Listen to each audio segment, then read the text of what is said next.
on Blue Jays. Royals on Sirius 210 XM 186 and Internet 851. Blue Jays on Internet 868. 8:05 p.m. Texas Rangers take on the Seattle Mariners. Rangers on Sirius 132 XM 187 and Internet 867. Mariners on Sirius XM channels 89 Internet 842. Spanish feed on Sirius 209 XM 176 and Internet 871. 8:40 p.m. Colorado Rockies take on the San Diego Padres. Rockies on Sirius 208 XM 175 and Internet 848. Padres on Internet 862. I'm Frank Trachtenberg with your SiriusXM MLB schedule for Wednesday, April the 24th. All times are Eastern, and please remember, all games, times, and channels are subject to change. Check SiriusXM.com for the latest updates. In Major League Baseball, 1:15 p.m., St. Louis Cardinals take on the Arizona Diamondbacks. Cardinals on Sirius 208 XM 175 and Internet 865. Diamondbacks on Internet 840. 3:45 p.m., San Francisco Giants take on the New York Mets. Giants on Sirius 209 XM 176 and Internet 863. Mets on Internet 857. 4:07 p.m., LA Angels take on the Baltimore Orioles.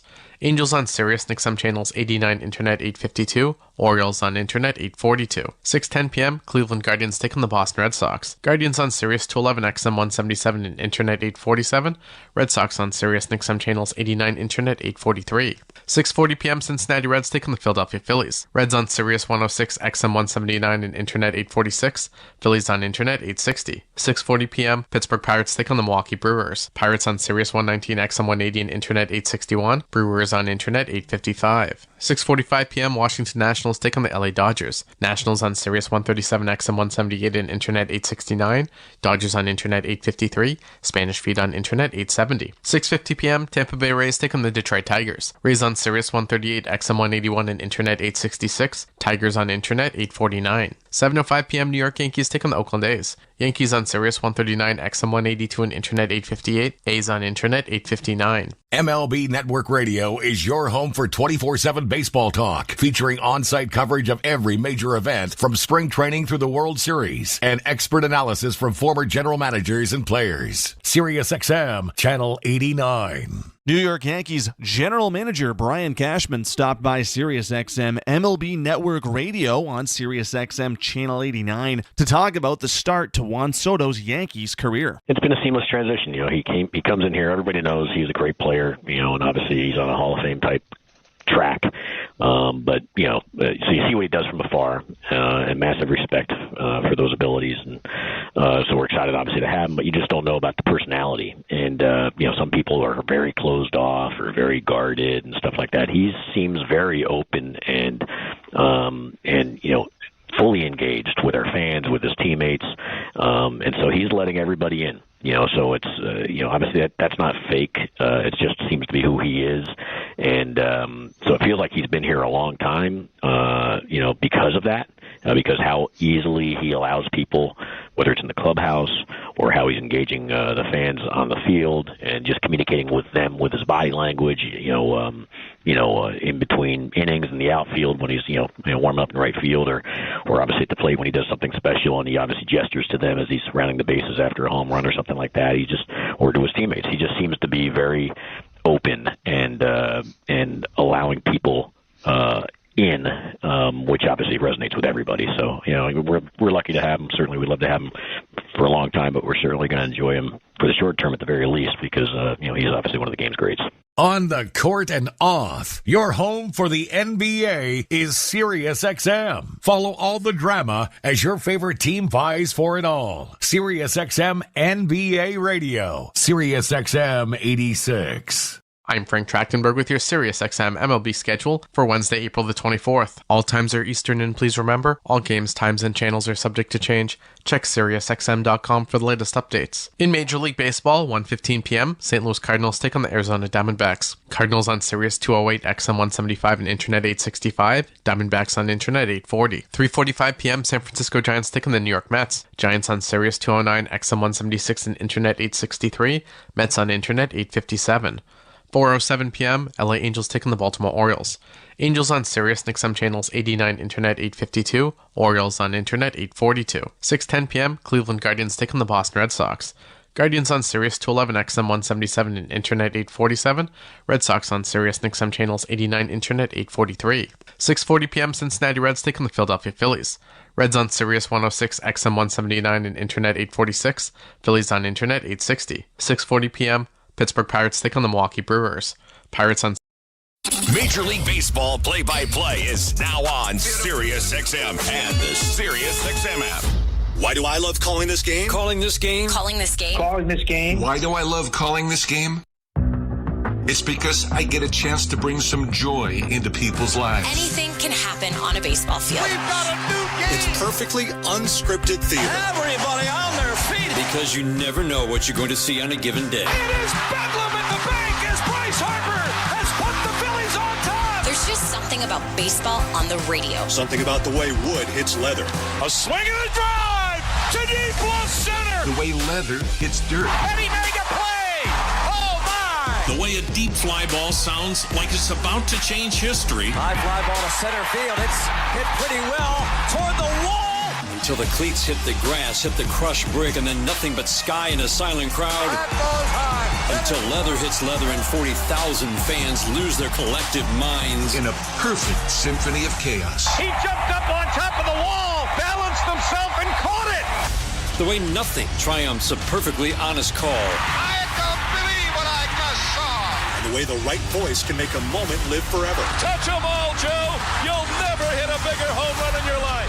Outsiders may think this is just two teams. A ball, a bat, and a microphone. But no. For over 100 years, this has been the soundtrack of the American pastime. He struck it out looking. It's over. It's over. The Rangers have won the World Series.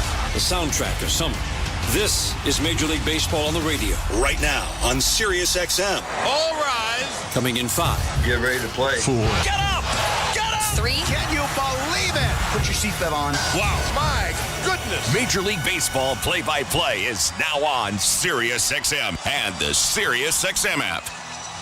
The NASCAR Cup Series is on SiriusXM. Let's go, man! We're back on the track Sunday, 1 p.m. Eastern. It's the Worth 400 from Dover Motor Speedway. Checker flag, baby. Yeah! On SiriusXM NASCAR Radio Channel 90 in the car and on the all-new SiriusXM app. Yeah! Get closer to everything that moves you wherever you are with the SiriusXM app. Let's make some smoke and drink some beer. Yeah! Blue Jays fans, your manager, John Schneider, joins MLB Network Radio's Power Alley every other Wednesday at 11 a.m. Eastern. I got all the confidence in the world in Joe Romano. I've known him for a long time. I know his demeanor. And I always say when you're talking about a closer giving up a couple runs in the 9th inning, it's just so much more magnified than a starting pitcher giving up a 2-run homer.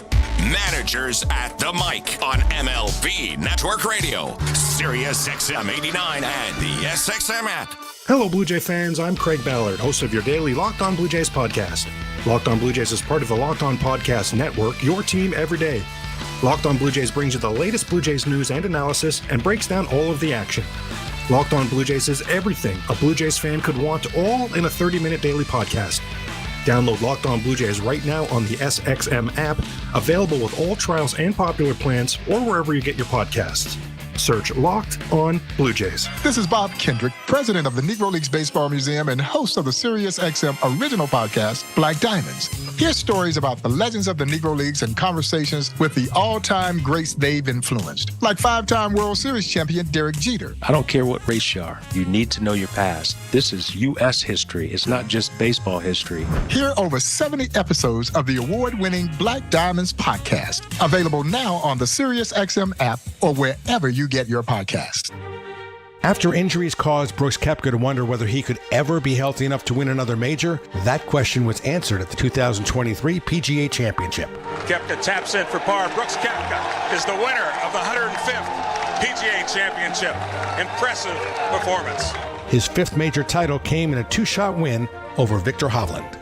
Listen to the 106th PGA Championship beginning May 13th on SiriusXM Channel 92 and on the all-new SiriusXM app. While you're listening to this game on SiriusXM, we're talking about the latest odds and prop bets for this and every game on Sports Grid Radio. The under's minus 125. Heavy juice to the under. Every home run hit and every strikeout thrown can change the line. I can't for the life of me figure out how you can favor a team that never wins, ever. If you're looking for sports talk centered around the latest odds and prop bets for games, races, tournaments, or any sporting event, Sports Grid Radio, SiriusXM, Channel 159. Fantasy Sports Radio is helping you win whichever fantasy sport you play. Right now on Channel 87 and on the all-new SiriusXM app.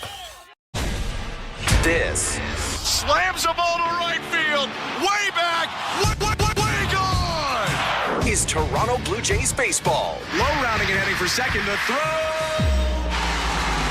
In time! On the Sportsnet Radio Network. A debut and a dynamic starter. The Blue Jays try to bounce back after a heartbreaking 3-2 loss to the Royals last night. Today, Toronto has some extra juice in the lineup with Addison Barger's introduction to the show and Yariel Rodriguez on the bump. Hi, everyone. Thanks so much for tuning in tonight. I'm Ben Schulman alongside Chris LaRue. Show Ali is our host and producer with Tom Young as our technical director. Toronto Blue Jays baseball is brought to you by the local family-owned Crown Rust Control Centers in Bracebridge and Huntsville. Protect your vehicle from rust today. Find your local family-owned Crown at crown.com, Canada's #1 rust protection. Toronto's Yariel Rodriguez is on the mound tonight for his third career start and second of the trip. The Cuban righty has another first to tackle, though, as he faces American League competition for the first time in his career. Alec Marsh is on the other side, taking the ball for Kansas City. One of these teams guarantee a series split next. You're listening to Blue Jays baseball streaming on the Sportsnet app, sportsnet.ca, and across the Sportsnet Radio Network. Timber Mart is Canada's building center, a solid neighbor to call upon when you've got a job to do. Your dependable home improvement store that offers the added value of Air Miles reward miles with every purchase of $15 or more. Visit timbermart.ca. Bring excitement to your landscape with Proven Winners Color Choice shrubs. These flowering shrubs and evergreens have been trialed and tested by experts to make sure they look better and bloom better. So they're just as easy to care for as what's in your landscape now, but a whole lot more colorful and interesting. Look for Proven Winners Color Choice shrubs in the distinctive white container at your local garden center or learn more at provenwinnerscolorchoice.com.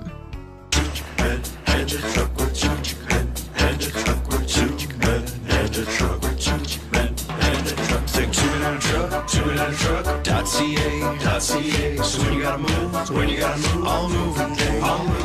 Think 2-minute truck.ca. Cause all of us movers are not the same. So that's our company name, 2-minute-truck.ca. We're lots of men with lots of trucks, so give us a call today.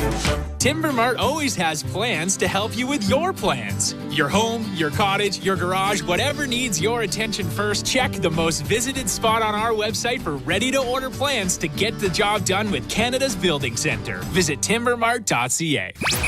The NFL Draft is on SiriusXM. Take your pick on how to listen with the SiriusXM app. With the first pick, NFL Radio brings you every selection and exclusive interviews.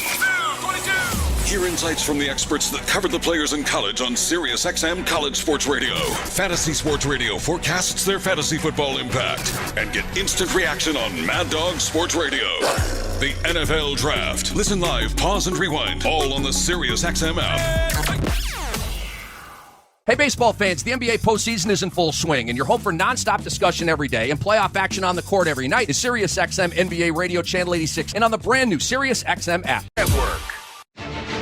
A lot of different ways to slice it, with offense and defense. Can't ignore what he's doing offensively, obviously. Can play anywhere in the outfield, can play third base and basically second or short, too. But I think when you're looking at it, I think you look at the bat first and foremost. Left field's a little bit new for him, but nice challenging place out here in Kaufman to get him used to it. But it's you look at the bat, what he's done, driving in runs, his at-bats have been good. So hopefully he can kind of carry it over to here. That's John Schneider talking about Addison Barger, who will play left field and debut for the Blue Jays today. Appreciate you sticking around. I'm Ben Schulman alongside Chris LaRue. First pitch coming up soon. But, Chris, it's got to be a big day for every baseball player. Addison Barger wears a Major League uniform, not in spring training, but in a Major League game for the first time in his career. Well, I'm really excited for him.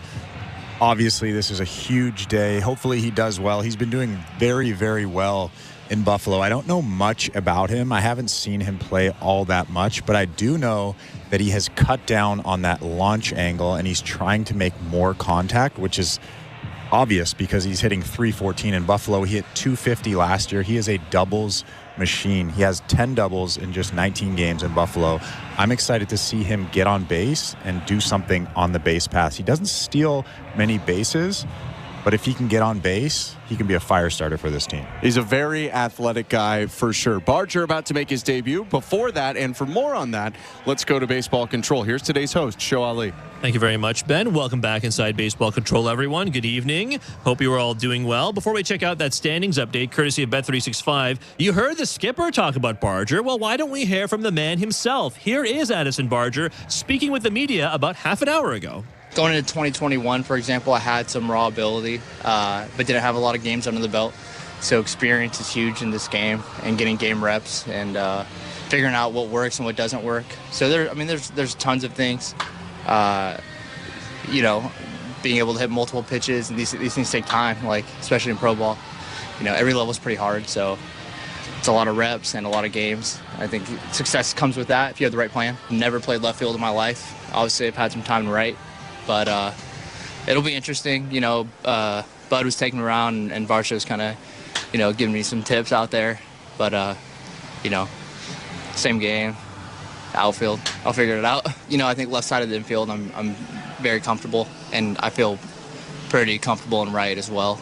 And probably in left too, we'll see, of course. But biggest thing, I think my arm plays at any position that helps me with the position changes. Like I can go play, I can play short and go to right because I have the arm for it, and I think that helps a lot. If you don't have that, it just makes it a little tougher. Get a good pitch to hit and take a hack.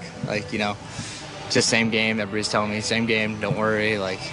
Go out there, enjoy it. There's gonna be a lot of adrenaline. I'm pretty damn nervous, but I'll make it through.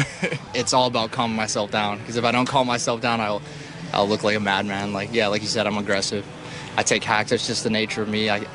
It's hard for me to tame it sometimes, but it's going to be about being relaxed and looking for a good pitch to hit, put a good swing on it. I think this Blue Jays offense could use a little madness. Who knows? Maybe Addison Barger will be the fire starter the offense needs. He is batting 8th today.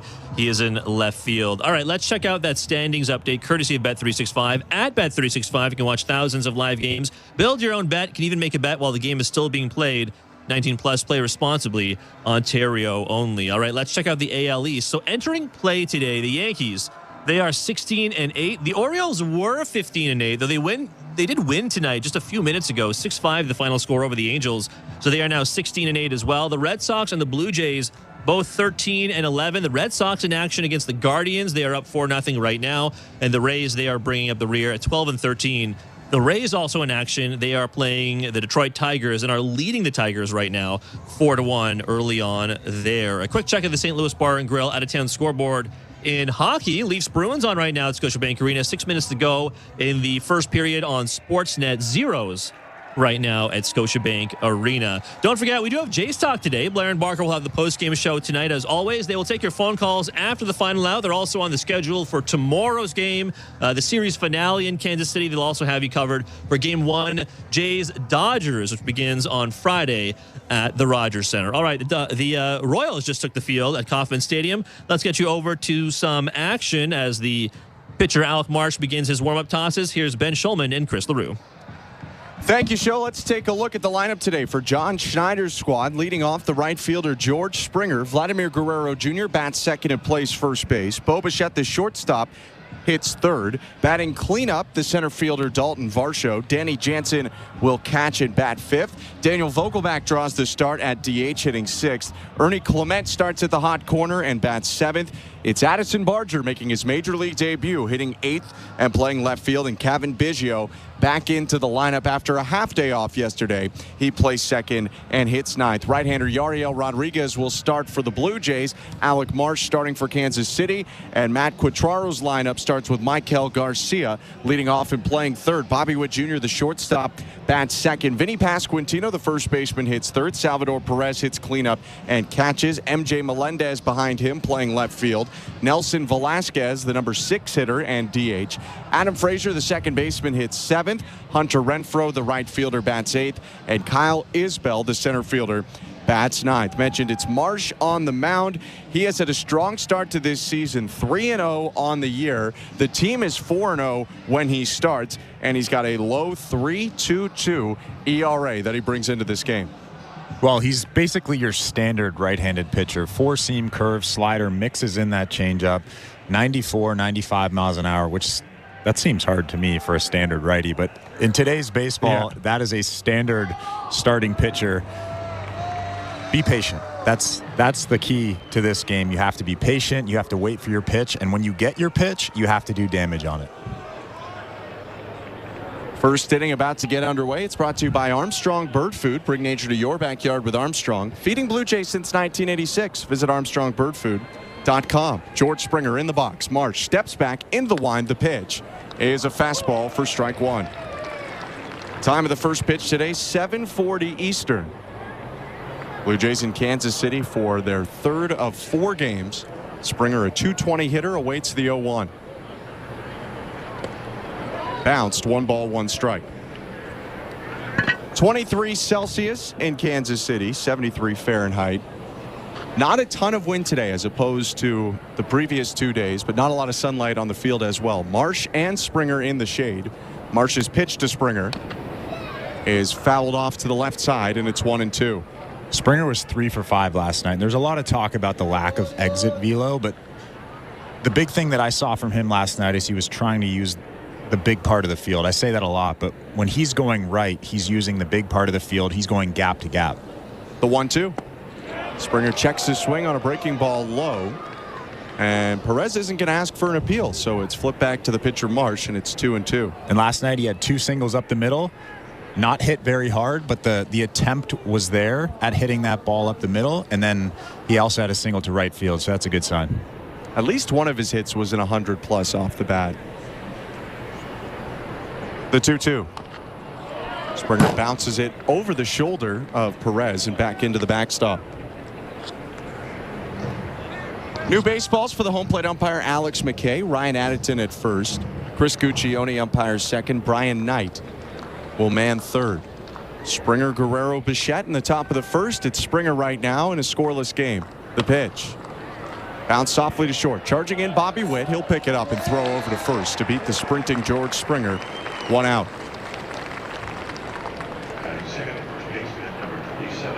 You mentioned the pitch mix earlier for Marsh. A lot of four-seamer, curveball, slider. To righties, it's going to be a lot of sinker slider specifically. He's going to use a lot of the mix when lefties come up, though, and the Blue Jays do have 4 left-handed hitters in the lineup tonight. Here's another right-handed hitter. It's Vladimir Guerrero Jr. with 1 out. The pitch. Low ball 1.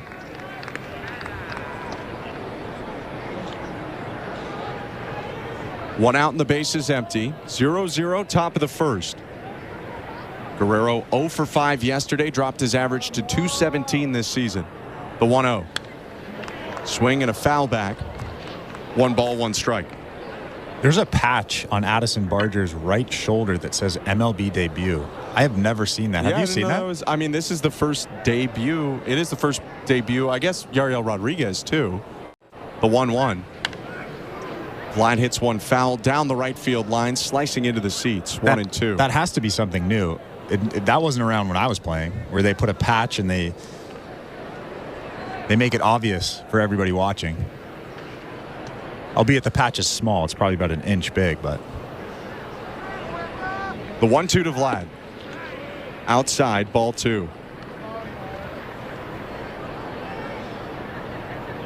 I believe it started last year. Guys like Anthony Volpe, Masataka Yoshida, Jordan Walker, a part of debut in the patch. 2-2 to Guerrero. Swing and a miss, strike 3.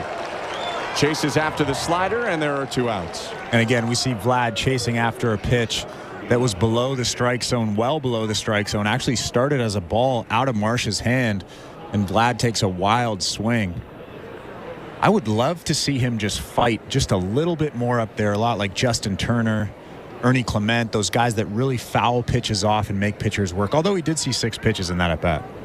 Here's the first pitch to Bo Bichette. It's hit on the ground right side, right at the first baseman past Quintino. He'll flip back to Marsh, and that's a 1-2-3 inning for Alec Marsh to start the game. Yariel Rodriguez takes the mound in a scoreless ball game, bottom of the first, when we return. You're listening to Blue Jays Baseball, brought to you by your local family-owned Crown Rust Control Center, streaming at sportsnet.ca and the Sportsnet Radio Network. At Crown Rust Control, protection runs deep because every Crown Rust Control Center is owned by a local family who cares beyond business. Your Crown Rust Control is 100% committed to their product, to you, to their community, which is your community. Protecting you and what matters to you is equally important as protecting your vehicle. Did you know spring's the best time of year to protect your vehicle from rust? For a special spring offer, find your local family-owned Crown Rust Control Center at crown.com. Hi, I'm Buck Martinez, live from the showdown between Pizza and inflation. First to the plate, Pizza's big hitter, fixed rate pizza. An extra large 4-topping pizza for a fixed price of $17.99 until the end of 2024. I dare say, folks, inflation stands no chance against this all-star. Here's the delivery. And inflation strikes out. That's a swing and a drive for fixed rate pizza. Lock in yours today. Order pizza.ca. At Bet365, we don't do ordinary. That's why we introduced in-game betting. Because when the game starts, the action doesn't stop. With in-game betting, you can wager on game props, player props, totals, and the money line. And remember, in-game, you can track your same-day parlay with the option to cash out. Check out in-game betting and find out why. It's never ordinary at Bet365. Must be 19 years or older. Ontario only. Please play responsibly. If you or someone you know has concerns about gambling, visit connexontario.ca. Hey, this is Chris Bassett. You're listening to Toronto Blue Jays baseball on the Sportsnet Radio Network.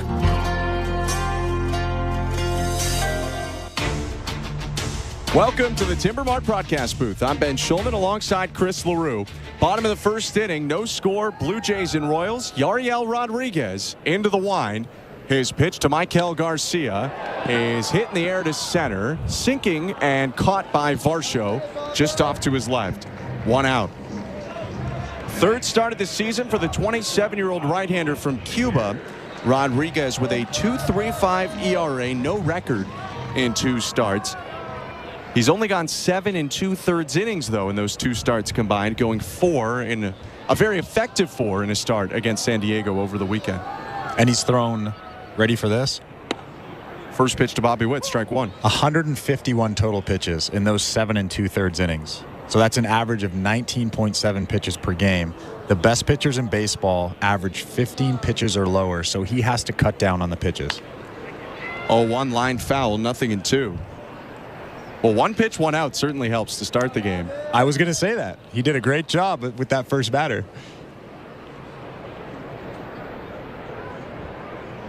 Rodriguez steps back into the wind, hesitation, and the pitch. Missed outside with the slider. Although Yariel coming over from Japan, 151 pitches in 7 2/3 innings for a starter is pretty standard. So maybe that's just what he's used to. That's crazy. He was mostly a reliever in Japan, for what it's worth. The 1-2. Missed outside with the slider again. Rodriguez leads with his 4-seamer and his slider, but last game he did mix in his split finger and curveball a little bit more. His 2-2.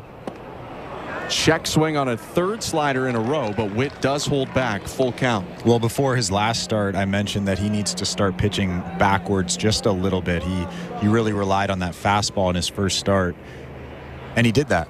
He was pitching backwards. He was throwing off-speed pitches and fastball counts. I really like that. 2 fastballs to start this at-bat, then 3 straight sliders. Here's the 3-2. Missed down and away with a 4th breaking ball in a row. And Bobby Witt Jr. has a 1-out walk. And I know that Bobby Witt Jr. is top 2 hitters in this lineup, but with nobody on this early in the game, throwing 4 straight breaking balls, I don't like that. I don't like that pitch choice. You got to go after even the best hitters in this lineup. You have to go after them with good fastballs down in the zone. 4-step lead from Witt. Rodriguez turns and throws, and Witt dives back to first base. Guerrero tagged him, but not in time. Bobby Witt Jr. swiped his 5th bag of the season yesterday. He has been thrown out 3 times, but he's one of the fastest, if not the fastest, in the game. The pitch to Vinny Pasquantino. It's a pitch out. You almost never see that these days. It's ball one. Danny Jansen was out of the crouch for the pitch, as they really are keeping an eye here on Bobby Witt Jr. Yeah, that wasn't really a good pitch out either. You're supposed to throw it to the catcher's chest, and Yariel kind of almost threw it over the plate. 1-0 over the plate for strike one. But yeah, we haven't seen, I don't think we've seen one of those this season from John Schneider. Not. I mean, almost no one in baseball runs pitch outs anymore. But more stolen bases back in the game, so maybe they're coming back. 1-1 count against the left-handed hitter Pasquantino. Rodriguez from the stretch. Runner goes, pitches low, throw to second, not in time, and it bounces into right center field.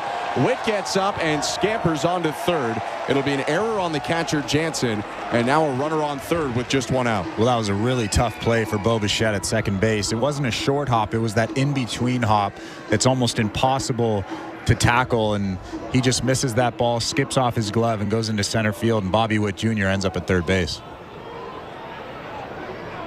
And Witt was in there for sure, even if the throw was picked in time. So his 6th stolen base.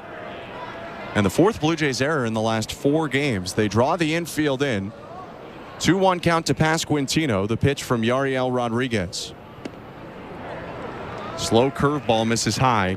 3-1. In this situation is where you can mix in 3 straight curveballs, 4 straight breaking balls. You have a big run on third base. The infield's in. You probably want to strike this guy out. That would be the ideal situation. Pasquantino resting the bat on his left shoulder. The 3-1. Outside with the heater, ball 4. Second walk of the inning. And now first and third for the American League's leading run producer. It's the 22 RBIs of Salvador Perez stepping up to the plate. Yeah, he's been great this season. He just continues to rake. This season, no different. 337, 6 homers, 22 RBIs. He is a run producer. He's actually coming off one of his slower years where he hit in the 250s, 23 homers, 80 driven in, but he is looking right back on track so far this season. Runners on the corners, 1 down, no score, and the first pitch is outside, ball 1. Well, if 23 and 80 is a slow year, I'll take that. Oh, I mean, he's a Hall of Famer. Like, there's very little doubt about it. 5-time Gold Glover, 4-time Silver Slugger, 8-time All-Star, and a World Series MVP. 1-0. Smoke to left field, down for a base hit. Witt will jog in, up to second Pasquantino. It's an RBI single for Perez, and a 1-0 lead for the Royals in the bottom of the first. And that's just what Perez does. That was a fastball down the middle of the plate. It was down in the strike zone, but it was only 91 miles an hour. And Salvador Perez just drops the hammer on that one and hits a good line drive into left field. He doesn't miss many of those pitches. Actually, that might have been an off-speed pitch. I'm not sure if that was a fastball. It looks like actually on the displays they called it a splitter. Yeah. He throws a really hard splitter. That one at 91. Regardless, it was in a spot that Salvador Perez does damage on. Perez actually had dropped 1 RBI below the lead in the American League. Taylor Ward hit in a run today, but now Perez rejoins him for the lead in the American League, second in all of baseball behind Marcelo Ozuna is 28. First and second, 1 out. The pitch to MJ Melendez. Breaking ball in there, strike 1. 1-0 Royals, bottom of the first.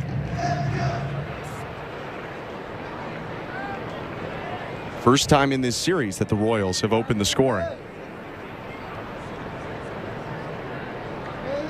A look at second from Rodriguez. His next pitch down and in.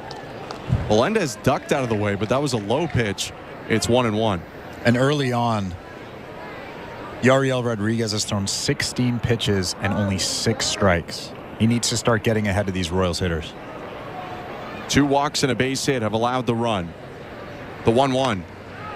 Hit on the ground softly to third. Picked up by Clement. Steps on third. Throw to first late, although a nice backhanded scoop by Guerrero. Heads up play by Clement as well to get the lead runner. And there are 2 downs. Still runners on first and second after the fielder's choice. That could have been dangerous over there at first base. Vlad does a good job scooping that ball. Kind of an errant throw from Ernie Clement. I don't know if I would have thrown that baseball. I probably would have stuffed it in my back pocket. But if Vlad misses that ball, I don't know if the Royals score a run, but actually Salvador Perez is on second base, so they're not scoring a run there. Here's Nelson Velasquez, another power hitter, 257 hitter for the Royals. First pitch, called strike.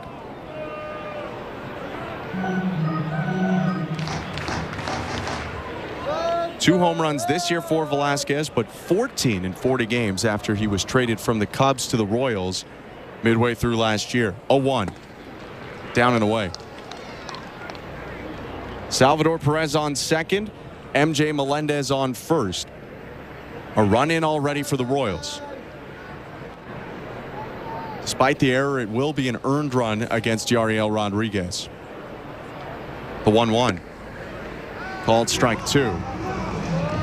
At least I'd guess so. If you redraw the inning without the error and Witt's at second, he's still scoring on pretty much any single that's ever existed in Major League Baseball to the outfield. So probably an earned run against Rodriguez, who has to step off the rubber, will lick his fingers, go to his pant leg and the brim of his cap before stepping back on the rubber. Velasquez ready to go as well. 2 on, 2 out, 1-0 Royals, bottom one. And the 1-2 pitch from Yariel Rodriguez. Popped up, back of second, ranging out into right center. Kevin Biggio spreads his arms out to make the call and makes the catch to end the inning. Royals score 1-on-1 hit, 1 error for the Blue Jays, and 2 stranded. 1-0 Kansas City after an inning. You're listening to Blue Jays Baseball, brought to you by your local family-owned Crown Rust Control Center, streaming at sportsnet.ca and the Sportsnet Radio Network. This week, Pearl Jam made their Howard Stern Show debut. It's just an honor to have you guys all here together. What do you want to play? Talk to me. To be honest, Howard, I think we're following your lead. I've never had a band come here and say, you pick the set list immediately and we'll play it. Don't call me daughter, my fits That is great, fellas. Listen to the full interview now on the SiriusXM app. Just search Pearl Jam. Fantasy Sports Radio is helping you win your fantasy leagues right now on Channel 87. It's a home run for Ronald Acuna. From in-season fantasy baseball management to daily fantasy playoff basketball to reacting to the NFL draft, Fantasy Sports Radio is here to help you dominate. Don't ever take a player that you don't intend to keep all year. Don't do it. It's terrible management. Fantasy Sports Radio, your home for fantasy sports. Channel 87 and on the all-new SiriusXM app. The South Carolina Gamecocks are on top of the women's college basketball world yet again. Perfection for South Carolina. 38 games, 38 wins. We're reacting to the perfect season and talking to the biggest names right here on Channel 374. Congratulations, Coach Staley. What does this particular title mean to you? This title is pretty special because it was unexpected. Keep it locked into SiriusXM SEC Radio as we continue to break it all down and celebrate the Gamecocks' 3rd national title. In season or out of season, the #1 place for college sports is SiriusXM College Sports Radio, Channel 84. Radio Network. The second inning is presented by Bet365. At Bet365, you can watch thousands of live games, build your own bet, and can even make a bet while the game's still being played. 18+, play responsibly, Ontario only. First pitch of the inning by Alec Marsh is over the plate for strike one against Dalton Varsho. 1-0 Royals over Blue Jays. Top of the second. I'm Ben Schulman alongside Chris LaRue. Here's the 0-1. Varsho takes downstairs. Varsho continued his impressive run yesterday with a walk and a double in 4 plate appearances. Also stole a base. Right on left matchup in the pitch. Swing and a miss. Chase the high heat. 1-2. And that's something that he hasn't really been doing lately. He's been waiting for that pitch down in the zone. He's a very good low ball hitter, and he swings at that fastball up around the letters there. Perez sets up high. 1-2 pitch. Just inside, and I mean just. I think Varsho's taken that pitch because ball or strike, it's not his pitch. That was up and in and barely missed the plate. Well, the Royals have a good scouting report. They know that Varsho struggles with that fastball up, that fastball in at the hands. 2-2. Swing and a line shot foul, hitting the barricade of the camera well just beyond the first base dugout. Still 2 balls, 2 strikes. And that's the pitch he's been crushing lately. That slider down in the zone. That one was inside, so he couldn't really do anything with it. But if it's over the plate and down, he normally crushes that pitch, at least the last 2 weeks. Marsh into the wind. 2-2 again. High and outside, full count.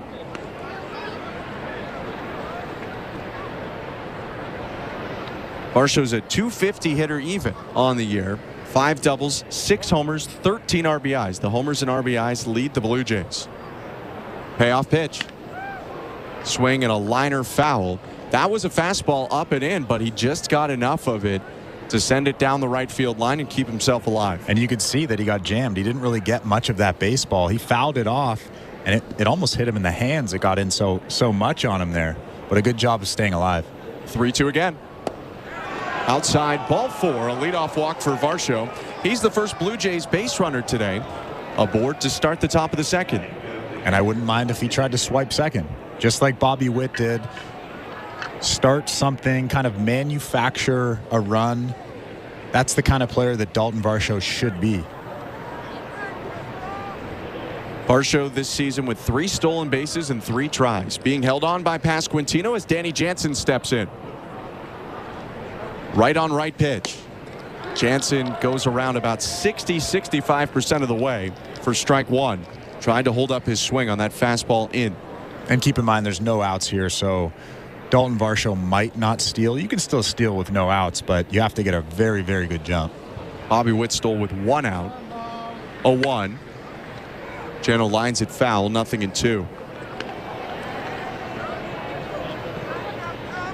You do have doubles power at the plate, and Danny Jansen 3 for 14 in 5 games, 4 starts so far this year. But all 3 hits doubles. Runner on first, no outs, and a throw over to first. Varsho dives back easily. Obviously, Alec Marsh knows that Dalton Varsho is a threat to steal. Only 3 stolen bases, though. That's surprising to me. I know that before the game, I knew that he only had 3, but I want him to steal more than that.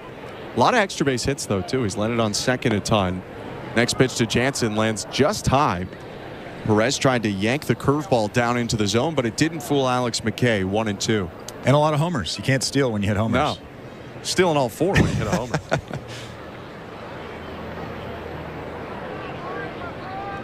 Varsho leaning back toward first as Marsh looks at him. Now settles up with Marsh looking at the plate. Takes off on the 1-2, and Jansen pops it up behind short. Bobby Witt Jr. out in left field, calls for it, and caught the ball on a bobble. It popped out of his glove. He turns behind him and makes the catch on the second try. 1 out. I don't think that would have mattered much, because even if Bobby Witt did drop that baseball, Dalton Varsho was about 5 feet from first base, if not standing on first base. So that was just a little bit of fun for the crowd, but good catch from Bobby Witt Jr. Yeah, he almost certainly turns and throws out the runner at second. You could even argue this was the better result for the Blue Jays rather than Varsho being replaced on the base paths by Jansen, who's not as quick, but got a little interesting there. Now Daniel Vogelbach taking ball 1 high and away. Fun for the crowd, a little bit of fun. Yeah, circus act. 1-0 Royals over the Blue Jays. Top of the second. Vogelbach, a left-handed hitter.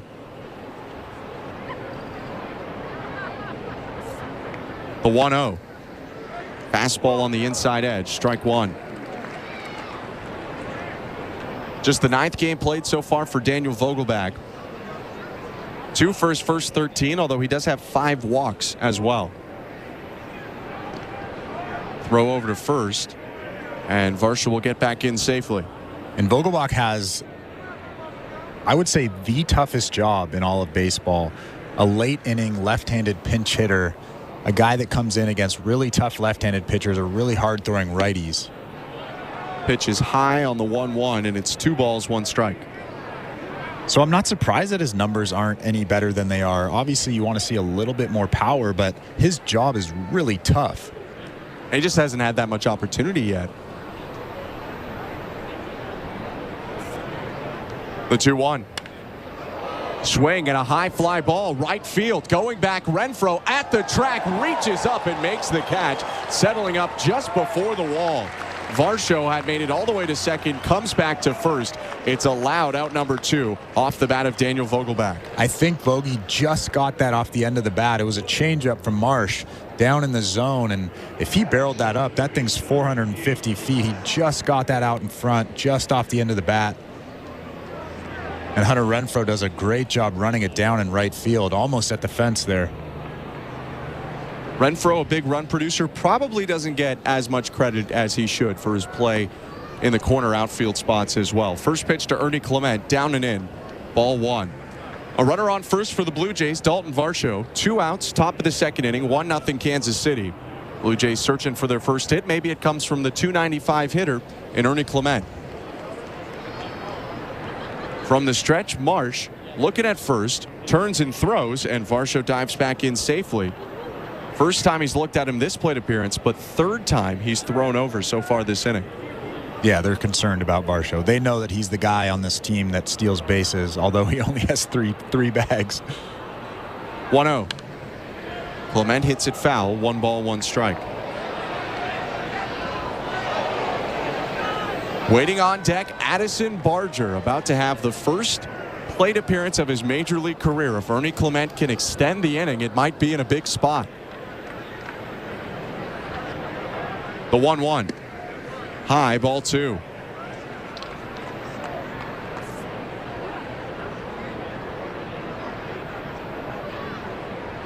Alec Marsh cruising along so far. The leadoff walk to Varsho, his only blemish. Righty with a deep breath in the pitch. Clement bounces it back to the mound. Picked up by Marsh. Underhand flip over to first. And that will end the inning. Leadoff walk stranded, and middle of the second, the Blue Jays trail 1-0 to the Kansas City Royals. You're listening to Blue Jays Baseball, brought to you by your local family-owned Crown Rust Control Center, streaming at sportsnet.ca and the Sportsnet Radio Network. At Crown Rust Control Center, protection runs deep because every Crown Rust Control Center is owned by a local family who cares beyond business. Your Crown Rust Control Center is 100% committed to their product, to you, to their community, which is your community. Protecting you and what matters to you is equally important as protecting your vehicle. Did you know spring's the best time of year to protect your vehicle from rust? For a special spring offer, find your local family-owned Crown Rust Control Center at crown.com. When you have an iconic look like Danny Jansen, picking new glasses can be tough. Too big, too small, too cool, too much, too 90s, too futuristic. I think I'm just going to stick with the originals. These are working just fine. He is really seeing the ball well. Your friends will do a double take when they see you in your Danny Jansen new blue replica jersey and glasses. And he's got some style. On Monday, April 29th, the first 15,000 fans will receive a Jano bundle. For tickets, visit BlueJays.com.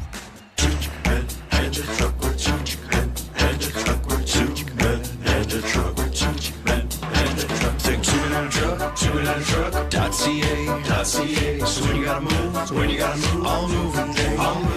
Think 2-minute truck, 2-minute truck.ca. Cause all of us movers are not the same. So that's our company name, 2-minute truck.ca. We're lots of men with lots of trucks. So give us a call today. Bottom of the second inning, Blue Jays at Kauffman Stadium, trailing 1-0 to the Kansas City Royals. Appreciate you joining us tonight. I'm Ben Schulman alongside Chris LaRue. 7-8-9 for the Royals this inning. Left-handed hitter Adam Frazier leads off. The pitch from Yariel Rodriguez. Fastball high, 1-0.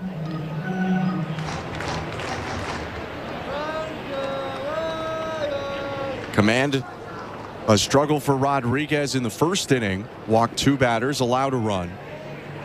Next pitch, sliced foul, 1-1. Entered this inning with 21 pitches on his count, up to 23. And we'll, of course, be watching what he does. He threw 83 pitches in his last start. And no word really on if that number is going to expand at all. 1-1. Check swing on a pitch low, appeal down to third, no swing, says Brian Knight, and the count's 2 balls, 1 strike. I would imagine it won't be expanded by much. Maybe 90. Like, he's not a guy that you can just bump up to 100 just like that. The 2-1. Inside, full count, or pardon me, 3-1. And there hasn't been a specific number given out publicly, but some sort of season-long limit is on Yariel Rodriguez. 3-1 pitch, swing and a miss, 3-2.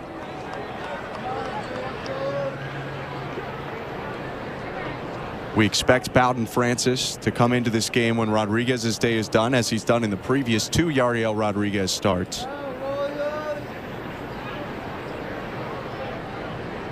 3-2. Ground ball hooked to second, picked up by Biggio. He'll throw to first, 1 out. And I like that pitch right there. You could have very easily thrown an off-speed pitch and walked him, but he throws a good fastball down in the zone and gets him to ground out. That was a good job right there by Yariel Rodriguez. Here comes Hunter Renfroe, the right-handed hitting right fielder. First year with the Royals. The pitch. Breaking ball down, 1-0.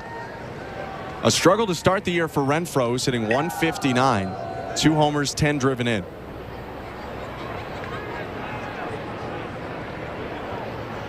One-0. Swing and a miss. Renfroe spent last year mostly with the Angels, but when they had that kind of mass exodus, put a bunch of people on waivers, cut some payroll, he was picked up by Cincinnati. 1-1 pitch fouled back, 1-2. Even in a down year for him last year, still clubbed 20 homers and drove in 60. He's pretty much a shoo-in for 20 homers any given year, and most years 25. 1-2. Lifted to shallow right. Springer sprinting in. Biggio's going to call him off in shallow right center and squeeze it for the second out. Not only could you become a millionaire next week, but you could also be heading to the Dominican Republic if you win tomorrow's 50-50 early bird prize. The earlier you join in on the excitement, the more you could win. Visit BlueJays.com/5050 to get your tickets from Ontario or Nova Scotia. 2 outs, bottom of the second, nobody on. 1-0 Royals. The 9-hitter Kyle Isbell steps in, right on left pitch. Outside, ball 1. And what, $1.5 million and the Dominicans? Pretty good haul for 1 month's work. I do like the Dominican. Who doesn't? Who doesn't? Punta Cana is my favorite. 1-0. Hit to left field. Barger started left, going back, and it's over his head and rolling toward the track. Isbell around second. He's headed for third. The throw from Barger is wide, and Kyle Isbell gets all the way around to third base. Barger had a difficult time tracking that ball, and it should be noted that he did not play left field at all in the minor leagues. Yeah, you heard him speaking before the game. He said he's very comfortable on the left side of the infield, but he's not comfortable, and he'll give it his all in left field. And Varsho's dad actually said in an interview yesterday that left field is the hardest position to play in the outfield because of the spin from lefties and the spin from righties. And Addison Barger there just gets turned around in kind of a circus-looking attempt. First pitch strike from Rodriguez to respond to the play, scored a triple. It's 0-1. Rodriguez facing Michael Garcia. That's a tough break for Yariel Rodriguez. That's an easy out if Dalton Varsho's in left field. 0-1. Line shot to left. Down in front of Barger for a base hit. That'll bring in a run. Kyle Isbell scores. It's 2-0 Royals. Yeah, that's just a tough break. As a pitcher, you kind of... Obviously, it's frustrating, but you know that he's out there and he's new, and I know that he was probably taking fly balls before the game, but that was a tough attempt at a relatively simple, easy fly ball. But like I said, left field is the hardest position in the outfield. Here's Bobby Witt Jr. 2-0 Royals, 2 outs, runner on first, and the pitch. Runner goes, called strike one, throw to second, not in time. Biggio lost the ball trying to swipe into the tag, but it looked like the throw was late anyway. It's a stolen base for Garcia. He's on second. The first pitch to Witt, though, was a strike. So Rodriguez ahead of Bobby Witt Jr. A look back at the runner. Rodriguez peeks again, and the next pitch is hit foul on the ground. 0-2. It's so exciting to watch teams just run the bases like that. Take off early in counts, steal bags, even steal third base. I would love to see the Blue Jays start to do that. Kansas City third in the American League in stolen bases with 23. Entering tonight, Blue Jays 7th with 15. 0-2. Swing and a miss. Strike 3. Got him on a fastball, but the Royals with a tough luck triple for Yariel Rodriguez and then an RBI single coming off the bat of Michael Garcia have doubled their lead. It's 2-0 Kansas City after 2. You're listening to Blue Jays Baseball, brought to you by your local family-owned Crown Rust Control Center, streaming at sportsnet.ca and the Sportsnet Radio Network. Which Looney Dogger are you? The fork and knifer, splatterer, condiment queen, or Big Dipper? This season at Rogers Center, every Tuesday home game is Looney Dogs Night, presented by Schneider's. You will have the opportunity to purchase $1 hot dogs from various concession stands around the stadium.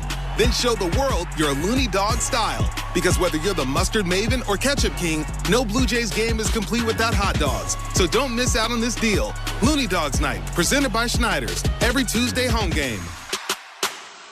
Bring excitement to your landscape with proven winners Color Choice Shrubs. These flowering shrubs and evergreens have been trialed and tested by experts to make sure they look better and bloom better, so they're just as easy to care for as what's in your landscape now, but a whole lot more colorful and interesting. Look for proven winners Color Choice Shrubs in the distinctive white container at your local garden center, or learn more at provenwinnerscolorchoice.com.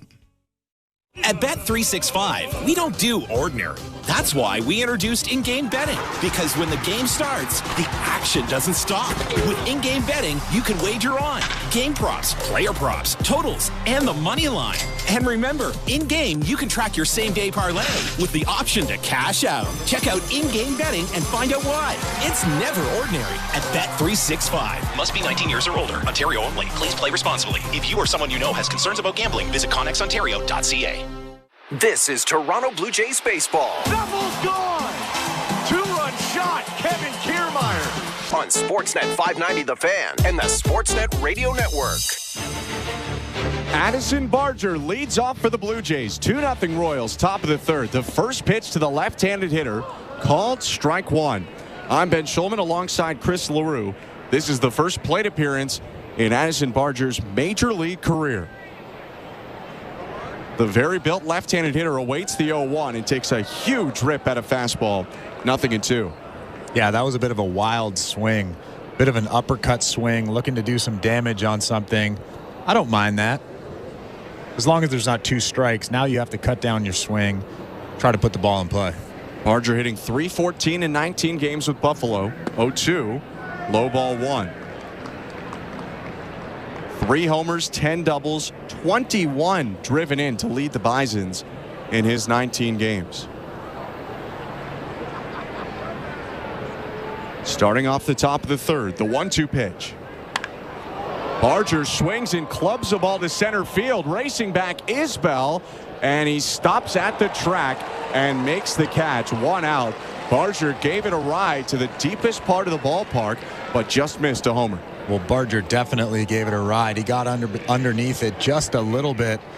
I thought that ball was gone. It looked like Kyle Isbell did not have a beat on it, and then all of a sudden he stops in front of the fence and makes an easy catch. But Barger probably wants that one back.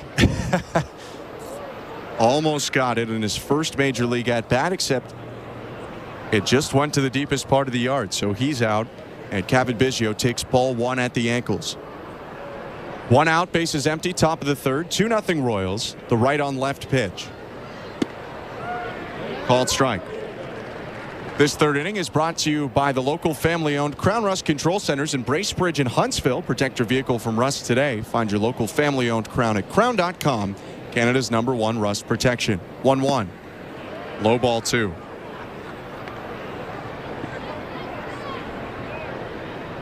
How did Barger describe himself before the game in that pregame interview? He described himself as a guy that is aggressive, wants to go do damage. Well, he looked exactly like that. He looked aggressive. I would say he looked a little bit wild, but maybe that's just because it was his first at bat and he was pumped up. Biggio takes strike 2, and the count's 2 balls, 2 strikes with George Springer on deck. Marsh winds, twists, and fires. Pitch bounced. Ball 3. Salvador Perez will ask for a new baseball. John Schneider called it controlled violence from Addison Barger. And said in certain ways, sure, they might want to rein in the energy and aggressiveness, but that's also what makes him so valuable. 3-2, Biggio hits it on the ground to second, picked up on the outfield grass by the second baseman, Adam Frazier. His throw to first is there in time. 2 outs.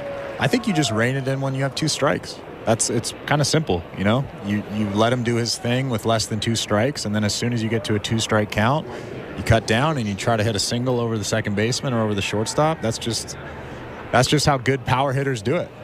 I mean, Barger, has switched up his numbers a lot in terms of walk to strikeout as his major league career or minor league career has gone along.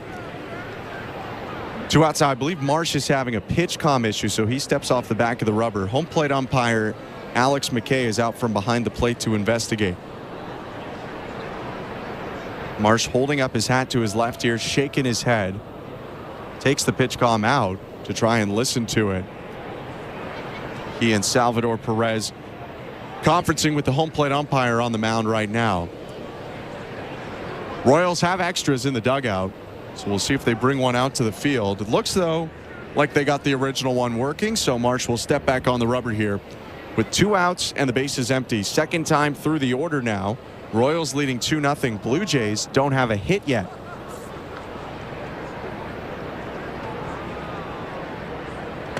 First pitch to Springer, down and away, ball 1.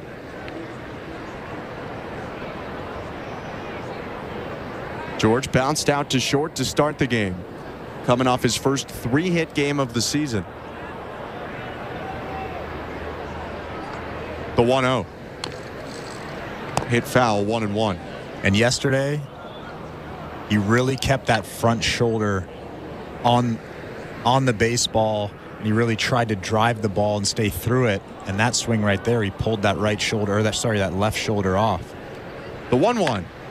Springer smacks a ball down the left field line. Fair ball. It'll roll into the corner. He's tearing around first, headed for second, and gets there with a stand-up double with 2 outs. Blue Jays' first hit of the game is a ringing double. That was a great piece of hitting. That fastball was on the inside part of the plate, and he pulls that left shoulder just like I said he did on that previous pitch. But this time that pitch was on the inside part of the plate. Sorry, that was a breaking ball, and he just rips it into left field. That was probably one of his best swings of the season right there. Yeah, I mean, if you're asking for more hard contact, how's 108 off the bat for George Springer, who gives Vladimir Guerrero Jr. a chance to knock in the Blue Jays' first run. 2-0 Royals, 2 outs, Springer on second. First pitch to Vladdy, heater on the outside edge, 0-1.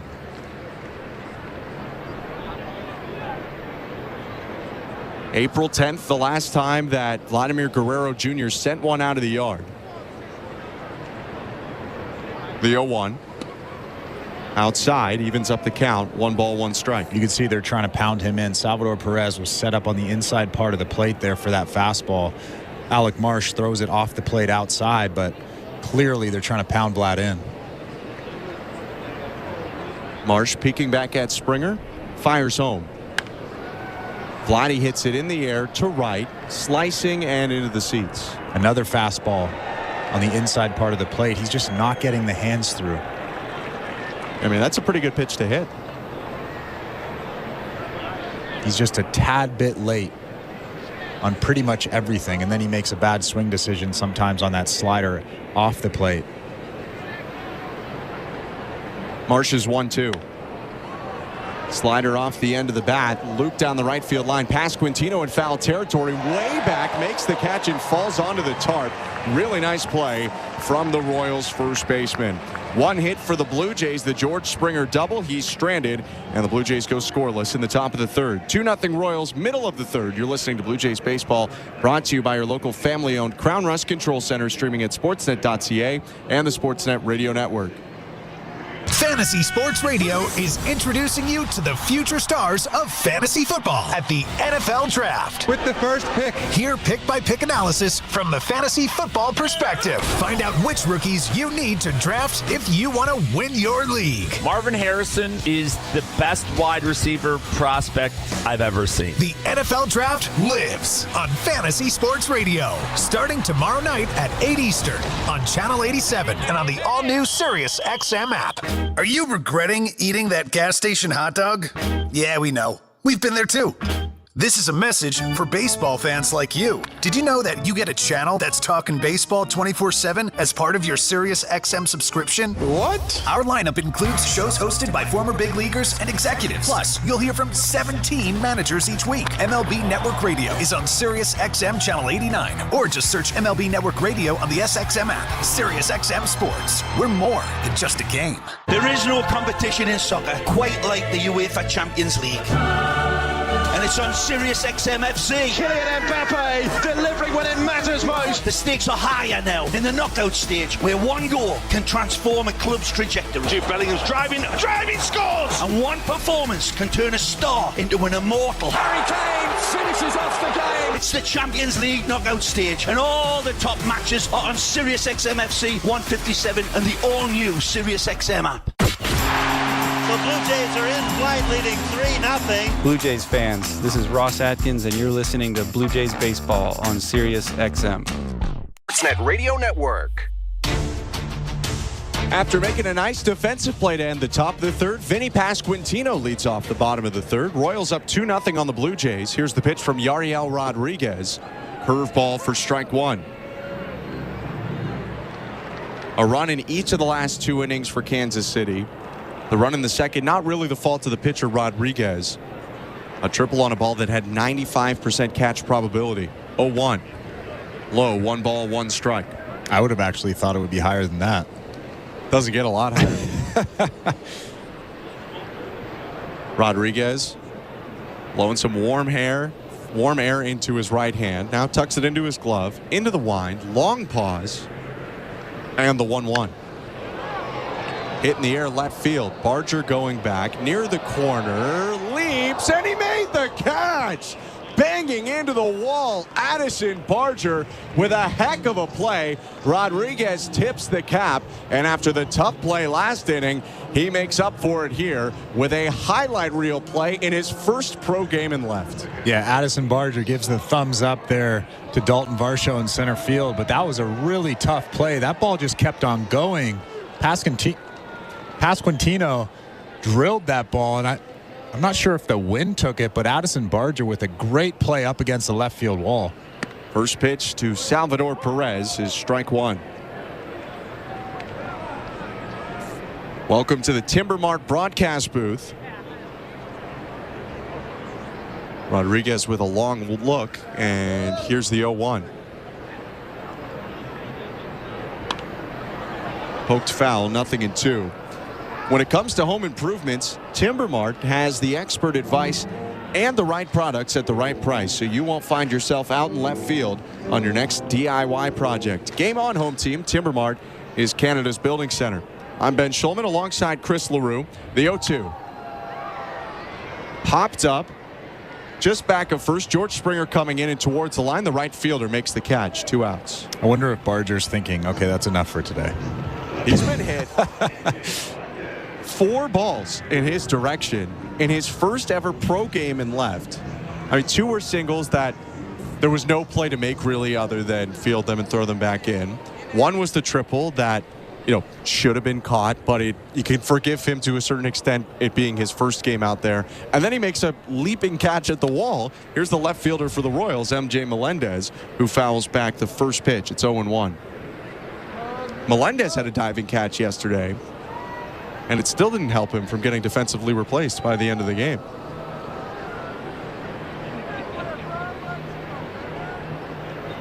The 0-1.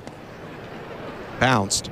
1 ball, 1 strike. And you know how baseball goes. If you don't want the baseball, that baseball will find you. So hopefully Addison Barger wants the baseball. With 2 outs and the bases empty, the 1-1 pitch. Just outside, ball 2. Barger is super athletic, as he showed on that play, and he's got a big arm, which he's showcased in right field, both in the spring and in his time with the Bisons. Next pitch, Rodriguez to Melendez. Bounce to the left side, picked up by the third baseman, Clement. Quick throw to first. in time to end the inning. First 1-2-3 for Yariel Rodriguez. End of 3 innings. It's 2-0 Royals over Blue Jays. You're listening to Blue Jays Baseball, brought to you by your local family-owned Crown Rust Control Center, streaming at sportsnet.ca and the Sportsnet Radio Network. It's NFL Draft Week on Mad Dog Sports Radio, and our hosts are reacting to every rumor, trade, and draft pick. This is how you build a team. That's why you love the NFL Draft. And giving you, the fan, a chance to sound off on your favorite team. I need you to talk me off the ledge. I don't understand what happened with our draft. The move we made. Love the pick. Listen all week long on Mad Dog Sports Radio, Channel 82, and on the SiriusXM app. The Busted Open podcast is now available on YouTube. This is Dave LaGreca, host of Busted Open, the #1 pro wrestling show on the planet. You can now watch and listen to the award-winning Busted Open podcast every single day on YouTube. Our best interviews, behind-the-scenes access, and some of our best content from the past. All available right now when you go to youtube.com/@BustedOpenPodcast. Subscribe right now. Get ready for the 2024 NFL Draft on SiriusXM NFL Radio. Touchdown, Caleb Williams. Catch exclusive interviews with the top prospects as they begin their journey to the NFL. And hear pick-by-pick coverage of the 2024 Draft from Detroit. With the first pick, the Chicago Bears select. Your home for the 2024 NFL Draft is SiriusXM NFL Radio Channel 88 in the car and on the all-new SiriusXM app. 24/7, 365 coverage of all things NASCAR. All things NASCAR happens exclusively on SiriusXM NASCAR Radio, Channel 90. Network. Bo Bichette leads off for the Blue Jays, top of the 4th inning in Kansas City, and Toronto is still trying to break the ice. It's 2-0 for the Royals over the Blue Jays. Alec Marsh's pitch to Bichette, called strike 1. The 4th inning is presented by Bet365. At Bet365, you can bet live in-game on game props, totals, and the money line. Download the app and find out why it's never ordinary at Bet365. 19+, play responsibly. Ontario only. 0-1 is bounced up the middle to second, picked up by Frazier. He flings it over to first. 1 out. Between innings, you could see Addison Barger and Kevin Kiermaier having a long conversation. Kevin Kiermaier was pointing out at the outfield, probably teaching him a few things about not only Kansas City and the walls and all that stuff, but just how to run a route in left field specifically. Here's Dalton Varsho, today's center fielder, who walked in the 2nd. First pitch. High ball 1.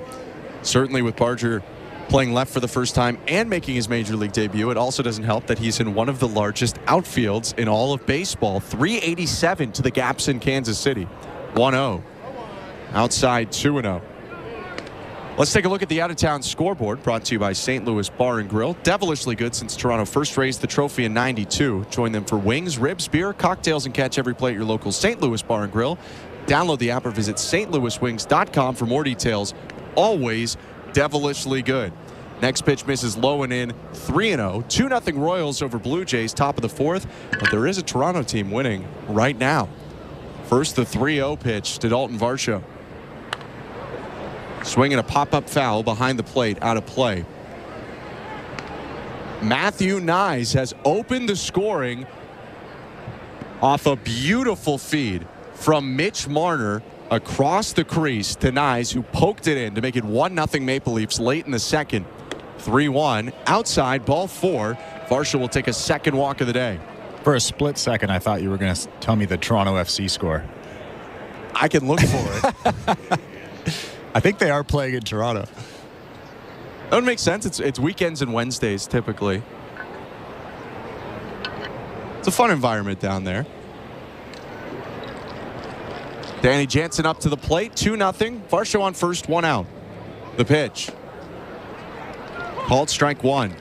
And again, Varsho on first with 1 out. I would love to see him be that fire starter, be aggressive on the bases, especially with 1 out.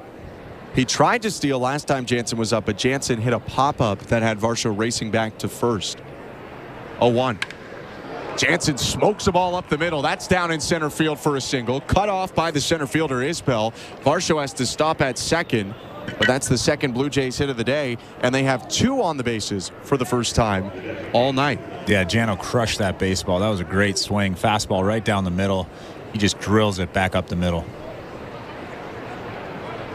On the St. Louis Bar and Grill out of town scoreboard, Toronto FC not playing tonight, as is no one in the MLS.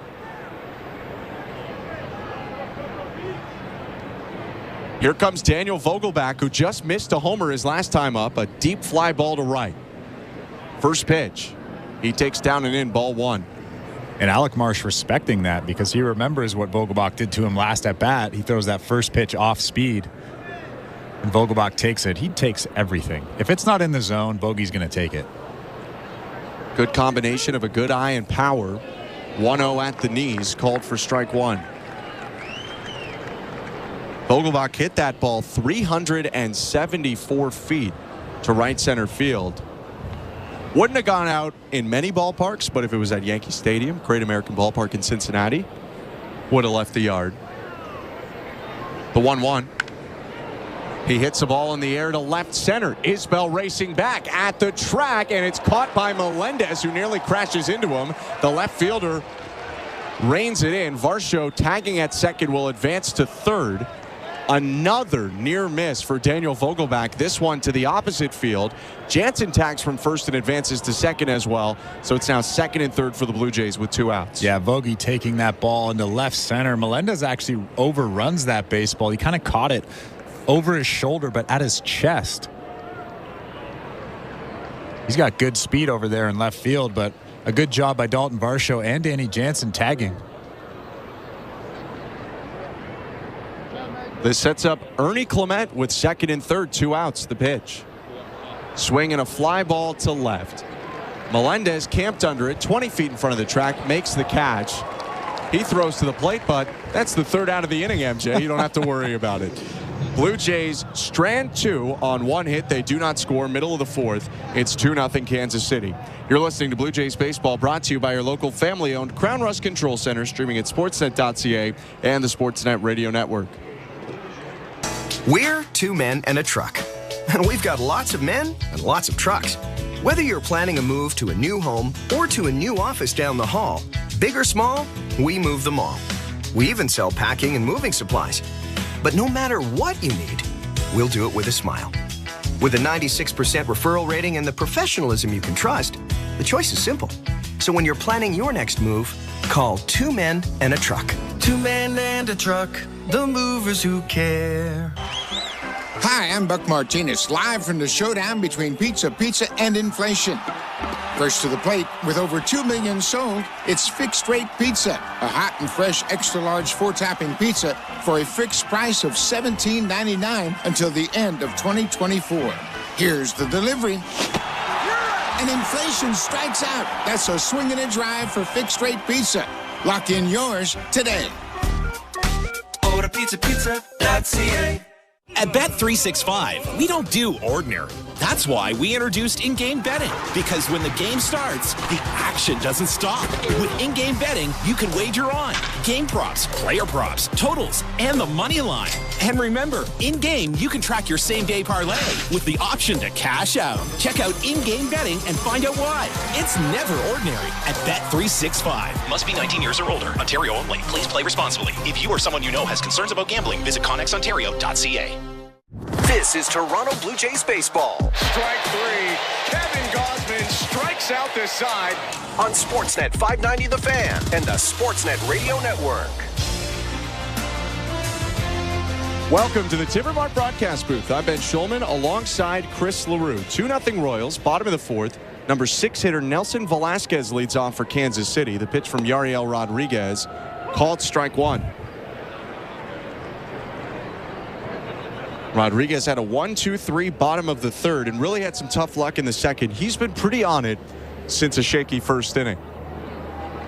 The 0-1. Sliced down the right field line and into the seats. 0-2. The thing that I have noticed, though, about Yariel Rodriguez, his fastball velo is a little bit down. That's normal for a guy that's just starting out. He's about 92 to 94. We've seen him up to 95, 97 during his first 2 starts. Rodriguez steps back and delivers the 0-2. Breaking ball fouled back into the netting. And it's just kind of, I think John Schneider used the word uncharted waters when talking about him.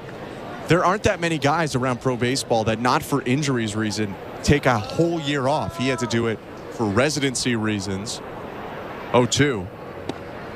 Outside, Velasquez lays off the good slider, 1-2. And so, aside from the 7 1/3 innings he pitches in the World Baseball Classic last year, and he's obviously throwing, but it's just interesting to jump right back into it. 1-2 pitch. Swing and a miss. Got him on the slider. Second K of the day for Yariel Rodriguez. And there are 2 down. Or pardon me, that's the first out. And that's why you have to be so careful with guys like this. Guys that aren't used to throwing 90, 100 pitches. You will see a dip in velocity. You will see a dip in stuff. We haven't seen a dip in stuff yet, just that fastball velo. Everything else is pretty on par for Yariel Rodriguez. His pitch to Adam Frazier. Fastball called outside, 1-0. And even for Rodriguez, let's say he didn't take last year off and he had another one of his years in Japan. He was a reliever in Japan. Now trying to be a starter here in the major leagues like he was in the Cuban National Series. 1-0. Outside, 2 balls. When I went over to Japan from the U.S., I was a reliever in Pittsburgh and then a starter in Japan. My first start, I threw 120 pitches. 2-0, fouled off, 2-1. And then like asking the doctors what's going on? So I threw 6 innings, two runs. That was pretty much my only good start there. I was going to say, take that, though. And then they threw me out for the 7th inning, and I was just like, I've already thrown 100 pitches. What are we doing? I've never thrown 100 pitches in my life. 2-1 pitch. Downstairs, ball 3. And then by start 3, I was sidelined, which is about right. Because you kept throwing 120 pitches? Well, I think my second start, I threw like 130. 3-1 to Frazier.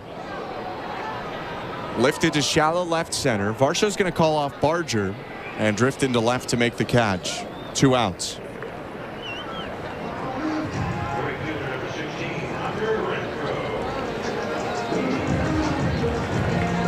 So with 2 down, here comes Hunter Renfroe. Mentioned last time he's been around, and over the last couple years, he's found a lot of opportunities to do damage against the Blue Jays. First pitch. Fastball for strike 1. Renfroe has 9 career homers and 25 RBIs against the Blue Jays.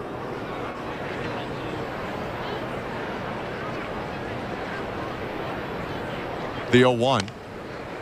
Bounce to third. Picked up by Clement. Got time. Sidearm to first.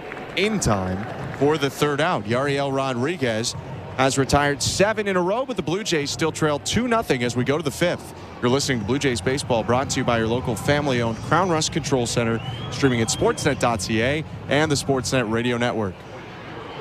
Hey, it's Taylor. Welcome to SiriusXM Channel 13, Taylor's version. Now for free in your car for a limited time through May 6th. All Taylor music. It's finally here. My new album, The Tortured Poets Department, is out now. Plus, hear Taylor's surprise album drop, The Anthology.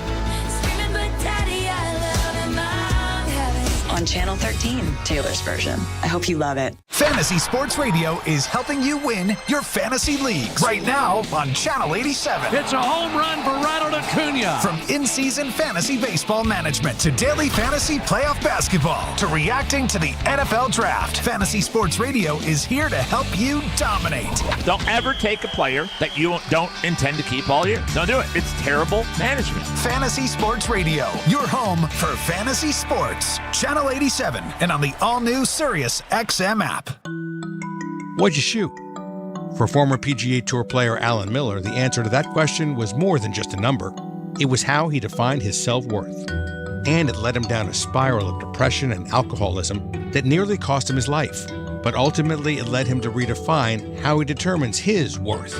Listen to Worth The Alan Miller Story, Tuesday, April 30th at 8 p.m. Eastern on SiriusXM PGA Tour Radio, Channel 92 in the car, and on the all-new SiriusXM app. Blue Jays fans, no matter where you are, you won't miss a pitch with the SiriusXM app. Hear every game all season long. Download the SiriusXM app and search Blue Jays. Top of the fifth inning, Blue Jays at Kauffman Stadium trailing the Royals 2-0. Addison Barger leading off his second Major League plate appearance. Starts with a pitch from Alec Marsh. Down and in, ball one. I'm Ben Schulman. To my left is Chris LaRue. Got some interesting out-of-town scoreboard updates coming up after Barger's at-bat. First the 1-0. Fastball at the knees, strike one. Barger rated the number 6 prospect for the Blue Jays per MLB.com.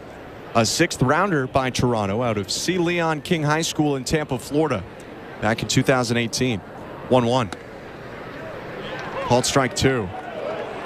Barger tilting his head to the side. Didn't know about the call, but doesn't say anything to home plate umpire Alex McKay. Hate to break it to you, Barger. You ain't getting that call, buddy. Second AB. The 1-2 pitch. He shoots a ground ball foul down the right field line. Barger born in Washington, the state that is, but went to high school in Florida. And actually that high school, C. Leon King High School in Tampa, the same school that former Blue Jay Derek Bell went to. 1-2 pitch. He shoots a line drive off the chest of Marsh, picks it up, throw to first there in time.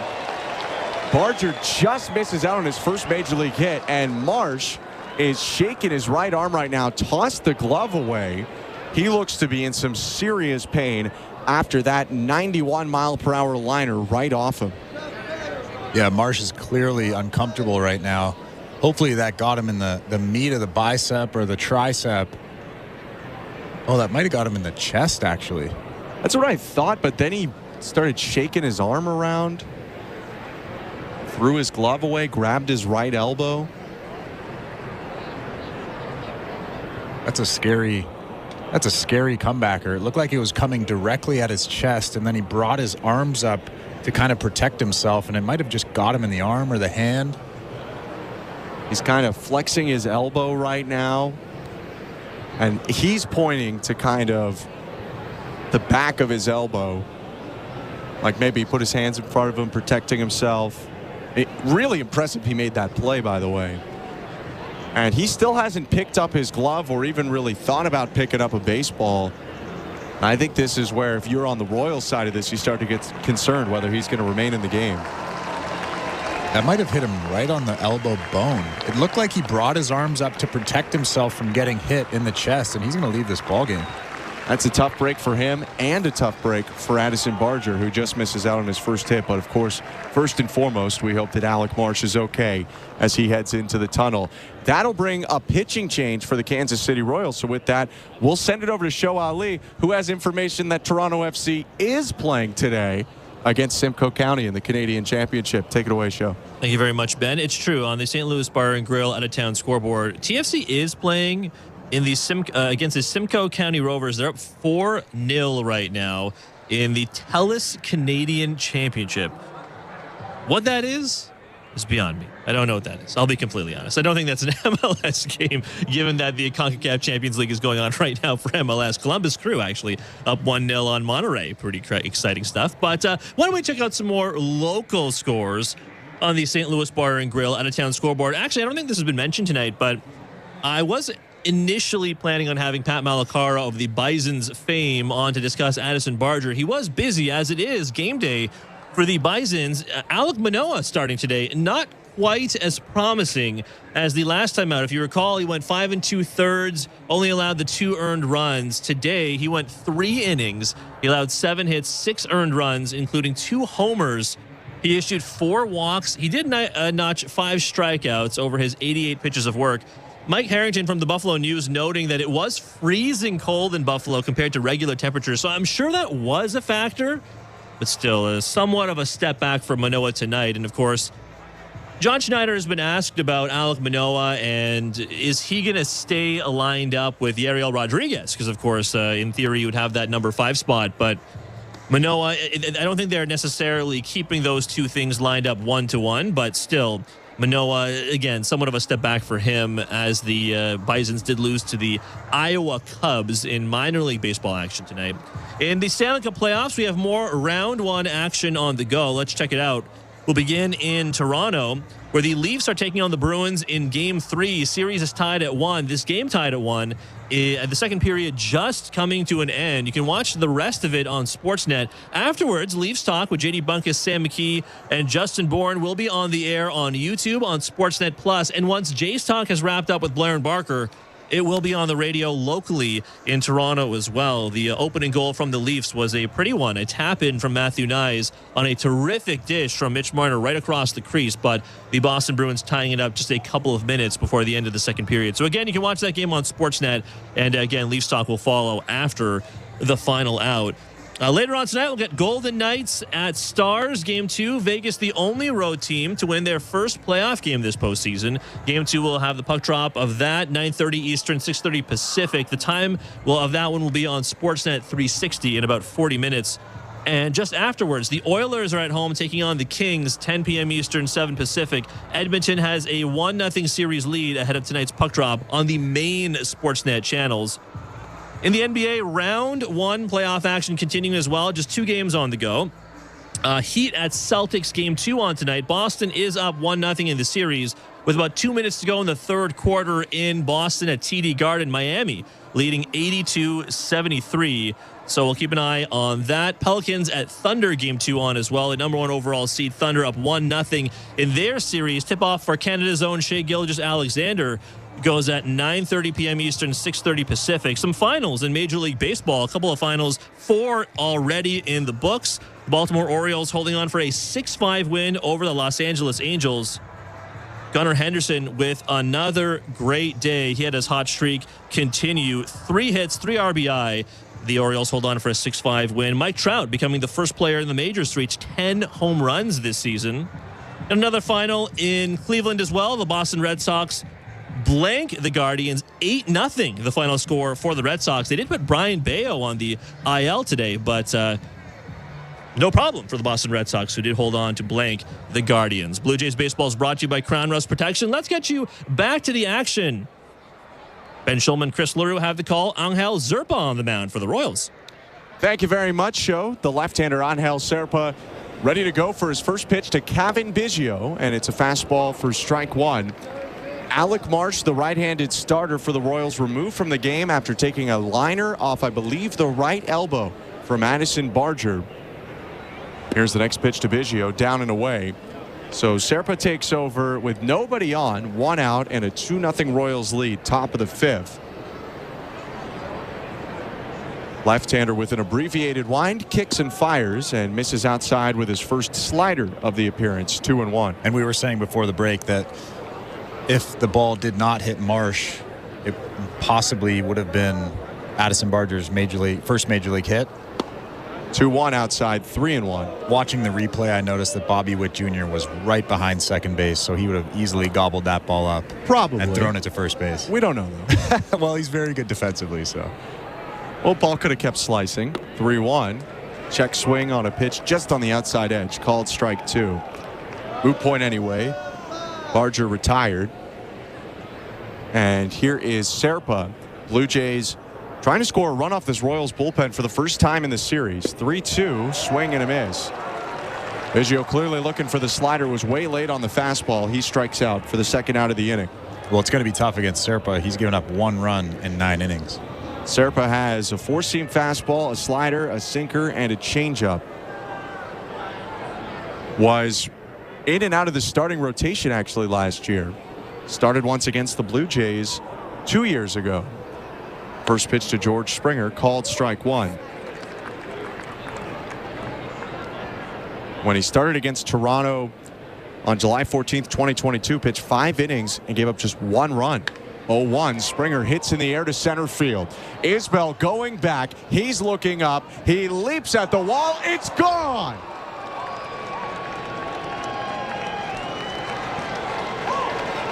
George Springer gets the Blue Jays on the board with his 3rd home run of the season and first since the opening series. A near 420-foot blast to make it 2-1 for the Royals. And George Springer continues to use the big part of the field. He really tried to drive that ball to center field so often early in the season. He would try to pull off that baseball, but he hits that dead central just out of the reach of Kyle Isbell over that fence in center field. A changeup left over the plate. Now Guerrero swings and fouls back a pitch, 0-1. So the Blue Jays on the board here, and they have scored against the Kansas City bullpen after 8 scoreless innings. Next pitch to Vladdy, hit on the ground and through the hole into right field. Took the high and away fastball the other way, past the second baseman Frazier, and it's back-to-back hits for the Blue Jays. Here comes Bo Bichette. And the Royals were again trying to pound Vlad in. Salvador Perez was set up on the inside part of the plate, and Serpa just misses his spot, leaves it out over the middle, and Vlad drills it into right field. That was a good piece of hitting right there. There was a big hole on the right side of the infield. Vlad on first. Here's Bo Bichette, the left on right pitch. Called strike 1. For Vlad, it was his first hit in 9 at-bats. Bo's 0 for 2 today, a pair of groundouts, 1 to first, 1 to second. 2-1 Royals, 2 outs, runner on first, top of 5, the pitch. Bichette takes a fastball for strike 2. He moved his arms up like he thought it was outside or inside, but it was there, just on the inner edge of the strike zone.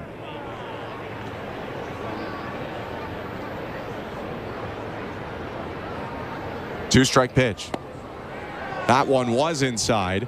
Salvador Perez nodding his head, though. He liked the spot from Serpa. It's 1-2.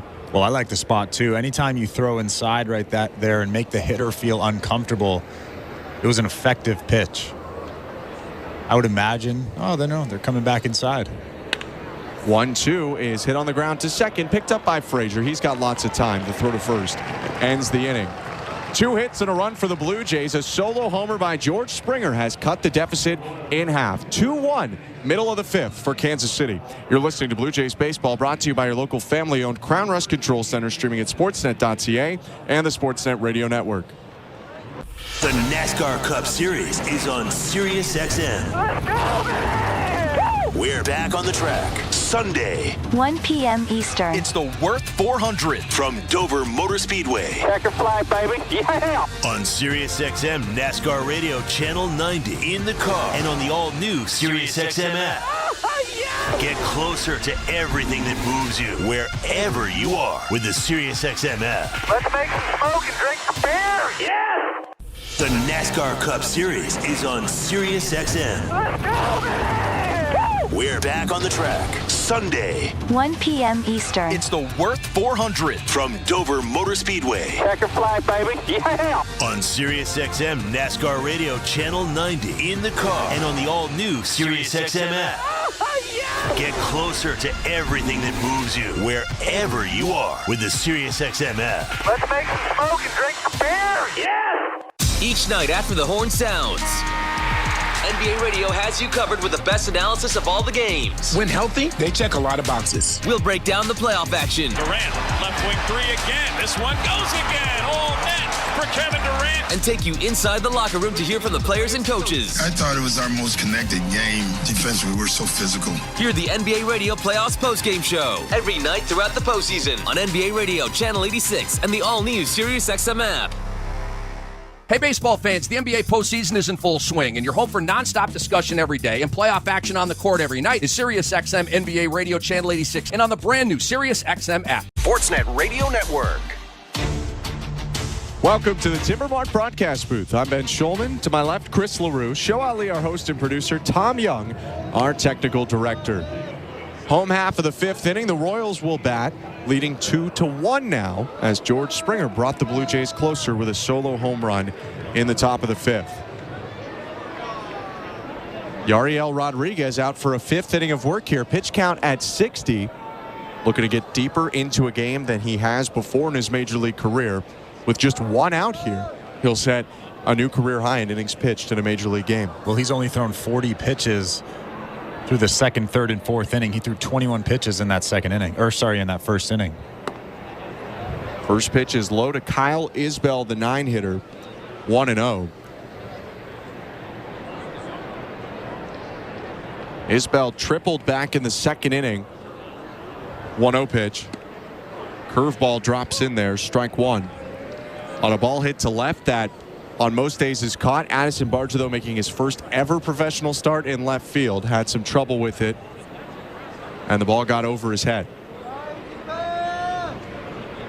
The 1-1. Called strike. Count goes to 1-2 strikes. Yariel Rodriguez ahead here, looking for a third strikeout of the day. Right-hander brings his arms up to loosen up the tension of his sleeves. Looking in towards Jansen, looks down as he gets into the wind. The 1-2. Missed low with the splitter.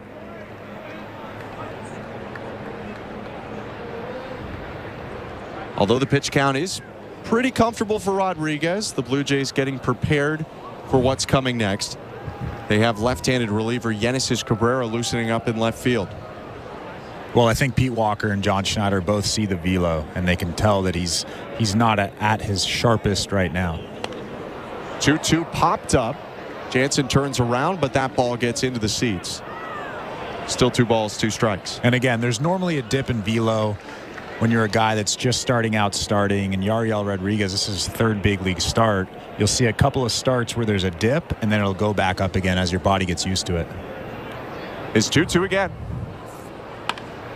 Fastball hit on the ground. Dive by Clement at 30. Just knocks it down. Bichette will pick it up in shallow left.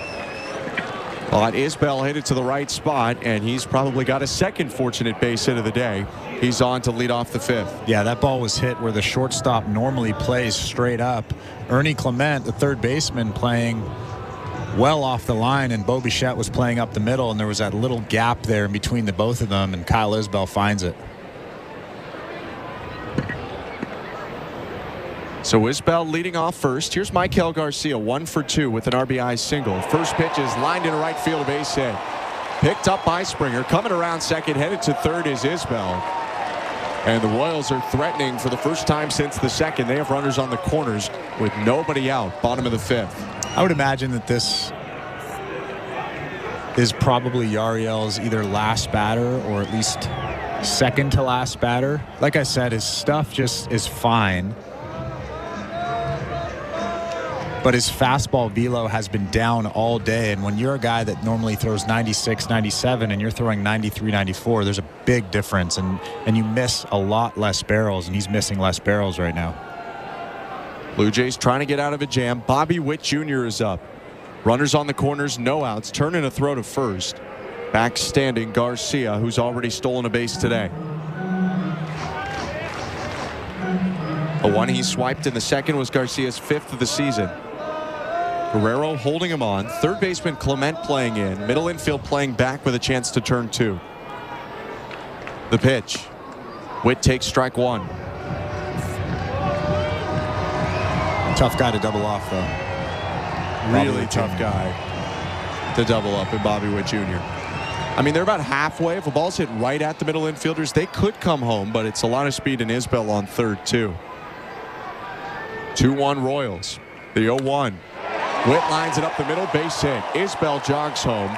Up to second is Michael Garcia. And the Royals grab the run right back after the Blue Jays inch closer in the top of the 5th. Kansas City makes it 3-1 on Bobby Witt's RBI single. And that will do it for Yariel Rodriguez. John Schneider making a point to the bullpen.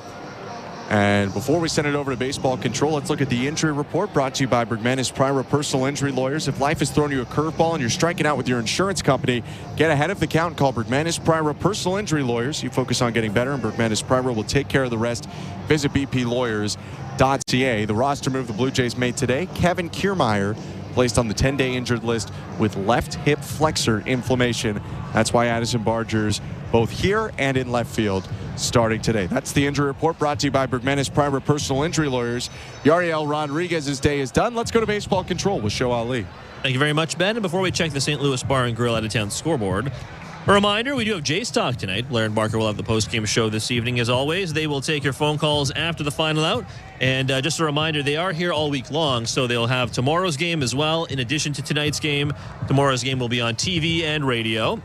And they'll also have you covered for Game 1 of the series against the Dodgers, which begins at the Rogers Center on Friday. All right, and the St. Louis Bar and Grill out-of-town scoreboard. Stanley Cup playoff action, round 1 action on the go. We'll begin in Toronto. Leafs-Bruins, Game 3, series tied at 1.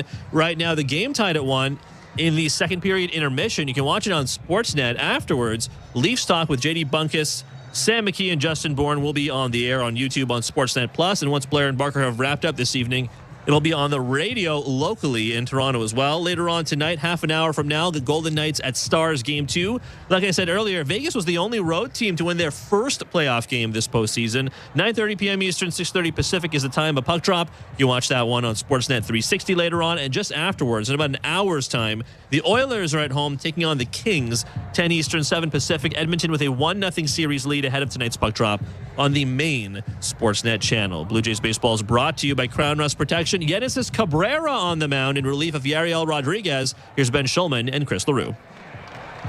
Thank you very much, Joe. Not an easy situation for Yenisys Cabrera to inherit. Runners on first and second, left there by Rodriguez. Nobody out. Bottom of the 5th, so he doesn't end up getting that out, does Rodriguez, to set a new career high in innings pitched. And now Cabrera trying to keep the Blue Jays in this game where it's 3-1 for the Royals. Already a run knocked in this inning. Speed on the base paths and Garcia on second, Witt on first. And the pitch to Vinny Pasquantino. No, Cabrera is going to spin around and throw to second. But back standing Garcia.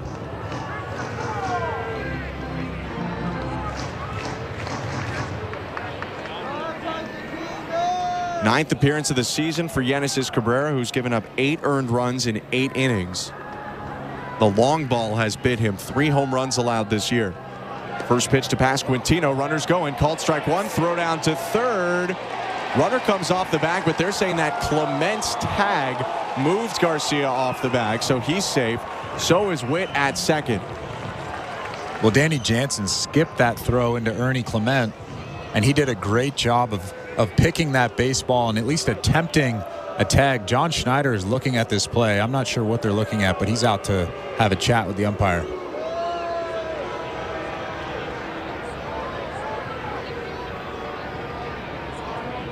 Oh, you know what? He might have been off the bag without that little bit of Clement was stumbling. I don't think he tried to shove him, but Garcia kind of slid over the bag and then put his hand back there, and Clement might have had him. Schneider is talking right now to the umpires. I wonder if the Blue Jays want to send this one to New York. Well, I think they have an argument for sure, and I think they're going to take a look at it. But Ernie Clement did drop the ball at the very end, although he had possession of it for a good second and a half, and then he kind of just drops it. I'm not sure why, but I think they have an argument. And now Matt Quatraro is out talking about it.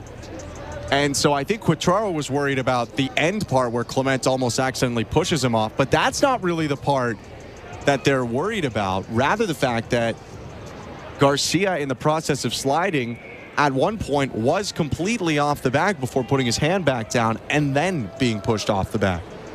Yeah, that initial off the bag wasn't because of Ernie Clement. It was just because he slid off the bag. He just didn't have his hand down.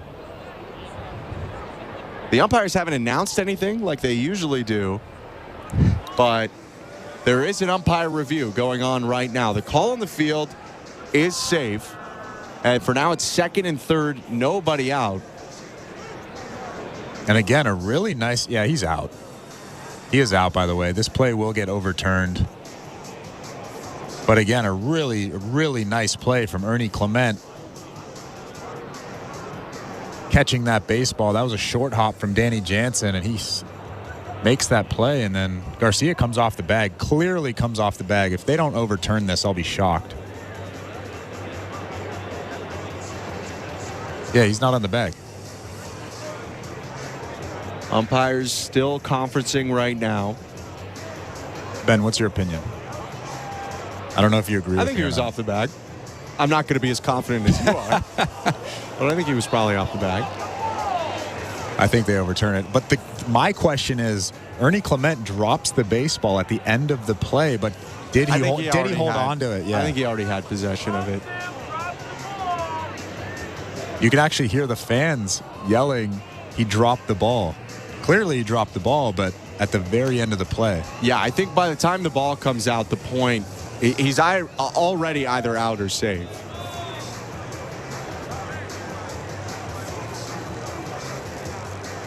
I don't know. I'm concerned about that dropping the ball there now. It's a long review right now. Matt Quattraro out talking to the home plate umpire, Alex McKay. Chris Guccione and Brian Knight have the call now.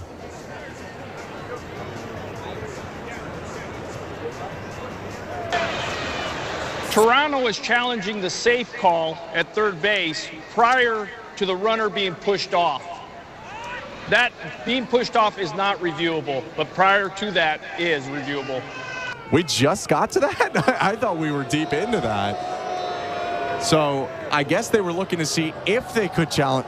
I don't know what they were just doing, because we've spent a minute and a half, 2 minutes away from game action. After review, the call on the field is confirmed. The runner is safe. Toronto will lose their challenge. Okay, so clearly he was off the baseball, and Ernie Clement had his glove with the ball inside of it. But I'm concerned about the drop of the ball was on the shove. I don't think that's relevant. So you don't think that's relevant? I could be wrong, but I don't know how clearly he was off the bag. Yeah. That's all I'm saying. I don't know. Second and third, no outs, infield in. 3-1 Royals. Bottom of the fifth. Cabrera's second pitch of his appearance after a long layoff. Pasquantino swings and misses, 0-2. And you have to go for the strikeout here. Runners on second and third, nobody out. You need a strikeout. Danny Jansen needs to be a wall back there. Cabrera in the set, glove at his chest. And the 0-2. Down and away, ball one. If you want to create a roadmap, if you can get past Quintino here without the runners advancing, you have first base open and Salvador Perez up. You can walk him, and then another left-handed batter, and MJ Melendez is up for the southpaw Cabrera. Got to get this out first, though. His 1-2 to Pasquantino is bounced to second. Biggio gloves it, looks off the runner, throws to first, 1 out. That's just what the doctor ordered. That was a good pitch, a slider down in the zone, something that he can't drive, and he hits that little dribbler to Kevin Biggio at second base. Kevin Biggio is actually playing in there. At first, I believe they were playing medium depth. Infield all had their toes, except for the third baseman Clement, on the infield grass. And for Biggio, it was pretty academic, and so will this intentional walk be. Salvador Perez given first base for free, because now the Blue Jays have a double play possibility to end the inning. They have a force out at the plate if they want it, and they get a left-on-left matchup for Yenesis Cabrera with MJ Melendez coming up. Bases loaded, 1 down, the pitch. Line drive, right field, foul. The only thing that concerns me with walking Salvador Perez is you have a lefty on the mound that's kind of been erratic with his command all season. He hasn't had the best command with his fastball, with his slider. So now you have a bases loaded situation where he has to throw strikes. That's the only thing that concerns me. Ahead 0-1, 3-1 Royals, bottom of the fifth. The pitch, down and away, 1 ball, 1 strike. But yeah, I would rather face Melendez than Salvador Perez any day of the week. Perez with an RBI single already in this game. Melendez 0 for 2, a fielder's choice ground out, and then just a ground out to third. 1-1. Outside ball 2.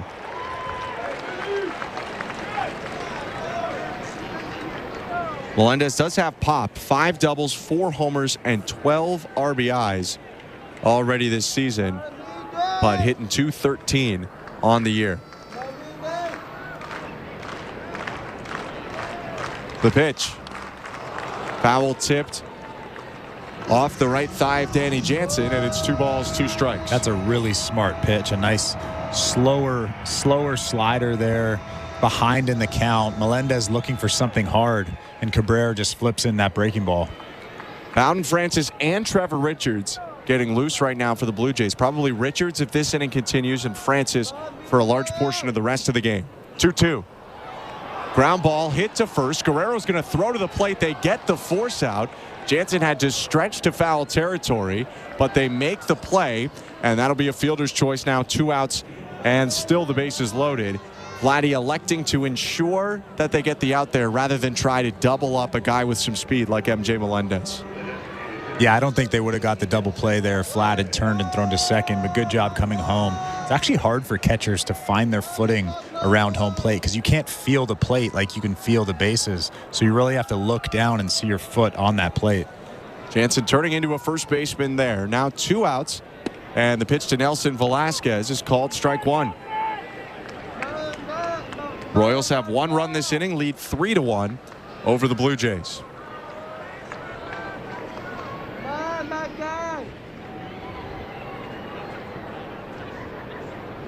Cabrera's 1-strike pitch. Fastball on the inside edge, strike 2. Now you have to expand the zone, either bury a breaking ball or a fastball up. Do not give him anything that he can hit. Velasquez has a lot of power, but he loves to swing and miss.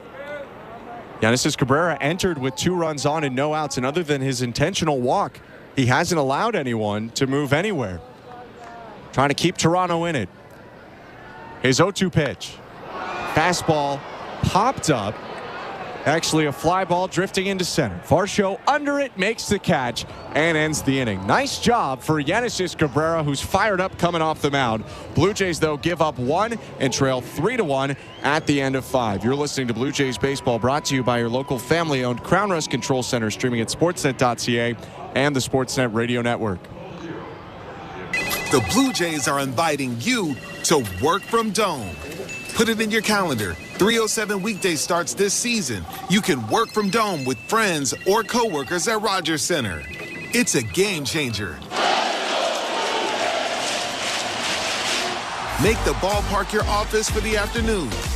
Work from Dome, 307 weekday starts. Let's touch base. Check out ticket options on BlueJays.com/workfromdome. At Crown Rust Control, protection runs deep. Because every Crown Rust Control Center is owned by a local family who cares beyond business. Your Crown Rust Control is 100% committed to their product, to you, to their community, which is your community. Protecting you and what matters to you is equally important as protecting your vehicle. Did you know spring's the best time of year to protect your vehicle from rust? For a special spring offer, find your local family-owned Crown Rust Control Center at crown.com. The chase for the greatest trophy in sport is on. Listen to this building. The Stanley Cup playoffs are here on Sportsnet. Are you ready for this? Be here for all the history. Big stage, big stars.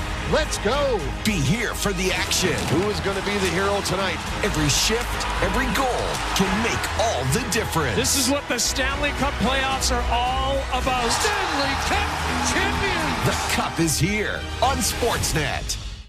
This is Toronto Blue Jays baseball. He delivers a 3-2. Swing and a miss, strike 3. On Sportsnet 590 The Fan and the Sportsnet Radio Network.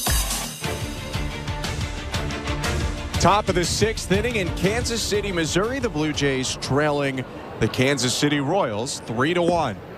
Dalton Varsho takes the first pitch down and away from Angel Serpa, and we're back underway. I'm Ben Schulman alongside Chris LaRue. Varsho hasn't really taken the bat off his shoulder tonight. A pair of walks. Left on left pitch. Called strike, and it's 1-1. Well, Varsho's finally getting the respect that he deserves. Just walking around the bases. Leading home run hitter on the team. Royals had to go to Serpa last inning, 1-1. Varsho slices it back behind him, 1-2.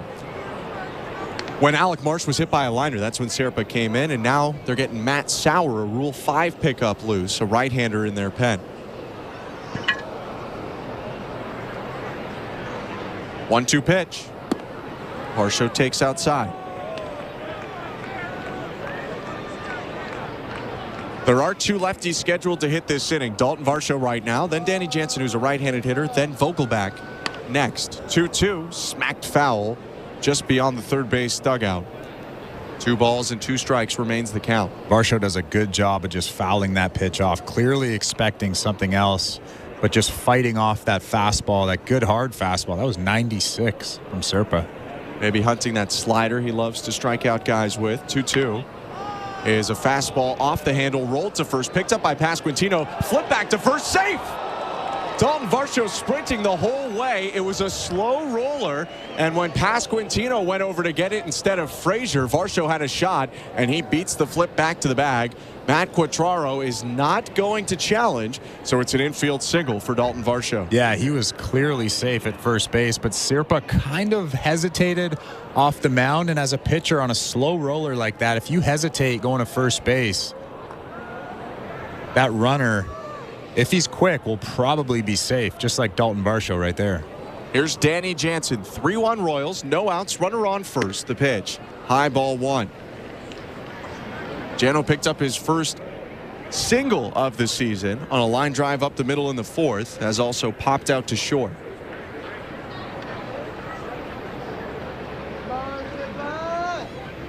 The 1-0. Called strike. And when you're as hot as Dalton Varsho is right now, you can even get on base on dribblers like that. For Varsho now a 5-game hit streak. Blue Jays trying to get Jansen hot, a guy who hit 17 homers in just 86 games last year, career high in homers. 1-1 pitch inside, he spins out of the way. 2 balls, 1 strike.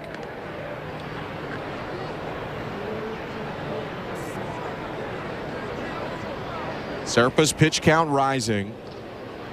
Probably guess if they left him in, they'll leave him in for Vogelbach, the left-handed hitter, next, but maybe that would be it. Here's the lefty's 23rd pitch of the day.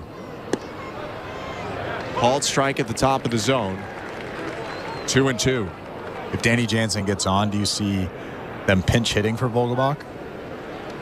I don't think so. I mean, I think you have him in there for a big swing in a moment like that. 2-2. High ball 3.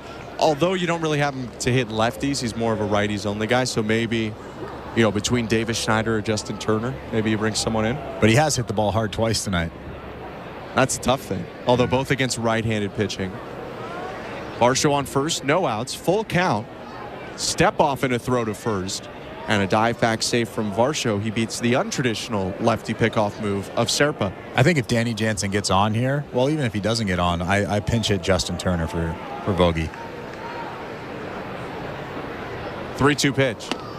High ball 4. Jansen will take a tough fastball for a walk. Varsho up to second, and a big chance here for the Blue Jays. Looks like he's coming to the plate. Vogelbach has sparingly hit against left-handed pitching in his career. His numbers skew far more towards right-handed pitching, and he's just had the majority of his opportunities against right-handed pitching in his career. This is the 280th at-bat against left-handed pitching for Vogelbach. He's taken over 1,300 against righties. 2 on, no outs. First pitch is a fastball for strike 1. And I actually don't dislike this choice here. Vogie's numbers aren't great, but he has looked good tonight in his first 2 at-bats. His swing looks good. His swing is on a good plane. I like this matchup. 0-1. He takes downstairs to even up the count. And he looks confident. He takes that pitch right there. He looks confident. He knows what he's doing up there against lefties. Vogelbach pointing his bat up toward the sky. Now ready to go. Serpa deep into the pitch count. His 28th. Swing and a miss. Powell tipped that one back to make it 1-2. Just a hair behind it. Nodding his head. He knows he missed it. There is a high likelihood that if they switched or pinch hit for Vogelbach, maybe it would be a new pitcher into the game. So maybe you don't even get that platoon advantage. 1-2. Swing and a miss, strike 3. Looking up at the sky, he waved past a slow slider. And there's 1 out. And that swing was a little bit awkward. obviously not used to facing lefties. He's a guy that comes in late in ball games against righties. Although I did like that matchup, it's still any left-on-left matchup is harder than a right-on-left. That was his first lefty face this year. The pitch to Ernie Clement, up and away, and it gets all the way to the backstop. Varsho up to third, Jansen at second. And that's just a passed ball for Salvador Perez, the 5-time Gold Glover. I mean, that pitch was certainly sailed up and away, but at the same time, you expect a guy with the cachet of Perez to reel that in. Well, just like that, Bogey did his job. He moved the runners over. There's a chance they call that a wild pitch. It would be generous. But regardless, second and third for the Blue Jays. A single from Clement could tie the game. 1-0. High and outside again. Ball 2.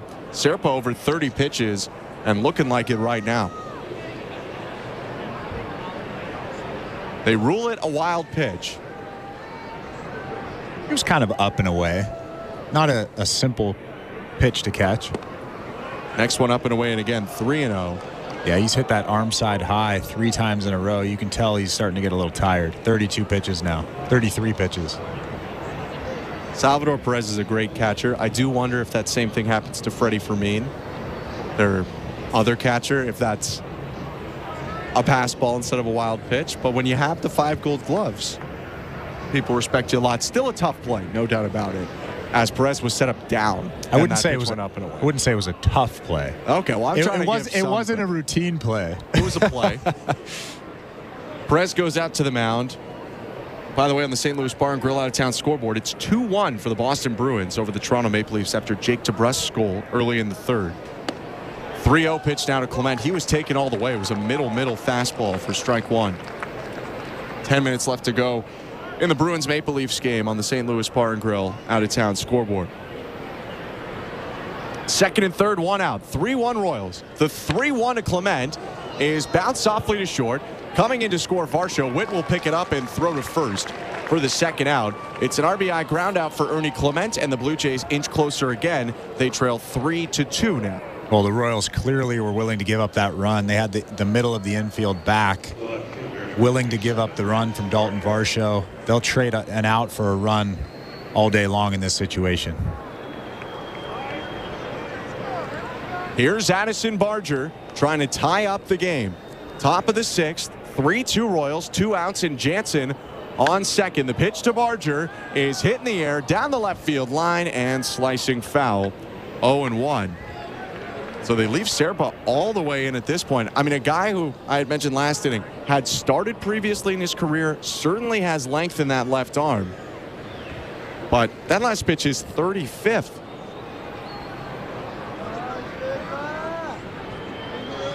A 1. High, 1 ball, 1 strike. This would be a great situation for Barger to make up for that blunder early on in the game.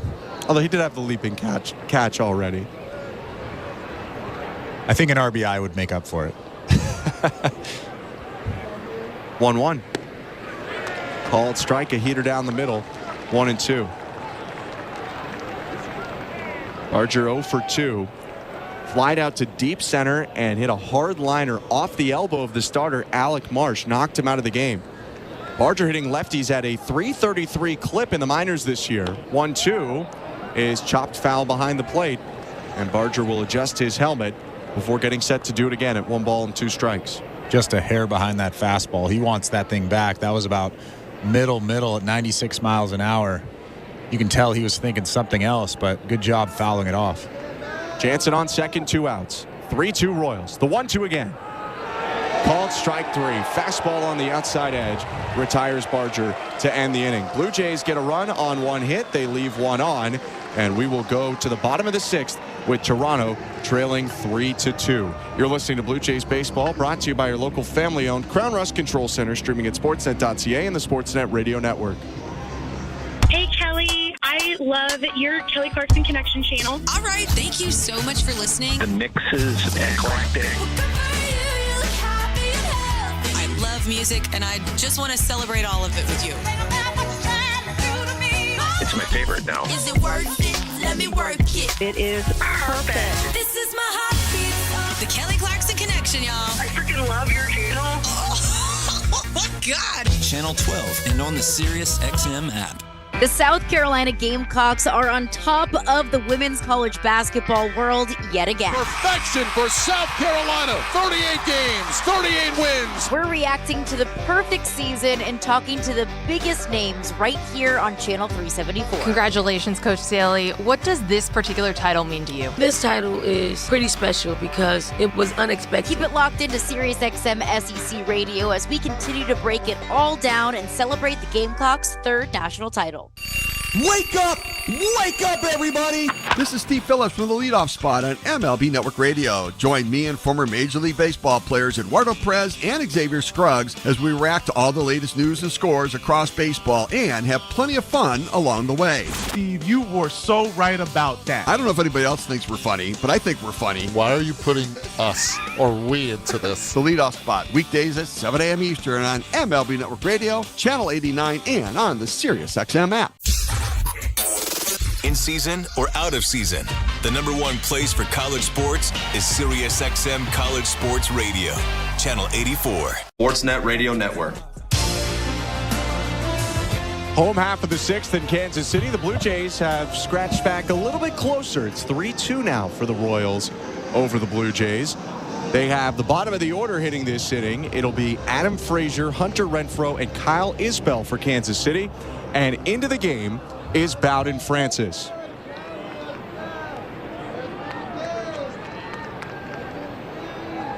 Francis's fifth appearance of the season. Right-hander faces a lefty hitter in Frazier. Jansen sets up away, and the first pitch is a called strike at the knees. 0-1.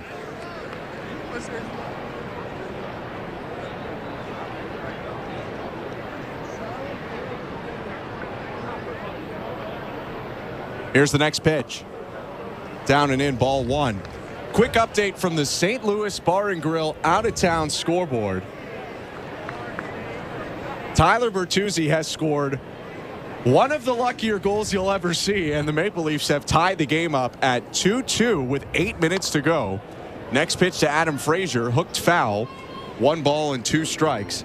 A point shot from Morgan Riley that hit Bertuzzi's foot, then a Bruins defenseman's foot, changed directions completely and bounced into the net. And it's 2-2 and a wild one at Scotiabank Arena. 1-2 pitch. Frazier hits a line drive over the leaping Biggio at second and rolling into the glove of Springer in right field. First hit of the day for Adam Frazier in the first batter that Bowen Francis has seen. Well, Bowen Francis was trying to elevate that fastball. You could see Danny Jansen above the strike zone with his target, and he just misses kind of right down the middle, almost belt high. Adam Frazier just smokes it into right field over Kevin Biggio. Francis gets a new baseball. Here comes Hunter Renfroe, who's 0 for 2. Runner on first. No outs, bottom of the sixth. 3-2 the Royals lead, the same score they won yesterday's game to even up the series. Francis takes a breath. A long look and the pitch. Curveball misses high, ball one.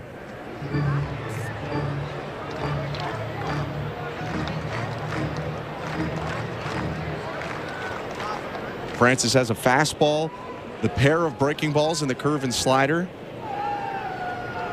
And he's got a split finger, 1-0. Another curve misses inside.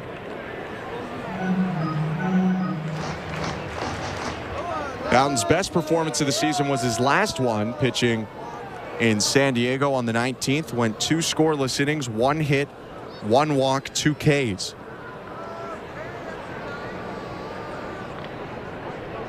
Turn and a throw to first. Frazier back standing. I think the biggest thing for Bowden, and this goes for every single pitcher that's ever thrown a baseball, but you have to get ahead, and clearly he hasn't gotten ahead here. But that's the key to his success. 2-0 fastball hit high to center field. Varsho settling up in front of the track will make the catch. Tagging from first, Frazier looking to advance. Throw comes in and it bounces by Biggio. Might have been there in time, but it was a little bit wide and it skipped in. So Frazier will advance 90 feet on the deep fly ball to left center. Yeah, I think if Kevin Biggio catches that baseball and applies the tag, they have Adam Frazier out at second base, but it was a little bit off. Kevin Biggio had to reach for it and couldn't quite corral it.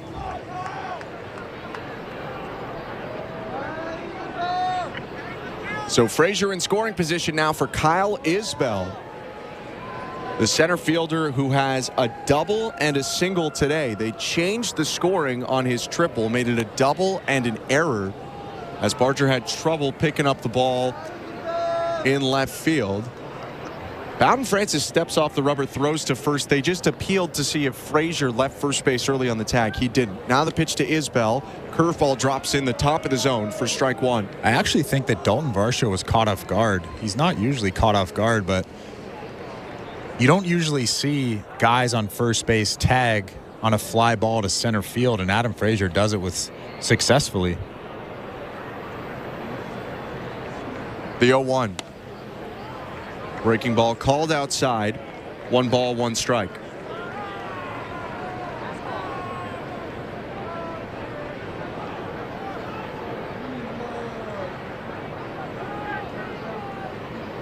Isbell, a third rounder by the Royals in 2018 out of UNLV, faces a 1-1 and jumps out of the way of a fastball yanked down and in. 2 balls, 1 strike. Played on some pretty good teams with the Revs. Bryson Stott was a teammate of his, the now Philly and Las Vegas native.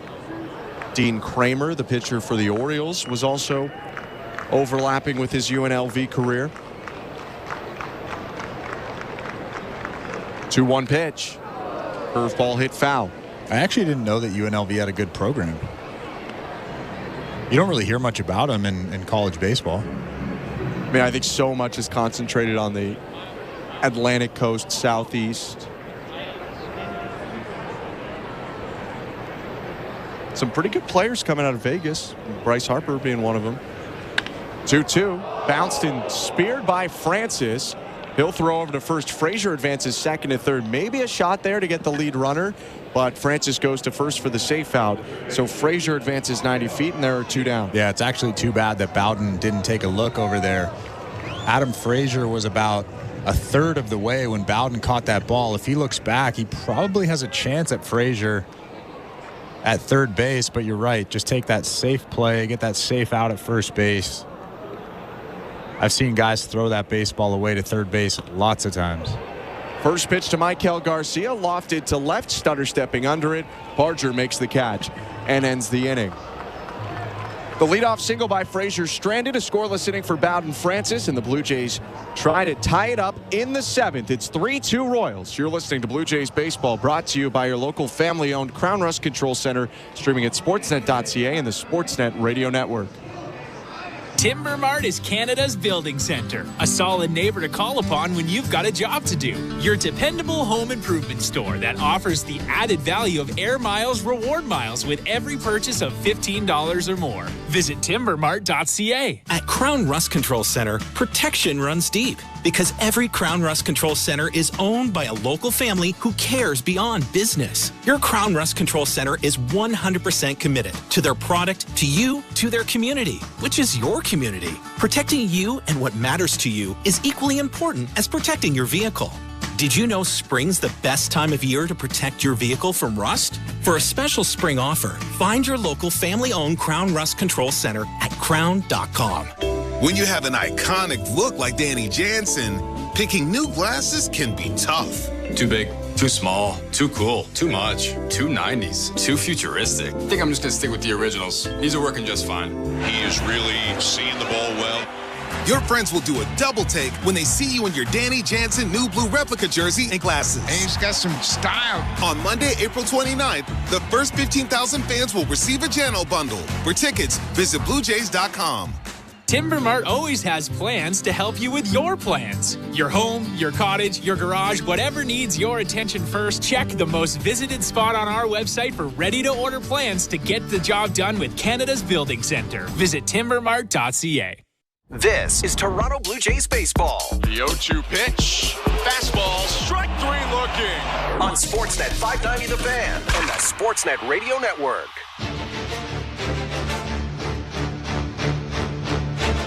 John Schreiber takes the mound for the Kansas City Royals as we're about to get underway with the top of the 7th inning. 3-2 Kansas City over Toronto. Blue Jays looking to stage a comeback here. Kevin Biggio leads off. The pitch from the righty Schreiber, sidearmed in high, 1-0. Second day in a row that the Blue Jays have seen Schreiber, who pitched a scoreless inning with just a walk yesterday. His 1-0. Biggio smokes it foul down the right field line and into the netting, 1-1. And Schreiber's got that kind of tuck delivery with the sidearm, that funky motion that you don't really see every day. And it comes out about 93, 94 with some good sink. 13th appearance of the season. He has an 0.82 ERA. A Red Sox the last 3 years, a Tiger before that.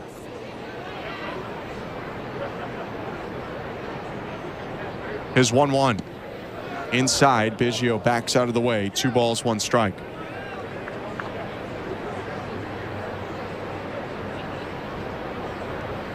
Cavan today is 0 for 2. A ground out to second and a strikeout. Came into today hitting .263. 2-1 pitch. Rolled foul right side. 2 balls, 2 strikes.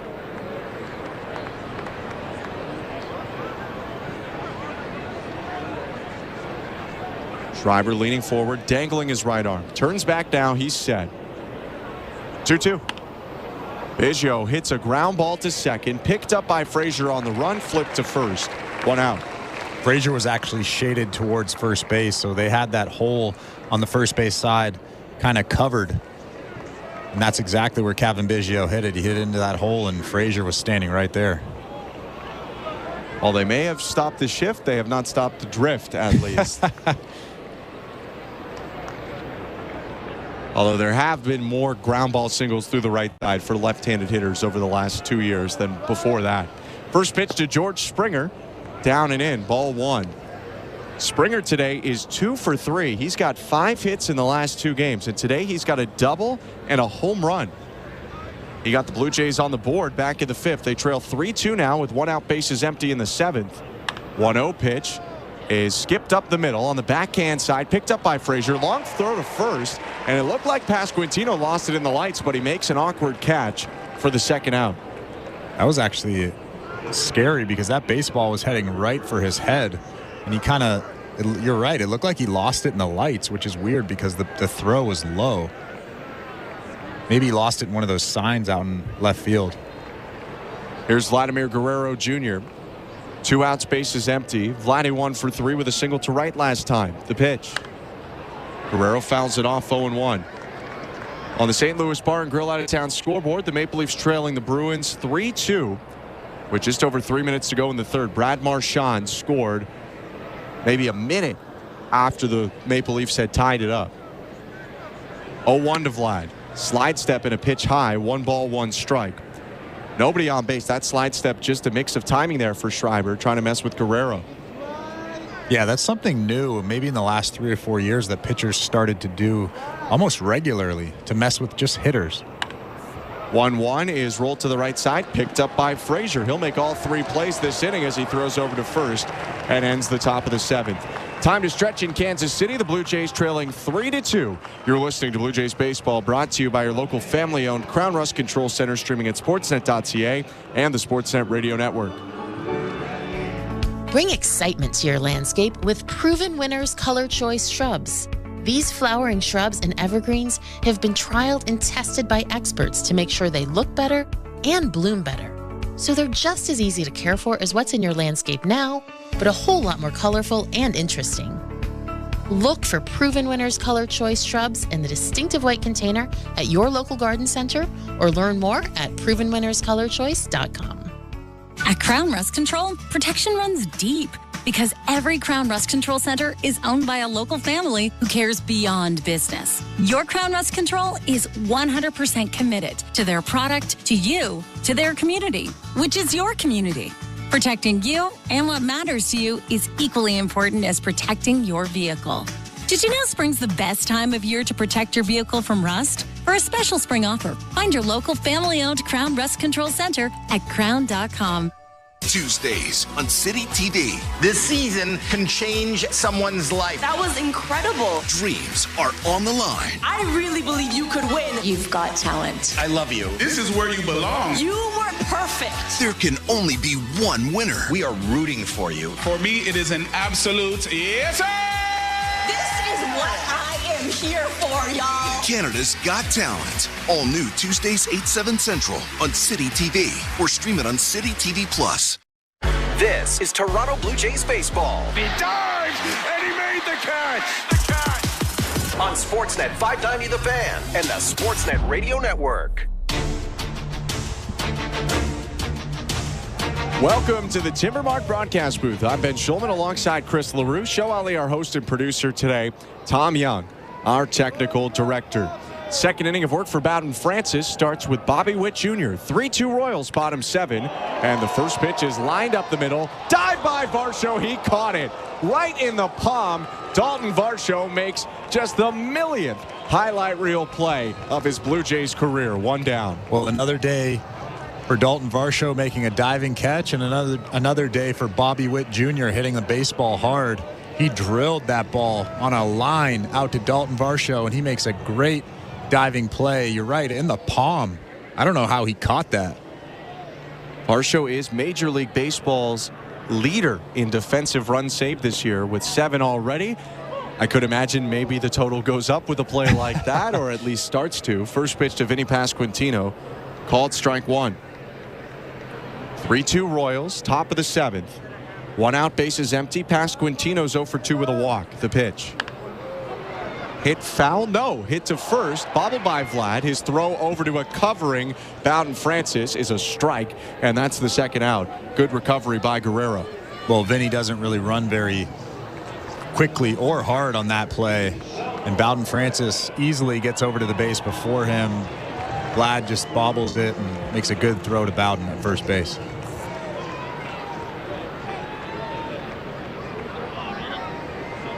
So 2 down. Blue Jays would love to get to the bats quickly once again. Bo Bichette's going to lead off for Toronto in the 8th. Salvador Perez about to step in for the Royals.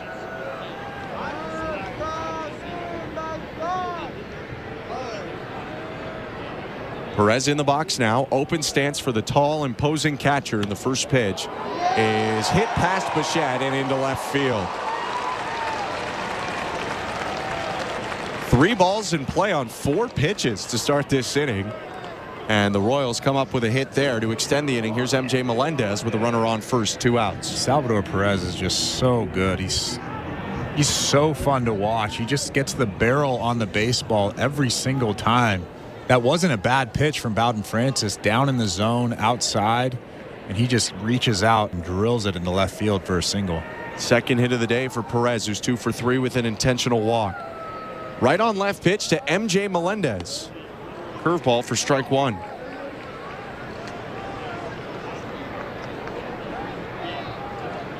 Melendez has grounded into a pair of fielders' choices and once just grounded out himself. Wide open stance, twitching that front right knee. The next pitch hit foul to the left side, 0-2.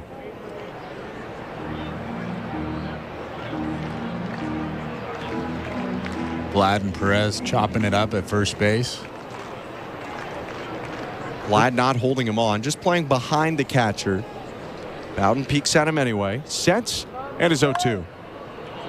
Rolled over to second, picked up by Biggio. He will tag Salvador Perez with a fist bump to the glove by Perez, and that ends the inning.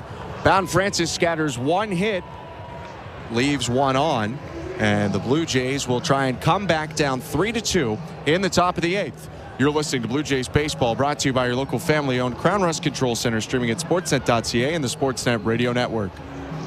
The NBA playoffs are in full swing. And the superstars are now battling mano a mano. And you can hear every second of the postseason on NBA radio. Mitchell out front, long 3.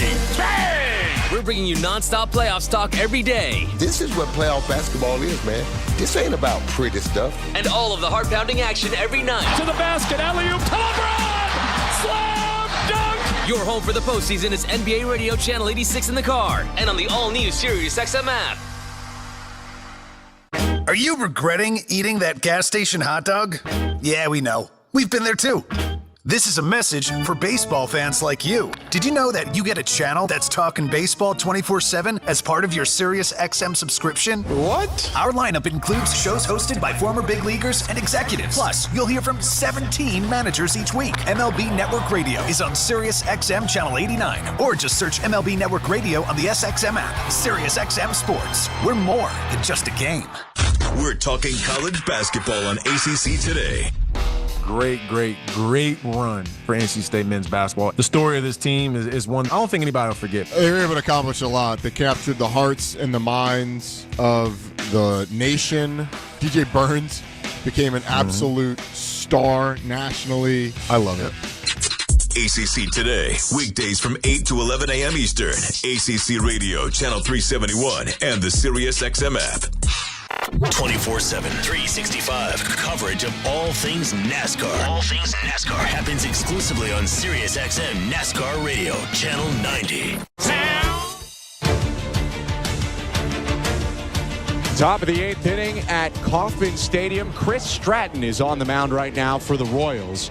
Third arm out of their pen, fourth pitcher overall, with Kansas City holding on to a 3-2 lead. I'm Ben Schulman alongside Chris LaRue. Bo Bichette, Dalton Varsho, and Danny Jansen will hit for the Blue Jays in this inning. 3-4-5 in the Toronto order. Quiet day for Bichette so far. 0 for 3, 3 groundouts. First pitch from Stratton. And Bo grounds it to short, backhanded by Witt. Throw over to first. And Bo Bichette's the first out of the inning. And there is clear frustration for Bo Bichette. After his last ground out, he took his helmet and he slammed it into the grass just beyond first base. Obviously frustration, because he is the guy that needs to lead this team, and he's not doing that. Dalton Varsho is the leader of this team right now offensively. A hit and 2 walks today for Varsho. First pitch. Outside, ball 1. Dalton's average up to 260 on base, sitting a point below 350. 6 homers, 13 RBIs. 3-2 lead, 1 out, base is empty. The pitch. Called strike on the outside edge.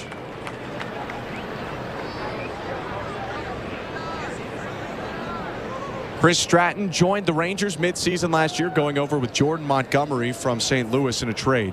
1-1. Fouled off. Varsho hit that off his front left ankle.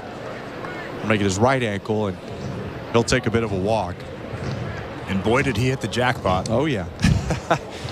Stratton pitched 22 times for Texas last year to an ERA just below 3.5. Made some playoff appearances as well and picked up a World Series ring. 1-2.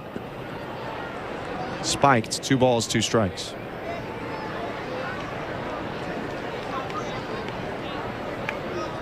Now making his 11th appearance of the season for the Royals, has given up 4 earned runs in 11 innings coming into this one. Righty set, standing on the first base side of the rubber. Perez sets up outside. 2-2 pitch, misses too far outside. Varsho will take to fill up the count.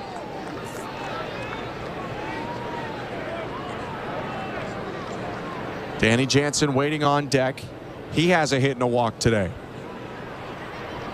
3-2 to Varsho. Swing and a foul off. Might have been ball 4, but he fights a fastball below the knees to stay alive. Yeah, even though that was a ball, it was still too close to take, and Dalton Varsho does a nice job just fouling that back, just like Justin Turner does, just like Ernie Clement.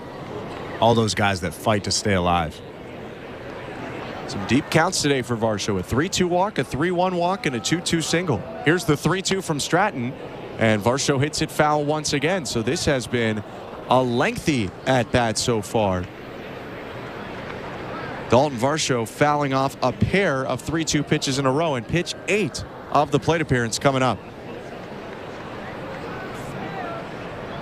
Here it is, and Varsho swings through it for strike 3. First time he's set down today, and now Danny Jansen will try and tie up this game with 1 big swing. That's a tough pitch from Stratton. A good changeup. Started on the bottom part of that strike zone. Sorry, it was a slider, and just breaks down off the table. Hard pitch for any lefty to see. Here's right-handed hitting Danny Jansen. First pitch slider, called strike 1. Looking for a fun new way to watch the ballgame at Rogers Center? Grab your friends, grab some drinks, and watch the Blue Jays from the Catch Bar. Great views just above the visitors' bullpen, and tickets available for just $20. Visit bluejays.com/outfield district ticket today. Next pitch bounced, and it's 1 ball, 1 strike. Danny Jansen batting here with 2 outs, and the base is empty. 3-2 Royals over Blue Jays, top of the 8th. Royals took the lead in the first and have held it since. The 1-1. Jano swings and misses through a fastball. 1-2.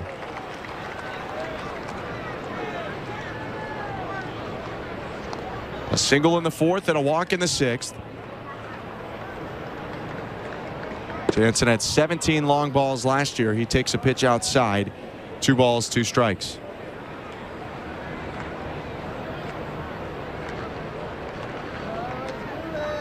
Vogelbach, the next hitter, should the inning continue. Stratton's pitch. Swing and a foul tip. It hit Salvador Perez, who's actually pulled his left hand out of the glove and is checking it out right now. Home plate umpire Alex McKay delivering a ball to Chris Stratton, giving the catcher Perez some time, who's talking with a fellow catcher in Danny Jansen.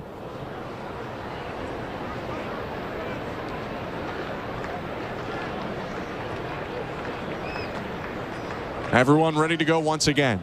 2-2 count. Stratton reaches back and fires. Fastball called strike 3. Got him right at the knees, and that ends a 1-2-3, top of the 8th. 3-2 Royals headed to the bottom half.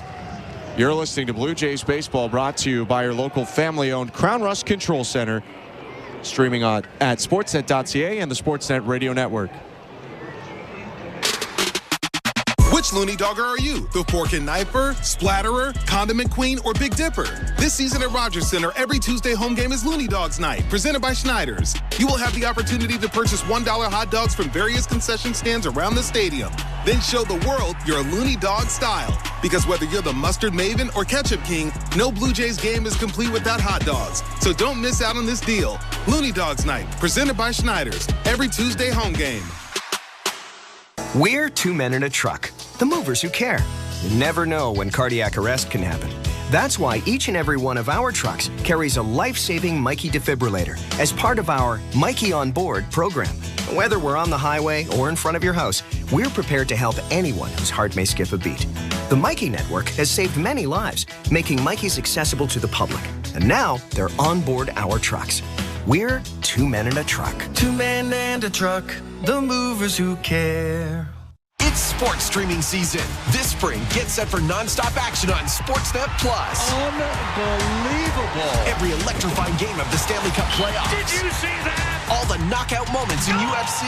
Awe-inspiring action from the NBA playoffs. Plus, the Toronto Blue Jays are back in full swing. Catch all the can't-miss moments that matter most to you. Because when it happens in sports, it happens on Sportsnet Plus. Subscribe at sportsnetplus.ca. This is Toronto Blue Jays baseball. He makes the catch, and the Blue Jays win the ball game. On Sportsnet 590 The Fan and the Sportsnet Radio Network. This copyrighted broadcast is presented by authority of Rogers Blue Jays Baseball Partnership and may not be reproduced or retransmitted in any form, and the accounts and descriptions of this game may not be disseminated without the express written consent of Rogers Blue Jays Baseball Partnership or the Sportsnet Radio Network. Trevor Richards in for the bottom of the 8th. He drops a changeup in for strike 1 against Nelson Velasquez. Appreciate you hanging around on this Wednesday night. 3-2 the Royals lead the Blue Jays. Velasquez leading off the bottom of the 8th. The 0-1. Another change, hit in the air, left field. Barger coming in, now backs up a little, makes the catch. 1 out.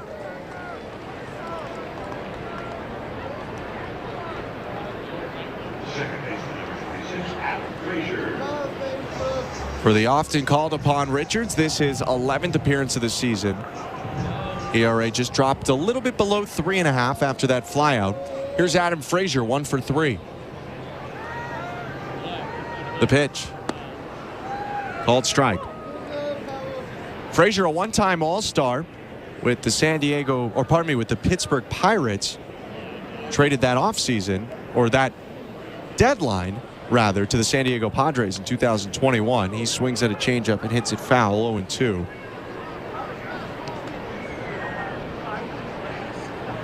and just hasn't really recaptured that same efficiency at the plate that he had in 2021 with the Pirates. 0-2, fouled back.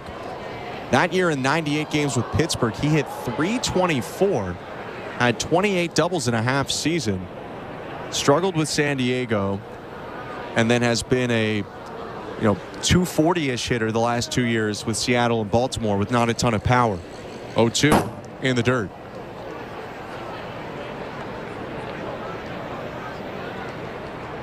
The closer, James MacArthur, getting loosed. He had a 6-out save yesterday, and they're getting him warm today. Royals up 3-2, 1 out, bottom of the 8th, 1-2 to Frazier. He pokes a fastball that was way outside, foul, and it's 1-2 still. Well, that MacArthur situation is probably a, hey, are you okay to go today if we need you? Thumbs up. Okay, great. I don't think it's a usual thing to see somebody go 6 outs and then pitch the next day, but if MacArthur says it's okay, it probably is. 1-2 changeup, hit back foul. Still 1 ball and 2 strikes. It was a pretty efficient 2 innings for what it's worth. 20 pitches in 2 innings. The Royals have rolled out their 7-8-9 back-to-back days. 1-2 change misses low. 2 balls, 2 strikes.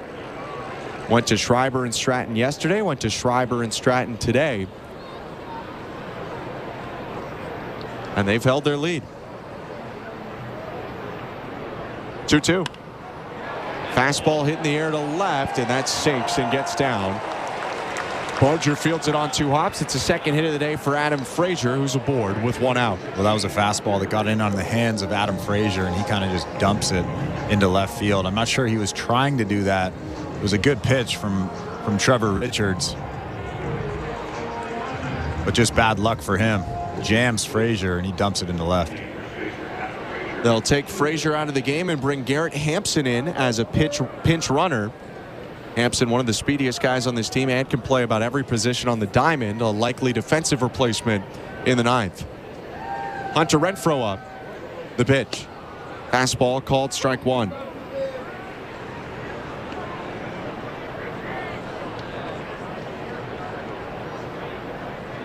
Renfroe's popped out, grounded out, flied out today. Right on right pitch. And rather a turn and throw to first. Richards standing like a statue for a while before checking on Garrett Hampson. Well, that's a big run out at first base, and there is 1 out, so you can only assume that Hampson will try to get to second base. Hampson's stolen 3 bases this year. 0-1 pitch is low, 1 ball, 1 strike. His best stolen base season, the runner Garrett Hampson, came in 2021 when he played 147 games. He stole 17 bases that year. 1-1. Change up outside, 2 balls, 1 strike.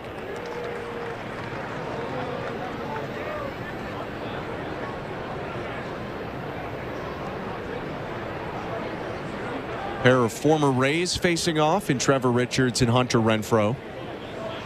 Renfroe spent 1 season with Tampa Bay, 2020. 2-1 change, drops in, strike 2. And Richards is throwing a lot more strikes with that changeup. In his last outing against San Diego, he walked 3 guys. It's part of the Blue Jays' 6-3 loss in the finale on Sunday.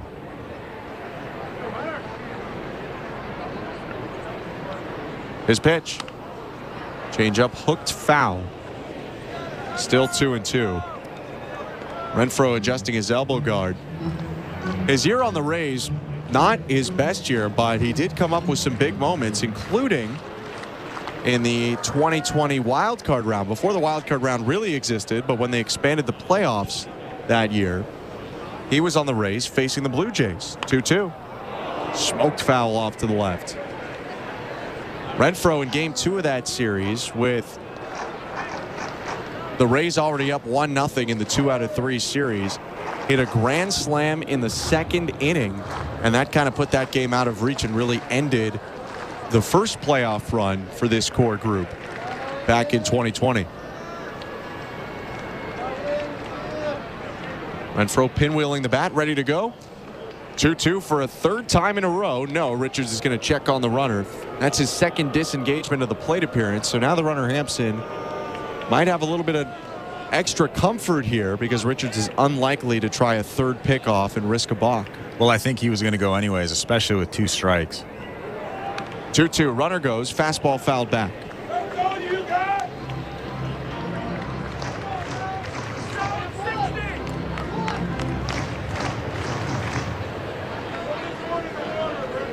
17 pitches already for Richards. He's recorded 1 out, given up a single, and is in a lengthy battle with Hunter Renfroe. Here's the 10th pitch of the at-bat. It's a changeup, dribbled foul right side. Hampson was off on the pitch again, and he'll again have to turn around and go back. And almost every changeup that Trevor Richards has thrown this inning has been a quality changeup. Whether he wants to throw it for a strike or he wants to throw it for a swing and miss, everything has been good so far. Gave up the lone hit this inning on a fastball. He'll try to strike out Renfroe again. Richards in the set. Reaches and fires. Missed low. Ball 3. Not the one time that Hampson didn't take off. So he's still at first base. A full count now. Kyle Isbell on deck. 3-2 Royals. Runner on first, 1 out, bottom 8. The pitch is hit hard but foul down the left field line and off the netting. Hampson was taken off once again, and for a third time this at-bat, he'll have to jog back from second to first. Well, he's got to be exhausted. I'm not sure he'll take off again here. We saw Dalton Varsho do that maybe a week ago. He went 3 times in a row. I think it was Colorado, yeah. George Springer was at the plate. And he's probably the one guy that would do that. 3-2 change. Again hit foul hard down the left field line. Renfroe's somewhat on it. Hampson did take off again, by the way, so he'll jog for a 4th time back to first. Renfroe just can't keep it straight right now, but he's hit a handful hard. That one was hit 103 miles an hour. Yeah, he's getting the barrel to it, but he's way out in front. I guess staying conscious of that fastball from Richards. Here's pitch number 14. Trevor Richards versus Hunter Renfroe, the 3-2. Fastball, grounded to third, picked up by Clement. Runner was going, so the only play is first, and he delivers it there for the second out. Garrett Hampson up to second, and finally, Trevor Richards retires Hunter Renfroe. There are 2 outs. Well, Ernie Clement he didn't make a good throw to first base. Vlad had to bend over. It was almost a 1-hop to first base. Tough play for Vlad, but a good play. Danny Jansen going out to talk to Richards, and I'd imagine as much to give him a rest as talk about the next hitter coming up. 14 pitches, and for Hunter Renfroe, who does go to 0 for his last 13, that's tough, but there's got to be some encouragement in being that difficult of an out and now giving an opportunity to a fairly hot Isbell, who has 2 hits today, including a double, has scored 2 runs, and had a home run as a substitute in game 1 of this series. Also came up with a run yesterday, although he reached on an error. He was 0 for 3 officially.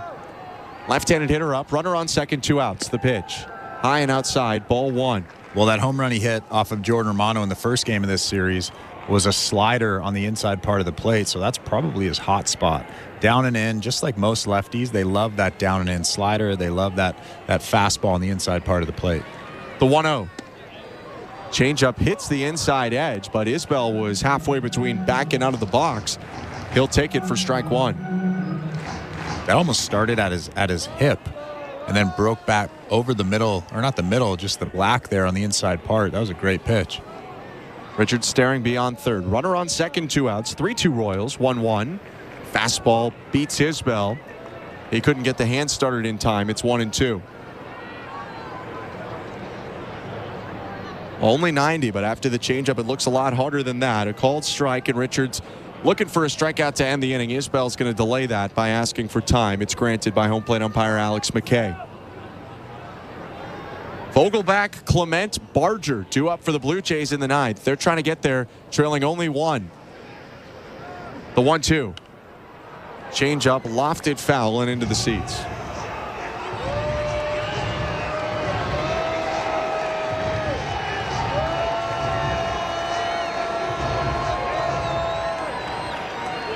Hampson bounces off second and takes his lead. Bichette playing behind him. The shortstop's up the middle against the left-handed hitter Isbell. 1-2. Change up in the dirt, blocked by Jansen. Caromed off of Isbell, actually, and went back to Jansen, who was scrambling for it. Hampson never left second base.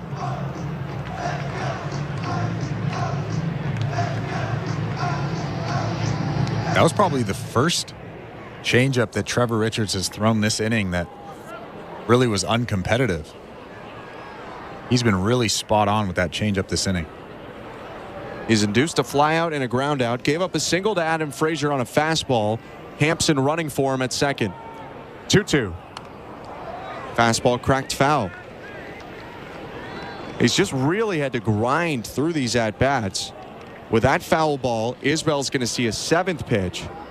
Hunter Renfroe saw 14 before grounding out. Frazier saw 8 before singling. He did get Velasquez on the 2nd pitch of the inning. 28 pitches for Trevor Richards. This is his 4th batter faced. 2-2 again. High fastball, ball 3. The top of the order is about to come up. Richards and the Blue Jays want to finish this now rather than give Michael Garcia a shot. He's 2 for 4 today with 2 singles and an RBI. 3-2 pitch. Fastball lifted to left center. Barger's going to call and catch and end the inning. No runs, 1 hit, 1 left on. And a 3-2 Royals lead as we head to the 9th. Daniel Vogelbach set to lead off when we come back. You're listening to Blue Jays Baseball, brought to you by your local family-owned Crown Rust Control Center, streaming at sportsnet.ca and the Sportsnet Radio Network. The artists the rest of the world will be talking about in months are on SiriusXM's Next Wave concert series. Now, hear exclusive performances from the top rising stars in rock, R&B, hip-hop, and more. Tap into Who's Next, the Next Wave Concert Series Volume 7. Now in the all-new SiriusXM app. Just search Next Wave. You love listening to baseball. You love talking about baseball, and so do we. That's why SiriusXM has the only channel on the radio dedicated to baseball 24/7. It's MLB Network Radio, SiriusXM Channel 89. News, opinions, passionate baseball talk from former players and GMs, plus interviews with players, managers, and executives, original specials, and much, much, much more. All baseball, every day, on your radio. If you can hear me right now, you've got MLB Network Radio, SiriusXM Channel 89, and on the SiriusXM app. You love listening to baseball. You love talking about baseball. You love yelling at your buddies about baseball because they love baseball, and so do we. That's why SiriusXM has the only channel on the radio dedicated to baseball 24/7. It's MLB Network Radio, SiriusXM Channel 89. News, opinions, passionate baseball talk from former players and GMs, plus interviews with players, managers, and executives, and much, much, much more. If you can hear me right now, you've got MLB Network Radio, SiriusXM Channel 89, and on the SiriusXM app. Scotty Scheffler is the Masters champion. The biggest events in golf are on PGA Tour Radio, Channel 92 in the car, and on the SiriusXM app. Sportsnet Radio Network.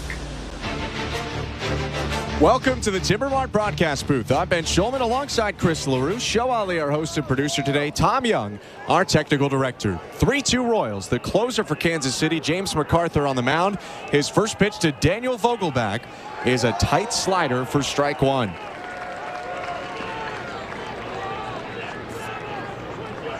Garrett Hampson remains in the game after pinch running for Adam Frazier. He's the second baseman for Kansas City.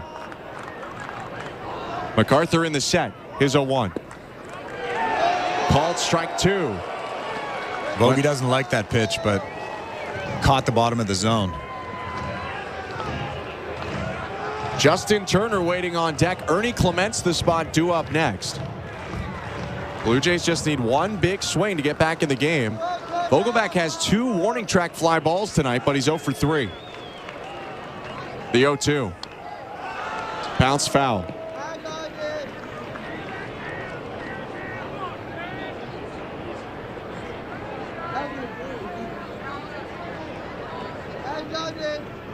They call MacArthur the general, and I mean, he has a tough mission tonight, pitching after going 2 innings yesterday for the save. 0-2. Just downstairs. 1 ball and 2 strikes. And I think that Vogie got lucky there. Salvador Perez was set up on the outside part of the plate, and that curveball or that slider came back on the inside part. I think it caught the bottom of that zone. Setting up inside now, the 1-2. Called strike 3. Sinker ducked back over the plate after starting on the front tip of Vogelbach. He goes down for out number 1. Yeah, that was a great front door sinker right there from MacArthur. 95, started off the plate in, and then just breaks back over the middle. You can see Vogie getting out of the way of that pitch, but clearly caught the plate. Here's Justin Turner, pinch hitting with the Blue Jays, down 3-2. 1 out, top of the 9th. The pitch. Outside, ball 1. Turner's got 2 homers so far this season, 12 RBI, second to only Dalton Varsho in that category, and batting .310. The 1-0. Called strike. MacArthur gets a break there on a pitch that looked just a fraction of an inch outside. 1-1. And up next is Addison Barger. Too perfect? We'll just have to wait and see. The 1-1. Swing and a miss. Chased the slider down and away. 1 ball and 2 strikes. Blue Jays do have Davis Schneider, Isaiah Kiner-Falefa, and Alejandro Kirk on the bench as well. But they need 1 big swing, and Barger's a guy who can provide that. First, though, the 1-2 to Justin Turner. Looped into left field and down. Base hit. Turner around first. He'll head back to the bag. The tying run aboard for the Blue Jays here in the top of the 9th, down 1. Turner did such a good job going down and getting that baseball.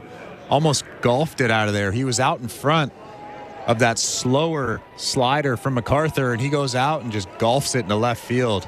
He's so good with 2 strikes. Didn't really hit that ball that hard, but he's really good at placing those hits. And Turner pinch ran for immediately by Isaiah Kiner-Falefa, who's got a lot of speed, could score on a double. Barger staring at the barrel of his black bat. Infield and catcher meeting on the mound right now. Breaks up. And here comes Addison Barger to the plate. 0 for 3 in his major league debut. Blue Jays down 3-2 to the Royals. Runner on first is IKF. And 1 out in the top of the 9th. Barger, the left-handed hitter, settles into the box. Standing up on his front right toes. Here's the pitch from MacArthur. Slider for strike 1.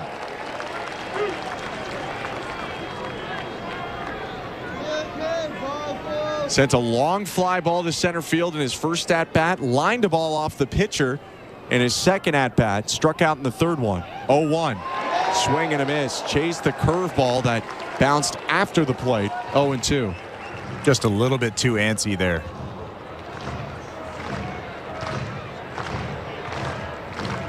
Schneider talked about trying to rein himself in emotionally. He only found out he was debuting at 11 p.m. yesterday. Playing here today. Turning to throw to first. IKF is back in, diving safely.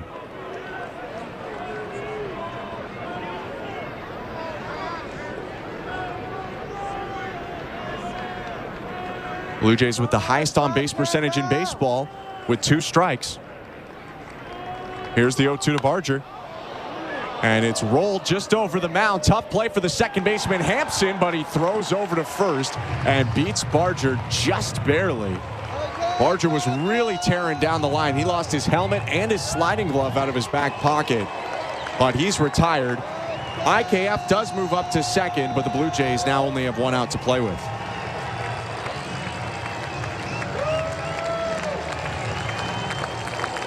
IKF's on second. It's Kevin Biggio hitting for the Blue Jays. 0 for 3 today. Royals fans on their feet. The first pitch to Biggio. Check swing on a pitch down and in. Appeal to third. They say he went around. Didn't really look like it, but they have a better angle than we do. Strike 1. Yeah, I'd love to see a replay on that. Didn't really look like it from our angle. Biggio's driven in 5 this year. The 0-1. Low. 1 ball, 1 strike. And Kevin Biggio is the perfect guy to be up in this situation. slow heart rate, not trying to do too much. All he does is just finesse that baseball into the outfield in a tie ball game. IKF on second, 2 outs. 3-2 Royals. MacArthur's 1-1. Swing and a miss. Over top of a curveball that landed down and in. And the Blue Jays are down to their final strike. It's 1-2. Toronto 0 for 6 with runners in scoring position today. Just haven't done much offensively.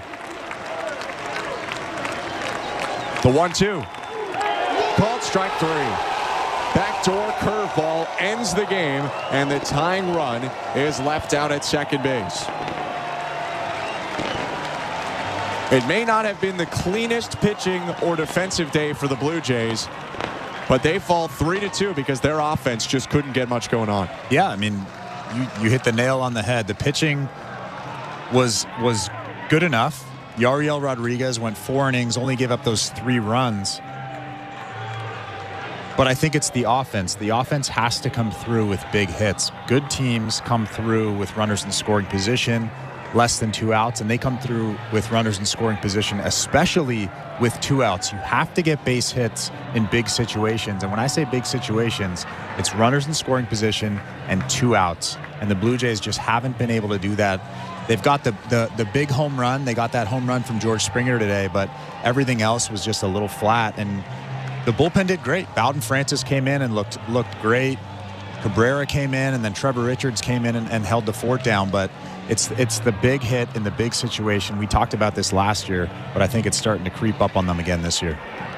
Blue Jays lose 3-2, and the best they can do now is split the series in the finale tomorrow. We'll wrap this one up on the other side and send you off to Blair and Barker for Jays Talk. Stick around. You're listening to Blue Jays Baseball, brought to you by our local family-owned Crown Rust Control Center, streaming at sportsnet.ca and the Sportsnet Radio Network. Bring excitement to your landscape with proven winners, Color Choice Shrubs. These flowering shrubs and evergreens have been trialed and tested by experts to make sure they look better and bloom better, so they're just as easy to care for as what's in your landscape now, but a whole lot more colorful and interesting. Look for proven winners, Color Choice Shrubs, in the distinctive white container at your local garden center, or learn more at provenwinnerscolorchoice.com. Hi, I'm Buck Martinez, live from the showdown between Pizza and inflation. First to the plate, Pizza's big hitter, fixed rate pizza. An extra large 4-topping pizza for a fixed price of $17.99 until the end of 2024. I dare say, folks, inflation stands no chance against this all-star. Here's the delivery. And inflation strikes out. That's a swing and a drive for fixed rate pizza. Lock in yours today. Order pizza.ca. And a truck or two. And a truck or two. And a truck or two. And a truck. Take 2 in a truck. 2 in a truck.ca. So when you gotta move, all moving day. Think 2 in a truck. 2 in a truck.ca. Cause all of us movers are not the same. So that's our company name. 2 men in a truck.ca. We're lots of men with lots of trucks. So give us a call today. At Crown Rust Control Center, protection runs deep because every Crown Rust Control Center is owned by a local family who cares beyond business. Your Crown Rust Control Center is 100% committed to their product, to you, to their community, which is your community. Protecting you and what matters to you is equally important as protecting your vehicle. Did you know spring's the best time of year to protect your vehicle from rust? For a special spring offer, find your local family-owned Crown Rust Control Center at crown.com. Hey, this is Trevor Richards. You're listening to Toronto Blue Jays Baseball on the Sportsnet Radio Network.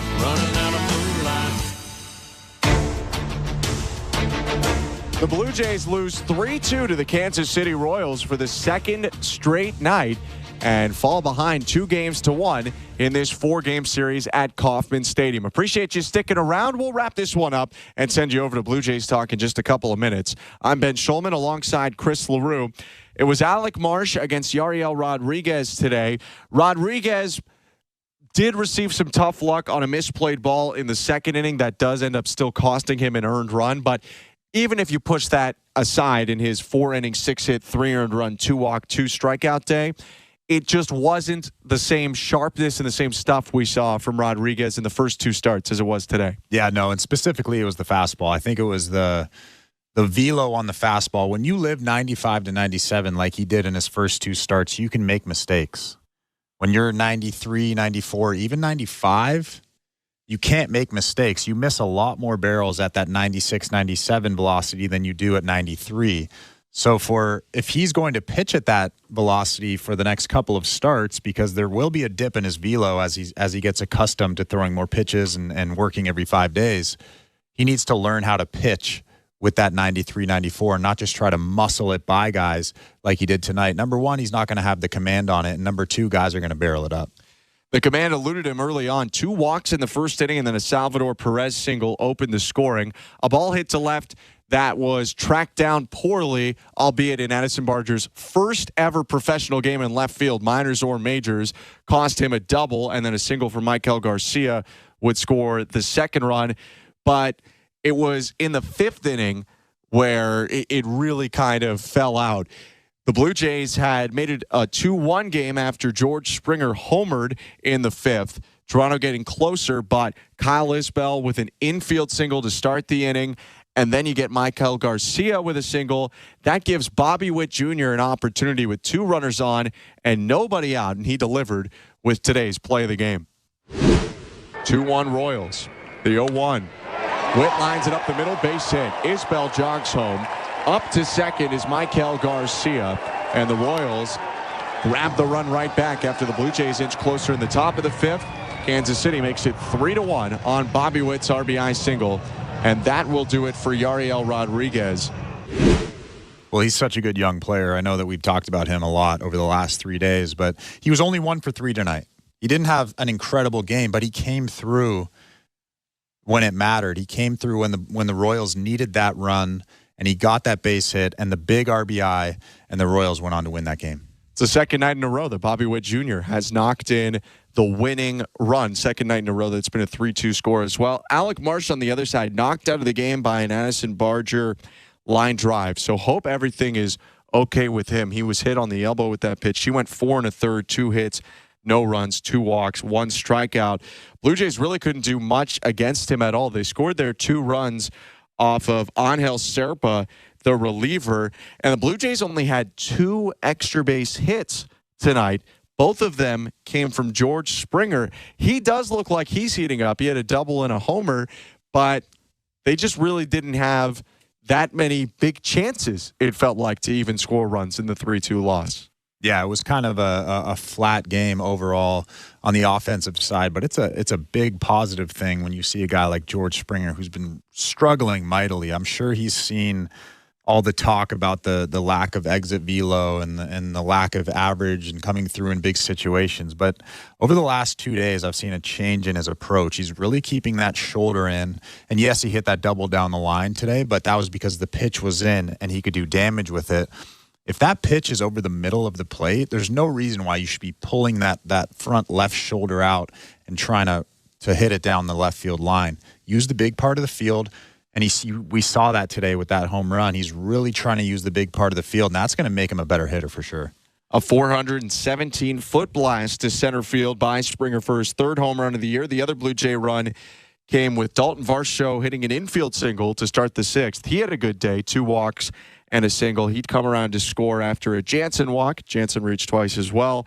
Ernie Clement grounded him in. It was an RBI ground out for Clement. The Blue Jays came up down 3-2 in the 9th, and Justin Turner did have a pinch hit single, but he would be stranded, or his pinch runner, IKF, would be stranded at second base, and the Blue Jays lost the game. 3-2, the final score. The Blue Jays fall to 13-12. Kansas City up to 15-10. Toronto scored 2 runs on 6 hits, committed 2 errors, left 7 on. They were 0 for 7 with runners in scoring position. For the Royals, 3 runs, 9 hits, no errors, 9 left on base. John Schreiber picked up the win in relief because Alec Marsh didn't go the 5 innings to qualify as a starter. So the scorer picks Schreiber, who pitched a scoreless 7th inning.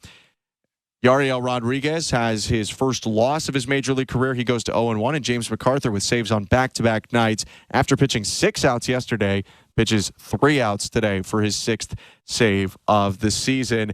It was a game that lasted 2 hours and 38 minutes in front of a crowd of just over 10,000 on a warm day in Kansas City at 23 degrees. The Blue Jays, though, fall in another close one, 3-2 to the Royals. They have a chance to make up for it tomorrow, and who better to go on the mound than Jose Barrios. The right-hander faces off with youngster for the Royals that's been turning heads all around baseball. Cole Reagans, the left-hander, will face off against Jose Barrios at 2:10 Eastern. Game coverage starts at 2 o'clock. Tune in before then and for pregame as well on the Sportsnet Radio Network. That's going to wrap it up, though, for us tonight. For our technical director, Tom Young, our producer and our host, Show Ali, and my partner, Chris LaRue, I'm Ben Schulman. Hope you have a good night, and get your calls in, get your opinion heard, because Blue Jays Talk with Blair and Barker. State things, Jeff. Kevin Barker's Blue Jays losing 3-2 to the Kansas City Royals. The 4-game series wraps up tomorrow afternoon in Kansas City. The Jays looking for a split. Then they get to come home and face the Los Angeles Dodgers. 416-870-0590, star 590, 1-888-666-0590. A couple of talking points, obviously.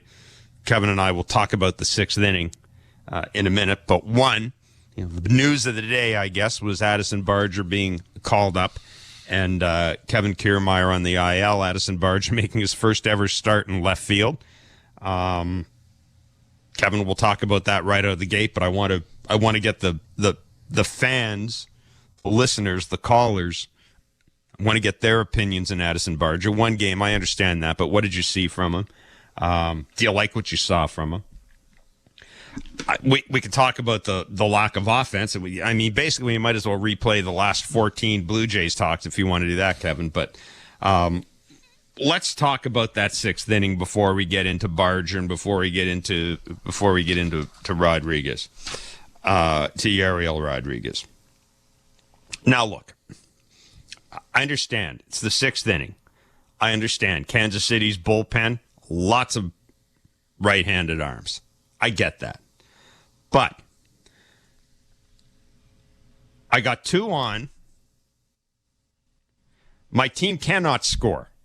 This team hasn't been able to score till, I don't know, it's like September 19th or something like that. They really haven't been able to score. I've got 2 guys on. I've got a bench full. I've got Justin Turner. I got Davis Schneider. I got Alejandro Kirk. I understand he's a catcher. We'll leave that aside right now. Daniel Vogelbach, who hasn't had a hit against a left-handed pitcher for 2 years. He was 0 for 15 last year. Gets an at-bat against Angel Zerpa. Strikes out swinging. Ernie Clement comes up. Grounds out. Addison Barger called out and strikes. So here's my thinking. And I heard what Buck said during the game. It's early in the game to pinch hit when you know that you're going to run into a bunch of righties. My point is this, though. I ended up using Justin Turner in the 9th inning anyhow. I've got a chance to maybe not blow the game open, but I'm not. How many times am I going to have the first 2 batters of an inning on base? I've got to take advantage of that opportunity. So I don't mind if I'm the Blue Jays. I'll pinch hit for Daniel Vogelbach. I don't care if you bring a righty in, because I've still got Addison Barger who's going to come up at the end of that inning. So I'm still going to get a lefty-righty matchup in my favor. Yes, I understand Addison Barger's a rookie. I get all that. But Kevin, I don't understand how you can have a team, manage a team that is not scoring runs and be so passive in that inning. Like, that to me was a completely passive inning. I do not get it. I'll take my chances. I'll take Davis Schneider or Alejandro Kirk against a righty any day over Daniel Vogelbach against a lefty. I don't get that. And then, as we talked about it, to me, it's even more complicated because I'm sitting there saying, okay, maybe Justin Turner was said, hey, it's a day off, man. You get off your feet. I don't know. Maybe Justin Turner wasn't feeling well, whatever. Then Justin Turner pinch hits in the 9th inning with nobody on. I do not get how John Schneider managed this game. And I don't usually come on and hammer John Schneider. I don't get how he managed this game. Yeah, I couldn't agree more. I mean, you got Vogelbach up who don't like hitting off lefties. I mean, Vogelbach hadn't played since the 17th. Like, it's not like he's playing a ton. I mean, if he was and he looked like he was locked in, I mean, I know he had a couple of really good at-bats, but he just, for whatever reason, don't like lefties. And when you don't like lefties, why even give him a chance? You got Turner over there who, I know has been struggling a little, but he's still going to give you a better at-bat off a righty than Vogelbach's going to give you a at-bat against a lefty. So I'm with you 1,000%. They ain't scoring no runs. You got to use your best guys in the biggest parts of the game. For me, I just don't understand it. That's a lost opportunity, right? I mean, you got to be, if you're the manager, I would think, walking away from that game going, did I use my best guy in the best position? And you can answer that easy. No, I used him in the 9th inning with 1 out and nobody on, when I could have used him in the 6th inning with 2 dudes on and nobody out. I'd rather take my chances that way, even if it is against Schreiber, who righties coming in, we're hitting .83. I don't care. Turner is my best hitter right now, other than Varsho, with runners in scoring position. I want that dude up when it matters in those big-time at-bats, because really right now a lot of other guys are having trouble doing it. So I couldn't agree more. Like, this is sometimes you got to do things that you normally don't do, and that was a golden opportunity for me that was lost, that they should just walk him up there and let him have a quality at-bat like he normally does. Yeah, and the thing is, I mean, Justin Turner's been your cleanup hitter all year against lefties or righties. So that's, I mean, I had a real issue with that. I mean, the same thought process that says you can use your closer in the 8th inning because that may be the pocket where you need him, also suggests to me that even though, yes, it is a 6th inning, as I said, I get all that. I got to know what my team is about, and that's an opportunity to score some runs. Well, you kill two birds with one stone, right? You get a righty facing the lefties at the bottom of the order. That's what you're sort of doing right there, right? Is you're taking away the lefty because they're going to bring in Schreiber to face Turner. And now the lefty, the rookie, could face a righty. You know, a better chance of driving a baseball. Like, you sort of killing two birds with one stone there. Yeah. I agree 1,000%. Just head scratching. Before we spin off from this, John Schneider just addressed the media and talked about the pinch hitting situation. So this is John Schneider just a few minutes ago. You used Turner late. Was there any thoughts of using him the previous time up when the lines pulled you up? Yeah, if they didn't have a righty ready, probably at that point, it's first and second, nobody out. It's a situation where you bring in a righty. It's righty versus Schneider, JT, followed by Ernie. I wanted Vogie to hit against a righty late. We got that opportunity. If it was Will Smith, we had righties ready. So tough call for sure. But it's you got to be. In those situations, you're looking for a left on left or a right on right hit. Didn't get it. Yeah, I mean, with all due respect, I can't manage. I cannot manage my game around the hope that Daniel Vogelbach is going to come up in the 9th inning with the game on the line. Kevin, I can't do that. Whenever I just can't. Whenever I look over at the bench and I know that Justin Turner is 100% and can pinch hit that day, I'm looking for that big time spot, that big time at bat to use him, and he didn't. I mean, it's just for me, it's plain and simple. Like, he faced a righty in the 9th inning. It's not like he's getting a lefty. So I don't get it. Let's go to Sam in Hamilton. What's up, Sam? Hey, guys. First of all, this offense, it's just, it drives me insane watching this offense. And that Vogelbach at bat, I don't know why he's on this team, especially after that at bat, after he just whiffs at that. I don't want Vogelbach on this team anymore. I think there's other options in Buffalo. Now, about this offense, I said it last year. I called into the show. They should have fired. They made a huge mistake last season, not firing the hitting coaches and all the stuff that goes into hitting coaches last season at the All-Star break. Because then if the offense still would have failed, then you would have had the players to blame. But guess what? They ran it back with the same coaching staff pretty much. And it's like this again. So, are we going to lose another season of this? And not, who are we going to blame for this? The players, the coaches? You can't fire all the players. I think to me it's time to fire Don Mattingly, fire Guillermo Martinez. It's not working, and I don't want to go through 2023 2.0. Yeah, Sam, listen, appreciate the call. Kevin,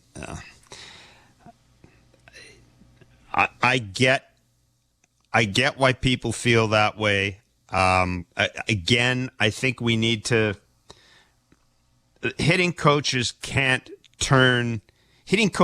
make you what you're not, I guess is what I'm trying to say. This team isn't constructed by the hitting coach. This team is constructed by the general manager. And the hitting coach is given not even the responsibility. The hitting coach is there to help try to get the best out of what guys already are. So it's not like it's not like an offensive coordinator in football where Don Mattingly can sit down and come up with a play that's going to work.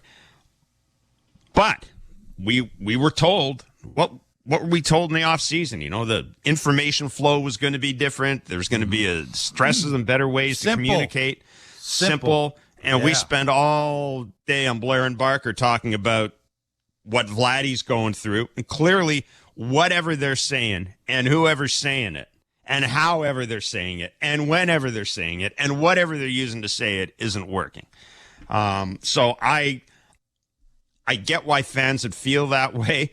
It's just there is blame to go around, but I'm not certain that the coaches are where the blame is to fall right now.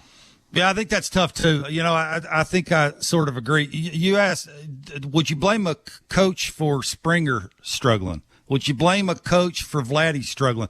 Would you blame a coach for Bo Bichette struggling? Would you blame a coach for Dalton Varsho? I think Dalton Varsho is more for his dad, about his dad, the coaching side and being that relationship, especially when he's on our show. And I was having the conversation. I mean, it's an everyday process. It's an every at bat thing. Like they're going over, what it looks like and how it could get better. So it looks to me more like that's his dad than that is any other coach, and then you could go down the list there. The younger guys, yeah, probably. That's why they're calling up hitting coaches from AAA, just to make those guys comfortable so they can have sort of that kickstand that they're used to leaning on when things are going south. I just think the main guys, I don't know how you can blame a coach for that. I mean, that's more for me. They've been around long enough to say no. Like if it ain't working, you don't like what they're spewing, just say, get away from me. I mean, if I'm not mistaken, I think George Springer has more World Series rings than Don Mattingly. If I'm not mistaken. So absolutely, yeah. I get what the callers are saying, and I get why people feel that way. But it tires me. But I feel like I have to keep reminding people that there isn't a switch that a hitting coach can hit that is going to make guys with 10 years major league service time do something they can't do. Now, in fairness to George Springer, I want to move on from this a bit. Actually, we'll Justin and Barry hold the fort. I promise you we'll get to you. But I do want to talk about George Springer, Kevin. Home run and a double. Coupled with what we saw yesterday with the singles. Positive signs from George Springer, I think you would say. And we've talked about at the start of the year, so much of the focus was why wasn't George Springer getting on? Like why were they married to George Springer in the leadoff spot? And so we have to at least look at that. I think we have to at least look at that. Vladdy and Bo, again, did not have good nights tonight at all. But what are you seeing differently from George? Anything differently from George? Look, what the double was a slider, the homer was a changeup. I mean, he took a fastball to get a changeup down the middle, and it's a homer to center. That's what he has to do. Occasionally he'll have the slider bat speed because it's just not getting started on time. It's not down on time. What I've noticed is when he has the little pause, when the foot hits the ground, that sort of tells you that everything's locked in. He's on time. He's seeing the ball right. And then he can hit quadrants with velocity. And when it's not, he's chasing, he ambushes, and looks like he sometimes has never hit before. So that's kind of nice to see. You always like results. You can build off that. You can gain confidence. And, again, they're going to need, I think asking 2 or 3 of them to get hot at the same time is not realistic. If one of them can get hot and sort of stay hot with Dalton Varsho and kind of be the bookend, right? Either George gets hot and Dalton stays hot, or Vladdy gets hot, Dalton stays hot, or Bo gets hot, Dalton stays hot. Like you're bookending it, right? At least you got, instead of one guy hot, two guys can get hot, and maybe a couple of guys are starting to run into things. You're hitting 3-run homers, and you're scoring a few more runs that way. So I think it's baby steps. And the George thing, you like when he takes the fastball in because he's had a little trouble hitting it.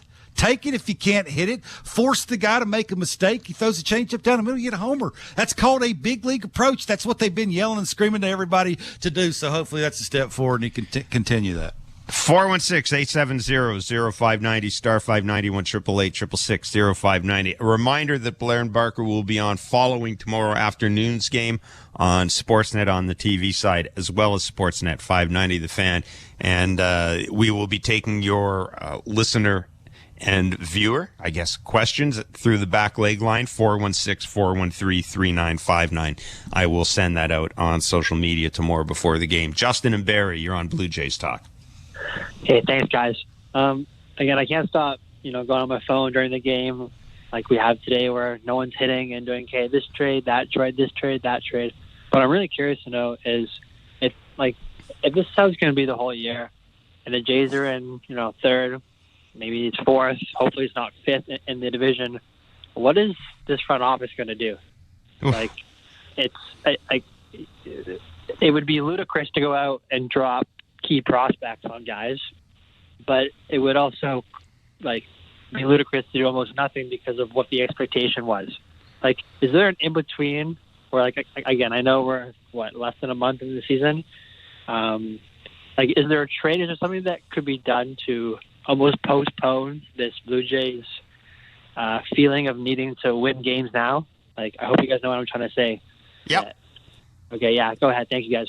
Thanks, Justin. I mean, yeah, something. I don't think the answers to this team offensively. I mean, I don't think they're going to find any answers internally. I just don't. It's early to talk trade, and let's be clear. The Jays have 3 pitching prospects who are seeing the doctor right now, and in addition to them not being available to pitch for the Blue Jays, it also pretty much takes them off the market in terms of trading. So all of a sudden you're left with an organization whose farm system was really not all that highly thought of to begin with, and now you don't have much to trade. Addison Barger, not going to get you anything. Or Elvis Martinez, I mean, you've got to have the next, I hate to say this, and I get tired of saying this all the time, but it's true. Vladdy and Bo are gone in a year and a half. Probably both of them, definitely one of them for sure, are gone in a year and a half. You need another core. You just do. And you've got to hope that Elvis Martinez is part of it. So I just don't know what they have to trade. I mean, what's on the Major League roster you would trade? Would you trade one of your starting pitchers? Well, I mean, Kikuchi's a free agent. He's not going to get you anything. Who else are you going to trade? Maybe Alek Manoah comes back and maybe pitches up his trade value. There's just not a lot there. Jeff, I will say this. With the way the rotation looked last year and the way it's looked the start of this year, you owe it to the rotation to figure it out. You owe it to 100%. The rotation to get somebody in here who knows how to hit, who can carry the team for you owed it to them over the winter, too. Absolutely. Yeah, you owed it to them over the winter. Absolutely. We've already went down that road, but boy, they surely do now. The rotation's doing their part, and the pitching staff as a whole, for the most part, is doing.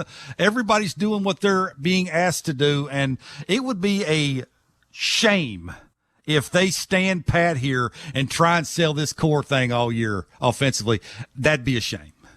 416-870-0590, star 591, 888-666-0590. We will take a break, come back with more of your calls. Jonathan in North Van, don't go anywhere. I want to get to your call. It intrigues me.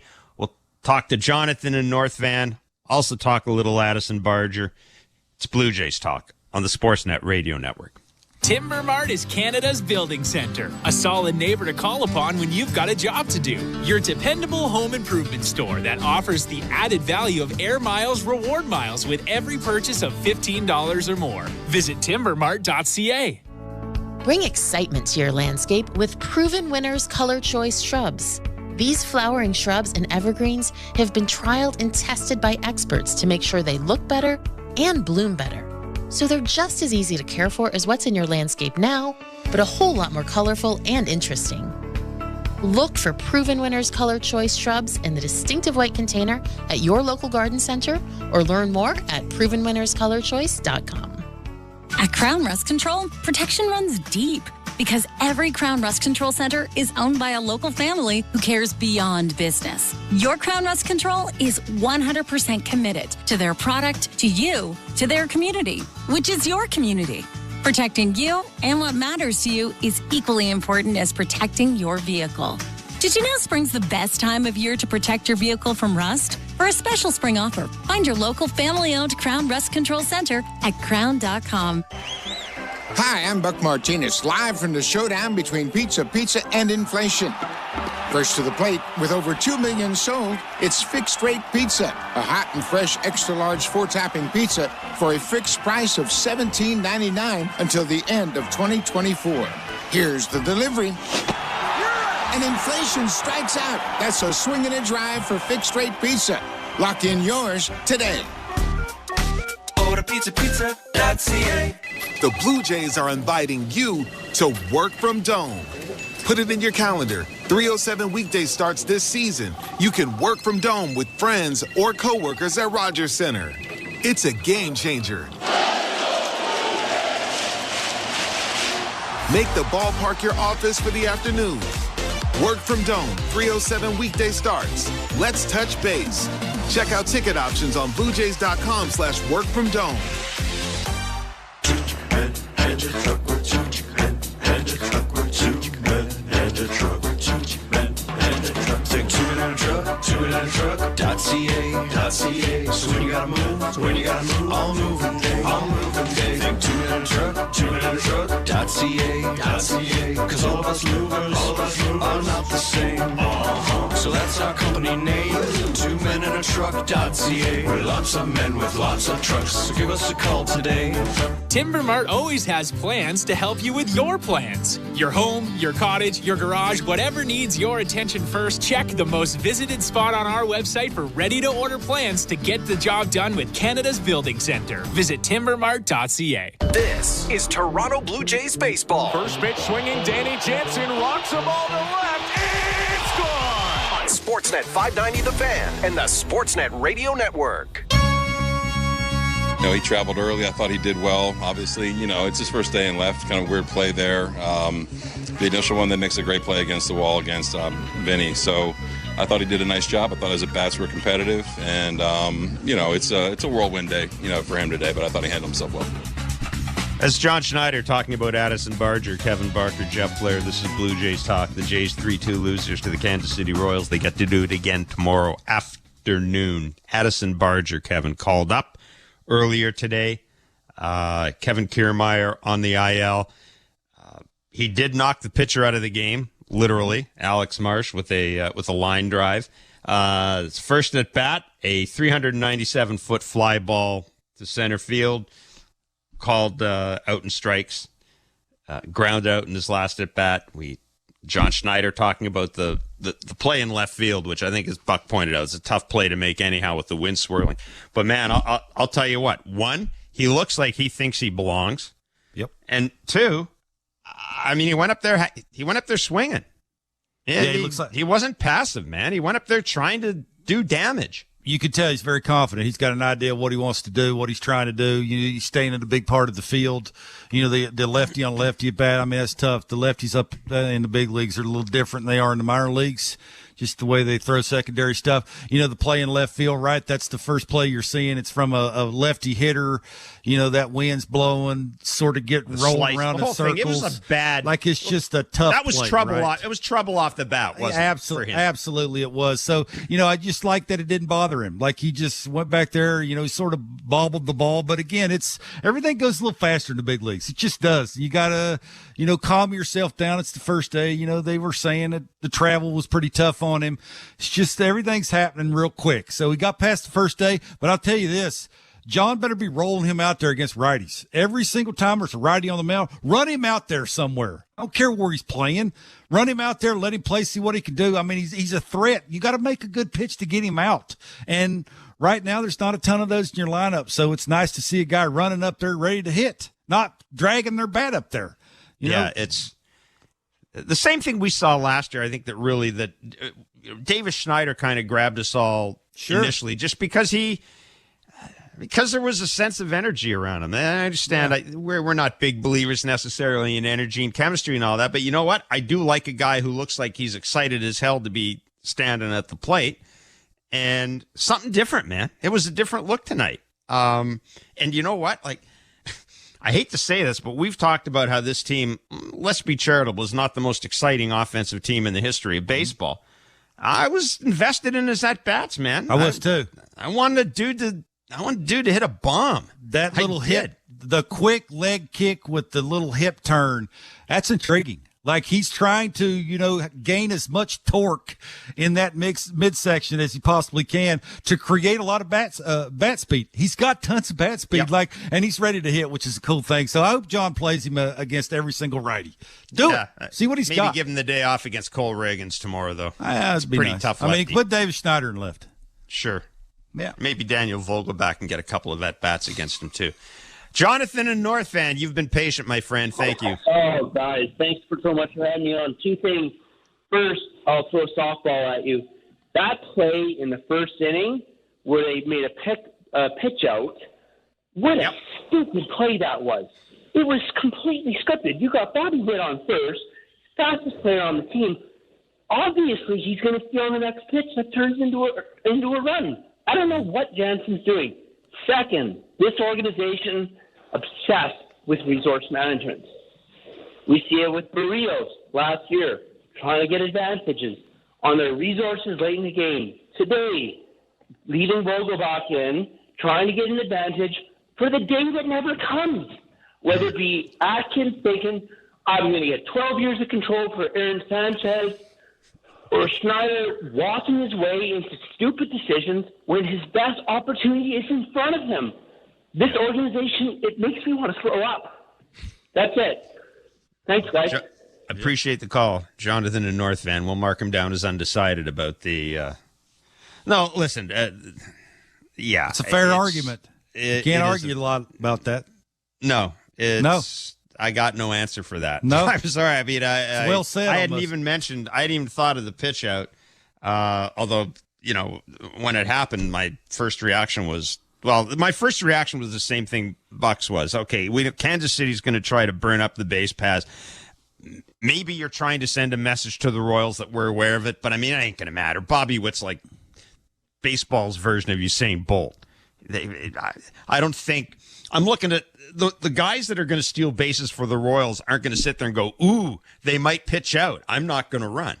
I didn't get that either. And I mean, the asset management with this organization. Look, there's nothing much has changed. I mean, that's all I can say. Nothing much has changed. It really does feel as if this is just this is the 15th month of the 2023 season. Yeah. I mean, it's like more trickery than it's our good players against your good players, and most of the time we're going to beat you. We just got a couple of minutes left before we go. Very quickly, want to talk about Yariel Rodriguez, what we saw tonight. Fastball was down over 2 miles an hour. You think that might have been intentional, though? I don't know. Maybe. I mean, it sure looked to me like it just wasn't. He didn't have the little oomph at the end of his delivery, which he's had the last couple of times, right? And, it's more about pitching and having it moving and, throwing strike one. I think he was 12 for 20 and throwing strike one, right? The 20 batters and the 4 plus 3 batters, that's a lot of batters, right? I think that's sort of what they're trying to do is you don't always have to overthrow. You locate a little bit more. You change speeds. The slow breaking ball's nice. It gets him off the slider. Looks like he was forcing break on the slider, which – he just doesn't have to do that. It's like the pausing and the sidearm delivery with 2 strikes. Like, it's just little things like that, I think, that he doesn't have to do, that he feels like he does have to do. And I think if he gets sort of past those little things, he'll be much better because they're trying to get him deeper games. That's the whole point here, right? Is you don't sort of have to do that. And I think the only way that he's going to sort of figure it out is to do it on the fly, and I think that's what they're doing. Do you have any idea when he gets 2 strikes in the batter? Do you have any idea what he's going to do? No. What he should do? Drop down. What should he do? Yeah. Don't overthink it. Attack. Don't try and make the perfect pitch with a secondary pitch. You don't have to do that. It really gets tough. Your fastball moves all over the place. He normally gets strikes with the fastball, and then he tries to trick people with 2 strikes, and he doesn't have to do that. So I think the conversations that I've had with people around him and the pitching coach, it's just you see what you see, and then a couple of starts, you'll start making little tweaks, adjustments, and how he goes about it. And, even controlling the running game. It's just little things like that he'll get better at, and he'll go deeper, and he'll help him win a game. Well, bottom line is he certainly pitched well enough for them to win a game tonight. Absolutely. It's the best Cabrera we've seen all year, too. Let's not forget that. No, he looked... Genesis Cabrera was really good tonight. He looked really good. 3-2, the Blue Jays have lost to the Kansas City Royals. 4th and final game of the series is tomorrow afternoon. We'll be doing Blue Jays talk following the game on Sportsnet 590, The Fan, and Sportsnet. Thank you for listening to Blue Jays Baseball, brought to you by the local family-owned Crown Rust Control Centers in Bracebridge and Huntsville. Protect your vehicle from rust today. Find your local family-owned Crown at crown.com. This has been Major League Baseball play-by-play on SiriusXM and the SiriusXM app. Why do I love calling this game? Calling this game. Calling this game. Calling this game. Why do I love calling this game? It's because I get a chance to bring some joy into people's lives. Anything can happen on a baseball field. We've got a new game. It's perfectly unscripted theater. Everybody on their feet. Because you never know what you're going to see on a given day. It is bedlam in the bank as Bryce Harper has put the Phillies on top. There's just something about baseball on the radio. Something about the way wood hits leather. A swing and a drive to deep left center. The way leather hits dirt. And he made the play. Oh, my. The way a deep fly ball sounds like it's about to change history. High fly ball to center field. It's hit pretty well toward the wall. Until the cleats hit the grass, hit the crushed brick, and then nothing but sky and a silent crowd. That ball's high. Until leather hits leather and 40,000 fans lose their collective minds. In a perfect symphony of chaos. He jumped up on top of the wall, balanced himself, and caught it. The way nothing triumphs a perfectly honest call. I don't believe what I just saw. And the way the right voice can make a moment live forever. Touch 'em all, Joe. You'll never hit a bigger home run in your life. Outsiders may think this is just 2 teams. The ball, a bat, and a microphone. But no. For over 100 years, this has been the soundtrack of the American pastime. He struck it out looking. It's over. It's over. The Rangers have won the World Series. The soundtrack of summer. This is Major League Baseball on the radio. Right now on SiriusXM. All rise. Coming in 5. Get ready to play. 4. Get up. Get up. 3. Can you believe it? Put your seatbelt on. Wow. Talk about the game and all the stories on MLB Network Radio, SiriusXM 89, and the SiriusXM app. The City Royals take on the Toronto Blue Jays. Royals on Sirius 210, XM 186 and Internet 851. Blue Jays on Internet 868. 8:05 p.m. Texas Rangers take on the Seattle Mariners. Rangers on Sirius 132, XM 187 and Internet 867. Mariners on Sirius and XM channels 89, Internet 842. Spanish feed on Sirius 209, XM 176 and Internet 871. 8:40 p.m. Colorado Rockies take on the San Diego Padres. Rockies on Sirius 208, XM 175 and Internet 848. Padres on Internet 862. I'm Frank Trachtenberg with your SiriusXM MLB schedule for Wednesday, April the 24th. All times are Eastern, and please remember, all games, times, and channels are subject to change. Check SiriusXM.com for the latest updates. In Major League Baseball, 1:15 p.m., St. Louis Cardinals take on the Arizona Diamondbacks. Cardinals on Sirius 208, XM 175, and Internet 865. Diamondbacks on Internet 840. 3:45 p.m., San Francisco Giants take on the New York Mets. Giants on Sirius 209, XM 176, and Internet 863. Mets on Internet 857. 4:07 p.m., LA Angels take on the Baltimore Orioles. Angels on Sirius and XM channels 89, Internet 852. Orioles on Internet 842. 6:10 p.m., Cleveland Guardians take on the Boston Red Sox. Guardians on Sirius 211 XM 177 and Internet 847. Red Sox on Sirius and XM channels 89 Internet 843. 6:40 p.m., Cincinnati Reds take on the Philadelphia Phillies. Reds on Sirius 106 XM 179 and Internet 846. Phillies on Internet 860. 6:40 p.m., Pittsburgh Pirates take on the Milwaukee Brewers. Pirates on Sirius 119 XM 180 and Internet 861. Brewers on Internet 855. 6:45 p.m., Washington Nationals take on the LA Dodgers. Nationals on Sirius 137 XM 178 and Internet 869.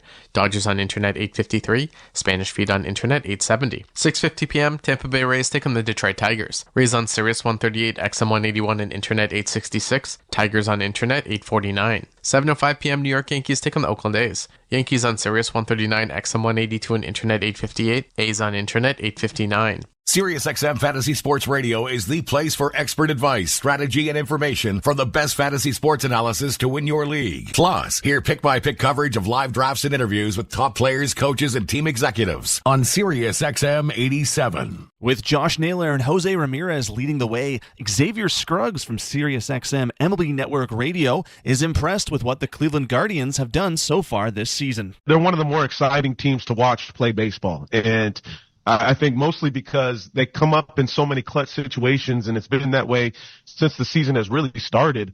We talk a lot about impact players. Josh Naylor is exactly that. He's one of the more underrated hitters that we have in the game. There's a confidence there that is something that everybody wants as a hitter. You can tell that he just believes in himself so much in his own approach. And you heard Stephen Vogt talking about how he approaches lefties and doing a good job with that. And that's so important because you think about Jose Ramirez, which is an MVP caliber player every year. He's got to have that type of protection.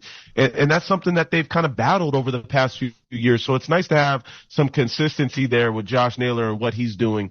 And then the rest of the offense has been really good too. Stephen Kwan at the top of the order has been one of the more impact players as well.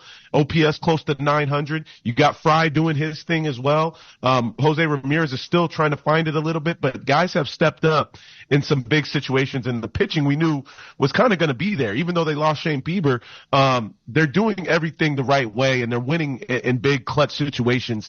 That really is a sign of a team that can win the one-run games more often. Get the latest news, opinion, and analysis from MMA to boxing and the professional wrestling world 24/7. SiriusXM Fight Nation, SiriusXM 156, and the SXM app. I'm Frank Trachtenberg with your SiriusXM MLB schedule for Wednesday, April the 24th. All times are Eastern, and please remember, all games, times, and channels are subject to change. Check SiriusXM.com for the latest updates. In Major League Baseball, 1:15 p.m., St. Louis Cardinals take on the Arizona Diamondbacks. Cardinals on Sirius 208, XM 175, and Internet 865. Diamondbacks on Internet 840. 3:45 p.m., San Francisco Giants take on the New York Mets. Giants on Sirius 209, XM 176, and Internet 863. Mets on Internet 857. 4:07 p.m., LA Angels take on the Baltimore Orioles. Angels on Sirius and XM channels 89, Internet 852. Orioles on Internet 842. 6:10 p.m., Cleveland Guardians take on the Boston Red Sox. Guardians on Sirius 211, XM 177, and Internet 847. Red Sox on Sirius and XM channels 89, Internet 843. 6:40 p.m., Cincinnati Reds take on the Philadelphia Phillies. Reds on Sirius 106, XM 179, and Internet 846. Phillies on Internet 860. 6:40 p.m., Pittsburgh Pirates take on the Milwaukee Brewers. Pirates on Sirius 119, XM 180, and Internet 861. Brewers on Internet 855. 6:45 p.m., Washington Nationals take on the LA Dodgers. Nationals on Sirius 137, XM 178, and Internet 869. Dodgers on Internet 853. Spanish feed on Internet 870. 6:50 p.m., Tampa Bay Rays take on the Detroit Tigers. Rays on Sirius 138, XM 181, and Internet 866. Tigers on Internet 849. 7:05 p.m., New York Yankees take on the Oakland A's. Yankees on Sirius 139, XM 182, and Internet 858. A's on Internet 859. 7:20 p.m., Atlanta Braves take on the Miami Marlins. Braves on Sirius 161, XM 183, and Internet 841. Marlins on Internet 854. 7:40 p.m., Minnesota Twins take on the Chicago White Sox. Twins on Sirius 158, XM 184, and Internet 856. White Sox on Internet 845. 7:40 p.m., Chicago Cubs take on the Houston Astros. Cubs on Sirius 160 XM 185 and Internet 844. Astros on Internet 850. 7:40 p.m. Kansas City Royals take on the Toronto Blue Jays. Royals on Sirius 210 XM 186 and Internet 851. Blue Jays on Internet 868. 8:05 p.m. Texas Rangers take on the Seattle Mariners. Rangers on Sirius 132 XM 187 and Internet 867. Mariners on Sirius XM channels 89 Internet 842. Spanish feed on Sirius 209 XM 176 and Internet 871. 8:40 p.m. Colorado Rockies take on the San Diego Padres. Rockies on Sirius 208 XM 175 and Internet 848. Padres on Internet 862. I'm Frank Trachtenberg with your Sirius XM MLB schedule for Wednesday, April the 24th. All times are Eastern, and please remember, all games, times, and channels are subject to change. Check SiriusXM.com for the latest updates. In Major League Baseball, 1:15 p.m., St. Louis Cardinals take on the Arizona Diamondbacks. Cardinals on Sirius 208 XM 175 and Internet 865. Diamondbacks on Internet 840. 3:45 p.m., San Francisco Giants take on the New York Mets. Giants on Sirius 209 XM 176 and Internet 863. Mets on Internet 857. 4:07 p.m., LA Angels take on the Baltimore Orioles. Angels on Sirius XM channels 89 Internet 852. Orioles on Internet 842. 6:10 p.m., Cleveland Guardians take on the Boston Red Sox. Guardians on Sirius 211 XM 177 and Internet 847. Red Sox on Sirius XM channels 89 Internet 843. 6:40 p.m., Cincinnati Reds take on the Philadelphia Phillies. Reds on Sirius 106 XM 179 and Internet 846. Phillies on Internet 860. 6:40 p.m., Pittsburgh Pirates take on the Milwaukee Brewers. Pirates on Sirius 119 XM 180 and Internet 861. Brewers on Internet 855. 6:45 p.m., Washington Nationals take on the LA Dodgers. Nationals on Sirius 137 XM 178 and Internet 869.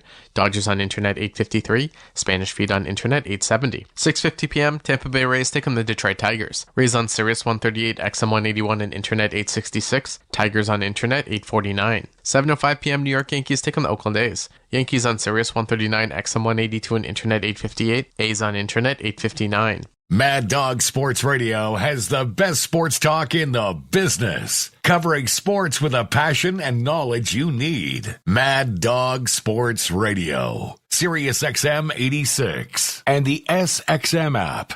It looks like the Washington Nationals could make the National League East a very interesting division this season, and Danny Wexelman was on MLB Network Radio on Sirius XM Channel 89 to talk about how much he loves seeing the Nats blossom. Listen, I think what's impressive about what Washington is doing right now with their younger players and waiting for them to develop is that they're being patient, right? They have some of the best prospects in the game just waiting in the wings right now.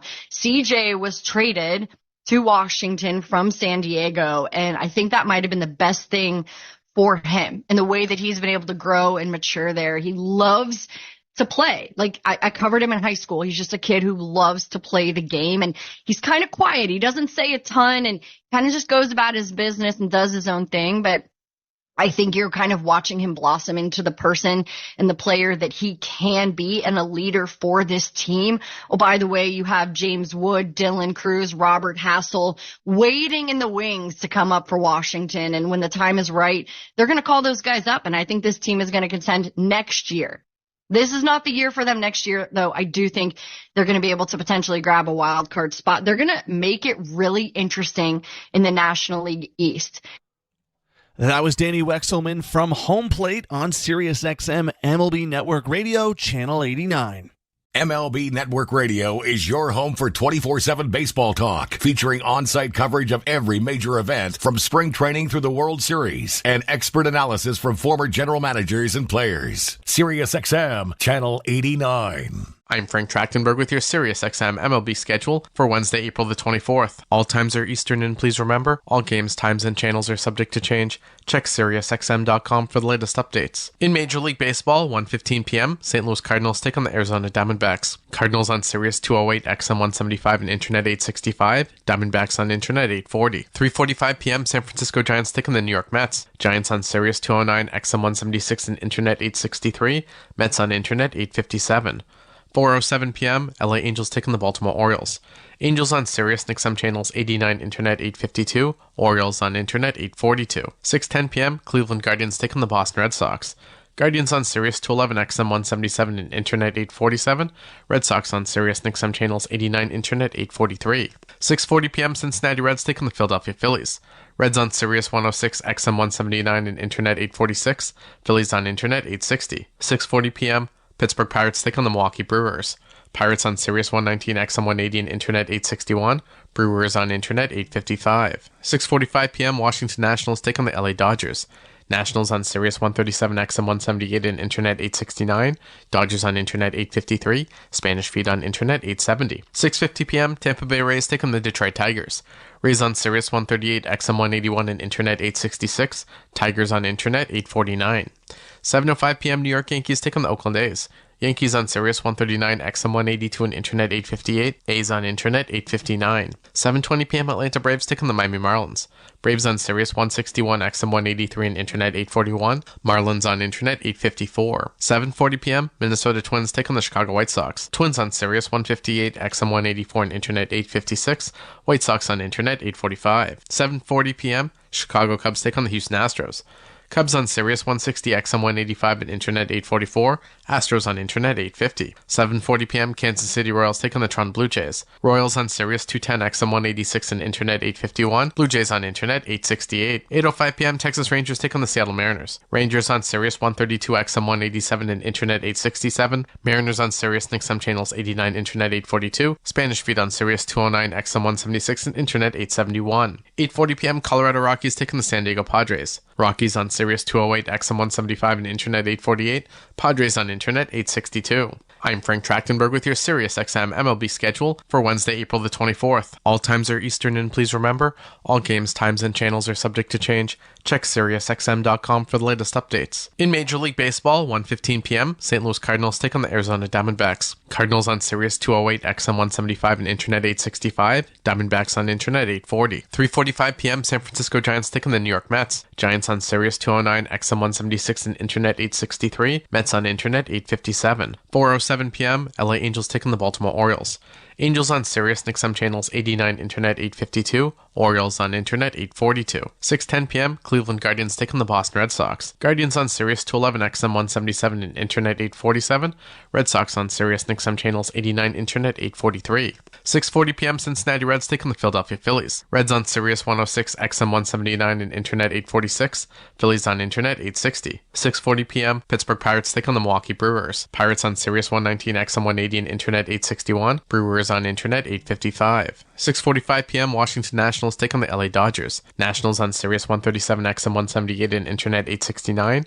Dodgers on Internet 853. Spanish feed on Internet 870. 6:50 p.m., Tampa Bay Rays take on the Detroit Tigers. Rays on Sirius 138 XM 181 and Internet 866. Tigers on Internet 849. 7:05 p.m., New York Yankees take on the Oakland A's. Yankees on Sirius 139 XM 182 and Internet 858. A's on Internet 859. On the court and off, your home for the NBA is SiriusXM. Follow all the drama as your favorite team vies for it all. SiriusXM NBA Radio. SiriusXM 86.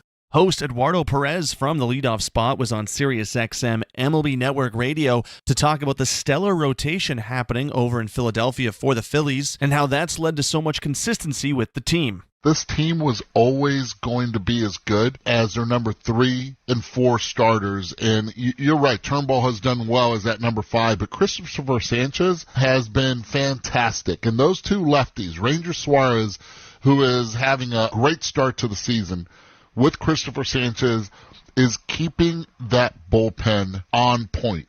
They are consistent. They have been because the starting pitching has been great. The way that Ranger Suarez was able to throw the ball yesterday continued that. But man, it's been a lot of fun to watch their pitching just dominate from the beginning. The secondary stuff has been great, and in the offense, they were able to get to Hunter Green, who now is 0-2. He permitted 4 runs on 7 hits, struck out 7 in 7 innings for the Reds, but overall it was just a really good start for the Phillies. Bryson Stott had 2 runs driven in as well for the Phillies, which has scored at least 7 runs in 5 straight games. So everything working well for them, and they're just hoping that the Atlanta Braves can cool off a bit to see if they can just hang in there. Now, the Philadelphia Phillies, and to start off the season, they've been on serious point. SiriusXM NFL Radio Channel 88 brings you expert analysis from former players, coaches, and executives, plus reaction to all the latest news on the only 24/7 station dedicated to the National Football League. I'm Frank Trachtenberg with your SiriusXM MLB schedule for Wednesday, April the 24th. All times are Eastern, and please remember, all games, times, and channels are subject to change. Check SiriusXM.com for the latest updates. In Major League Baseball, 1:15 p.m., St. Louis Cardinals take on the Arizona Diamondbacks. Cardinals on Sirius 208, XM 175, and Internet 865. Diamondbacks on Internet 840. 3:45 p.m., San Francisco Giants take on the New York Mets. Giants on Sirius 209, XM 176, and Internet 863. Mets on Internet 857. 4:07 p.m., LA Angels take on the Baltimore Orioles. Angels on Sirius and XM channels 89, Internet 852, Orioles on Internet 842. 6:10 p.m., Cleveland Guardians take on the Boston Red Sox. Guardians on Sirius 211, XM 177, and Internet 847. Red Sox on Sirius and XM channels 89, Internet 843. 6:40 p.m., Cincinnati Reds take on the Philadelphia Phillies. Reds on Sirius 106, XM 179, and Internet 846. Phillies on Internet 860. 6:40 p.m., Pittsburgh Pirates take on the Milwaukee Brewers. Pirates on Sirius 119, XM 180, and Internet 861. Brewers on Internet 855. 6:45 p.m., Washington Nationals take on the LA Dodgers. Nationals on Sirius 137, XM 178, and Internet 869. Dodgers on Internet 853. Spanish feed on Internet 870. 6:50 p.m., Tampa Bay Rays take on the Detroit Tigers. Rays on Sirius 138, XM 181, and Internet 866. Tigers on Internet 849. 7:05 p.m., New York Yankees take on the Oakland A's. Yankees on Sirius 139, XM 182, and Internet 858. A's on Internet 859. 7:20 p.m., Atlanta Braves take on the Miami Marlins. Braves on Sirius 161, XM 183, and Internet 841. Marlins on Internet 854. 7:40 p.m., Minnesota Twins take on the Chicago White Sox. Twins on Sirius 158, XM 184, and Internet 856. White Sox on Internet 845. 7:40 p.m., Chicago Cubs take on the Houston Astros. Cubs on Sirius 160, XM 185, and Internet 844. Astros on Internet 850. 7:40 p.m., Kansas City Royals take on the Toronto Blue Jays. Royals on Sirius 210, XM 186, and Internet 851. Blue Jays on Internet 868. 8:05 p.m., Texas Rangers take on the Seattle Mariners. Rangers on Sirius 132, XM 187, and Internet 867. Mariners on Sirius and XM channels 89, Internet 842. Spanish feed on Sirius 209, XM 176, and Internet 871. 8:40 p.m., Colorado Rockies take on the San Diego Padres. Rockies on Sirius 208, XM 175, and Internet 848. Padres on Internet 862. I'm Frank Trachtenberg with your SiriusXM MLB schedule for Wednesday, April the 24th. All times are Eastern, and please remember, all games, times, and channels are subject to change. Check SiriusXM.com for the latest updates. In Major League Baseball, 1:15 p.m., St. Louis Cardinals take on the Arizona Diamondbacks. Cardinals on Sirius 208, XM 175, and Internet 865. Diamondbacks on Internet 840. 3:45 p.m., San Francisco Giants take on the New York Mets. Giants on Sirius 209, XM 176, and Internet 863. Mets on Internet 857. 4:07 p.m., LA Angels take on the Baltimore Orioles. Angels on Sirius and XM channels 89, Internet 852. Orioles on Internet 842. 6:10 p.m., Cleveland Guardians take on the Boston Red Sox. Guardians on Sirius 211, XM 177, and Internet 847. Red Sox on Sirius and XM channels 89, Internet 843. 6:40 p.m., Cincinnati Reds take on the Philadelphia Phillies. Reds on Sirius 106, XM 179, and Internet 846. Phillies on Internet 860. 6:40 p.m., Pittsburgh Pirates take on the Milwaukee Brewers. Pirates on Sirius 119, XM 180, and Internet 861. Brewers on Internet 855. 6:45 p.m., Washington Nationals take on the LA Dodgers. Nationals on Sirius 137, XM 178, and Internet 869. Dodgers on Internet 853. Spanish feed on Internet 870. 6:50 p.m., Tampa Bay Rays take on the Detroit Tigers. Rays on Sirius 138, XM 181, and Internet 866. Tigers on Internet 849. 7:05 p.m., New York Yankees take on the Oakland A's. Yankees on Sirius 139, XM 182, and Internet 858. A's on Internet 859. Follow every second of the action on NHL Network Radio. From behind the bench to every play on the ice. If it's hockey, it's on SiriusXM NHL Network Radio. SiriusXM 91. New York Yankees general manager Brian Cashman stopped by SiriusXM MLB Network Radio on SiriusXM Channel 89 to talk about the start to Juan Soto's Yankees career. It's been a seamless transition. He comes in here, everybody knows he's a great player, and obviously he's on a Hall of Fame type track. But so you see what he does from afar, and massive respect for those abilities, and so we're excited, obviously, to have him. But you just don't know about the personality, and some people are very closed off or very guarded and stuff like that. He seems very open and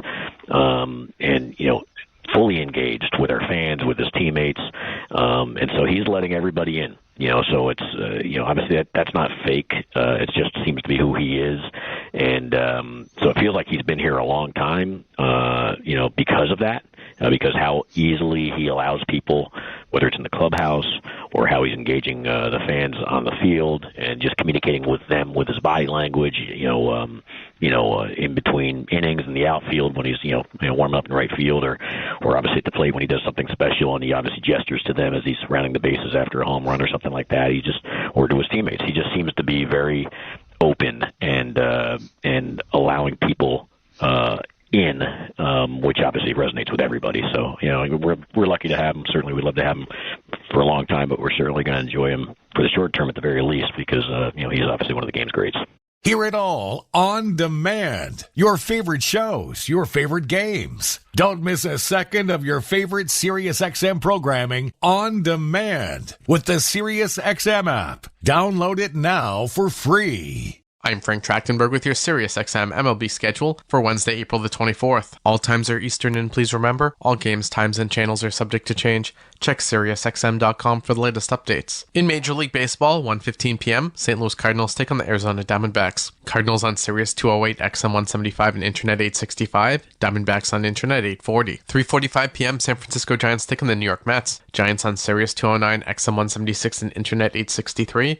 Mets on Internet 857. 4:07 p.m., LA Angels take on the Baltimore Orioles. Angels on Sirius XM channels 89, Internet 852, Orioles on Internet 842. 6:10 p.m., Cleveland Guardians take on the Boston Red Sox. Guardians on Sirius 211, XM 177, and Internet 847. Red Sox on Sirius XM channels 89, Internet 843. 6:40 p.m., Cincinnati Reds take on the Philadelphia Phillies. Reds on Sirius 106, XM 179, and Internet 846. Phillies on Internet 860. 6:40 p.m., Pittsburgh Pirates take on the Milwaukee Brewers. Pirates on Sirius 119, XM 180, and Internet 861. Brewers on Internet 855. 6:45 p.m., Washington Nationals take on the LA Dodgers. Nationals on Sirius 137, XM 178, and Internet 869. Dodgers on Internet 853. Spanish feed on Internet 870. 6:50 p.m., Tampa Bay Rays take on the Detroit Tigers. Rays on Sirius 138, XM 181, and Internet 866. Tigers on Internet 849. 7:05 p.m., New York Yankees take on the Oakland A's. Yankees on Sirius 139, XM 182, and Internet 858. A's on Internet 859. 7:20 p.m., Atlanta Braves take on the Miami Marlins. Braves on Sirius 161, XM 183, and Internet 841. Marlins on Internet 854. 7:40 p.m., Minnesota Twins take on the Chicago White Sox. Twins on Sirius 158, XM 184, and Internet 856. White Sox on Internet 845. 7:40 p.m., Chicago Cubs take on the Houston Astros. Cubs on Sirius 160, XM 185, and Internet 844. Astros on Internet 850. 7:40 p.m., Kansas City Royals take on the Toronto Blue Jays. Royals on Sirius 210, XM 186, and Internet 851. Blue Jays on Internet 868. 8:05 p.m., Texas Rangers take on the Seattle Mariners. Rangers on Sirius 132, XM 187, and Internet 867. Mariners on Sirius XM channels 89, Internet 842. Spanish feed on Sirius 209, XM 176, and Internet 871. 8:40 p.m., Colorado Rockies take on the San Diego Padres. Rockies on Sirius 208, XM 175, and Internet 848. Padres on Internet 862. I'm Frank Trachtenberg with your SiriusXM MLB schedule for Wednesday, April the 24th. All times are Eastern, and please remember, all games, times, and channels are subject to change. Check SiriusXM.com for the latest updates. In Major League Baseball, 1:15 p.m., St. Louis Cardinals take on the Arizona Diamondbacks. Cardinals on Sirius 208, XM 175, and Internet 865. Diamondbacks on Internet 840. 3:45 p.m., San Francisco Giants take on the New York Mets. Giants on Sirius 209, XM 176, and Internet 863. Mets on Internet 857. 4:07 p.m., LA Angels take on the Baltimore Orioles. Angels on Sirius XM channels 89, Internet 852. Orioles on Internet 842. 6:10 p.m., Cleveland Guardians take on the Boston Red Sox. Guardians on Sirius 211, XM 177, and Internet 847. Red Sox on Sirius XM channels 89, Internet 843. 6:40 p.m., Cincinnati Reds take on the Philadelphia Phillies. Reds on Sirius 106, XM 179, and Internet 846. Phillies on Internet 860. 6:40 p.m., Pittsburgh Pirates take on the Milwaukee Brewers. Pirates on Sirius 119, XM 180, and Internet 861. Brewers Tigers on Internet 855. 6:45 p.m. Washington Nationals take on the LA Dodgers. Nationals on Sirius 137 XM 178 and Internet 869. Dodgers on Internet 853. Spanish feed on Internet 870. 6:50 p.m. Tampa Bay Rays take on the Detroit Tigers. Rays on Sirius 138 XM 181 and Internet 866. Tigers on Internet 849. 7:05 p.m. New York Yankees take on the Oakland A's. Yankees on Sirius 139 XM 182 and Internet 858. A's on Internet 859. The PGA Tour comes to life on SiriusXM. It's your destination for everything on the tour. Hear live hole-by-hole coverage and expert analysis. PGA Tour Radio, SiriusXM 92. With Josh Naylor and Jose Ramirez leading the way, Xavier Scruggs from SiriusXM MLB Network Radio is impressed with what the Cleveland Guardians have done so far this season. They're one of the more exciting teams to watch play baseball, and I think mostly because they come up in so many clutch situations, and it's been that way since the season has really started. We talk a lot about impact players. Josh Naylor is exactly that. He's one of the more underrated hitters that we have in the game. There's a confidence there that is something that everybody wants as a hitter. You can tell that he just believes in himself so much in his own approach. And you heard Stephen Vogt talking about how he approaches lefties and doing a good job with that. And that's so important because you think about Jose Ramirez, which is an MVP caliber player every year. He's got to have that type of protection. And that's something that they've kind of battled over the past few years. So it's nice to have some consistency there with Josh Naylor and what he's doing. And then the rest of the offense has been really good too. Stephen Kwan at the top of the order has been one of the more impact players as well. OPS close to 900. You got Fry doing his thing as well. Jose Ramirez is still trying to find it a little bit, but guys have stepped up in some big situations, and the pitching we knew was kind of going to be there. Even though they lost Shane Bieber, they're doing everything the right way, and they're winning in big clutch situations. That really is a sign of a team that can win the one-run games more often. SiriusXM has soccer covered end to end. SiriusXM FC. Hear live play-by-play and talk shows hosted by legends of the game. It's SiriusXM FC on Channel 157. I'm Frank Trachtenberg with your SiriusXM MLB schedule for Wednesday, April the 24th. All times are Eastern, and please remember, all games, times, and channels are subject to change. Check SiriusXM.com for the latest updates. In Major League Baseball, 1:15 p.m., St. Louis Cardinals take on the Arizona Diamondbacks. Cardinals on Sirius 208, XM 175, and Internet 865. Diamondbacks on Internet 840. 3:45 p.m., San Francisco Giants take on the New York Mets. Giants on Sirius 209, XM 176, and Internet 863. Mets on Internet 857. 4:07 p.m., LA Angels take on the Baltimore Orioles. Angels on Sirius XM channels 89, Internet 852. Orioles on Internet 842. 6:10 p.m., Cleveland Guardians take on the Boston Red Sox. Guardians on Sirius 211, XM 177, and Internet 847. Red Sox on Sirius XM channels 89, Internet 843. 6:40 p.m., Cincinnati Reds take on the Philadelphia Phillies. Reds on Sirius 106, XM 179, and Internet 846. Phillies on Internet 860. 6:40 p.m., Pittsburgh Pirates take on the Milwaukee Brewers. Pirates on Sirius 119, XM 180, and Internet 861. Brewers on Internet 855. 6:45 p.m., Washington Nationals take on the LA Dodgers. Nationals on Sirius 137, XM 178, and Internet 869. Dodgers on Internet 853. Spanish feed on Internet 870. 6:50 p.m., Tampa Bay Rays take on the Detroit Tigers. Rays on Sirius 138, XM 181, and Internet 866. Tigers on Internet 849. 7:05 p.m., New York Yankees take on the Oakland A's. Yankees on Sirius 139, XM 182, and Internet 858. A's on Internet 859. 7:20 p.m., Atlanta Braves take on the Miami Marlins. Braves on Sirius 161, XM 183, and Internet 841. Marlins on Internet 854. 7:40 p.m., Minnesota Twins take on the Chicago White Sox. Twins on Sirius 158, XM 184, and Internet 856. White Sox on Internet 845. 7:40 p.m., Chicago Cubs take on the Houston Astros. Cubs on Sirius 160, XM 185, and Internet 844. Astros on Internet 850. 7:40 p.m., Kansas City Royals take on the Toronto Blue Jays. Royals on Sirius 210, XM 186, and Internet 851. Blue Jays on Internet 868. 8:05 p.m., Texas Rangers take on the Seattle Mariners. Rangers on Sirius 132, XM 187, and Internet 867. Mariners on Sirius XM channels 89, Internet 842. Spanish feed on Sirius 209, XM 176, and Internet 871. 8:40 p.m. Colorado Rockies taking the San Diego Padres. Rockies on Sirius 208, XM 175 and Internet 848. Padres on Internet 862. I'm Frank Trachtenberg with your Sirius XM MLB schedule for Wednesday, April the 24th. All times are Eastern, and please remember, all games, times, and channels are subject to change. Check SiriusXM.com for the latest updates. In Major League Baseball, 1:15 p.m., St. Louis Cardinals take on the Arizona Diamondbacks. Cardinals on Sirius 208, XM 175 and Internet 865. Diamondbacks on Internet 840. 3:45 p.m., San Francisco Giants take on the New York Mets. Giants on Sirius 209, XM 176 and Internet 863. Mets on Internet 857. 4:07 p.m., LA Angels take on the Baltimore Orioles. Angels on Sirius XM channels 89, Internet 852. Orioles on Internet 842. 6:10 p.m., Cleveland Guardians take on the Boston Red Sox. Guardians on Sirius 211, XM 177 and Internet 847. Red Sox on Sirius XM channels 89, Internet 843. 6:40 p.m., Cincinnati Reds take on the Philadelphia Phillies. Reds on Sirius 106, XM 179 and Internet 846. Phillies on Internet 860. 6:40 p.m., Pittsburgh Pirates take on the Milwaukee Brewers. Pirates on Sirius 119, XM 180 and Internet 861. Brewers on Internet 855. 6:45 p.m., Washington Nationals take on the LA Dodgers. Nationals on Sirius 137, XM 178 and Internet 869. Dodgers on Internet 853. Spanish feed on Internet 870. 6:50 p.m., Tampa Bay Rays take on the Detroit Tigers. Rays on Sirius 138, XM 181 and Internet 866. Tigers on Internet 849. 7:05 p.m., New York Yankees take on the Oakland A's. Yankees on Sirius 139, XM 182 and Internet 858. A's on Internet 859. Follow every second of the action on NHL Network Radio. From behind the bench to every play on the ice. If it's hockey, it's on SiriusXM NHL Network Radio. SiriusXM 91.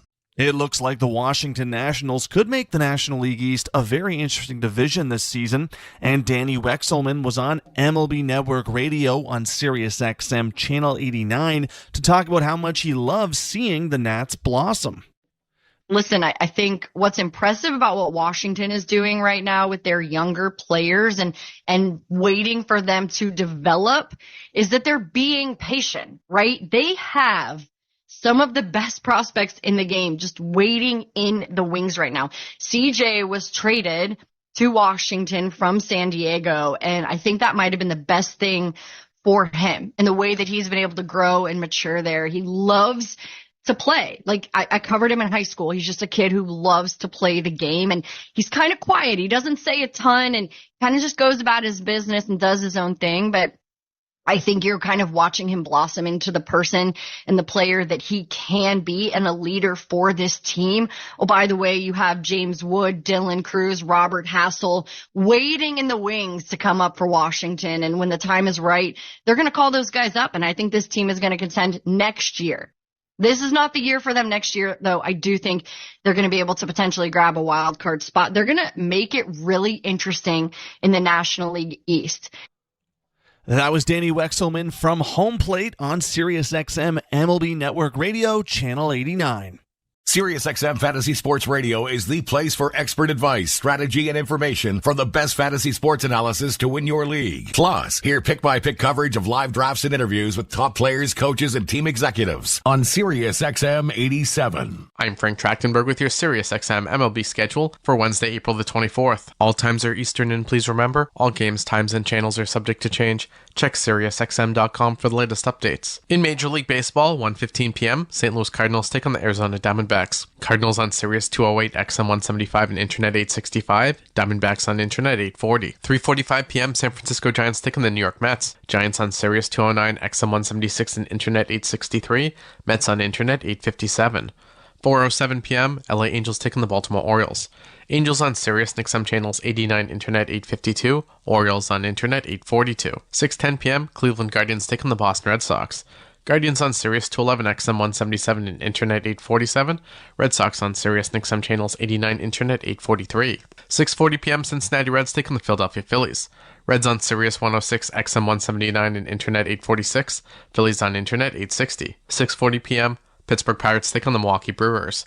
Pirates on Sirius 119, XM 180 and Internet 861. Brewers on Internet 855. 6:45 p.m., Washington Nationals take on the LA Dodgers. Nationals on Sirius 137 XM 178 and Internet 869.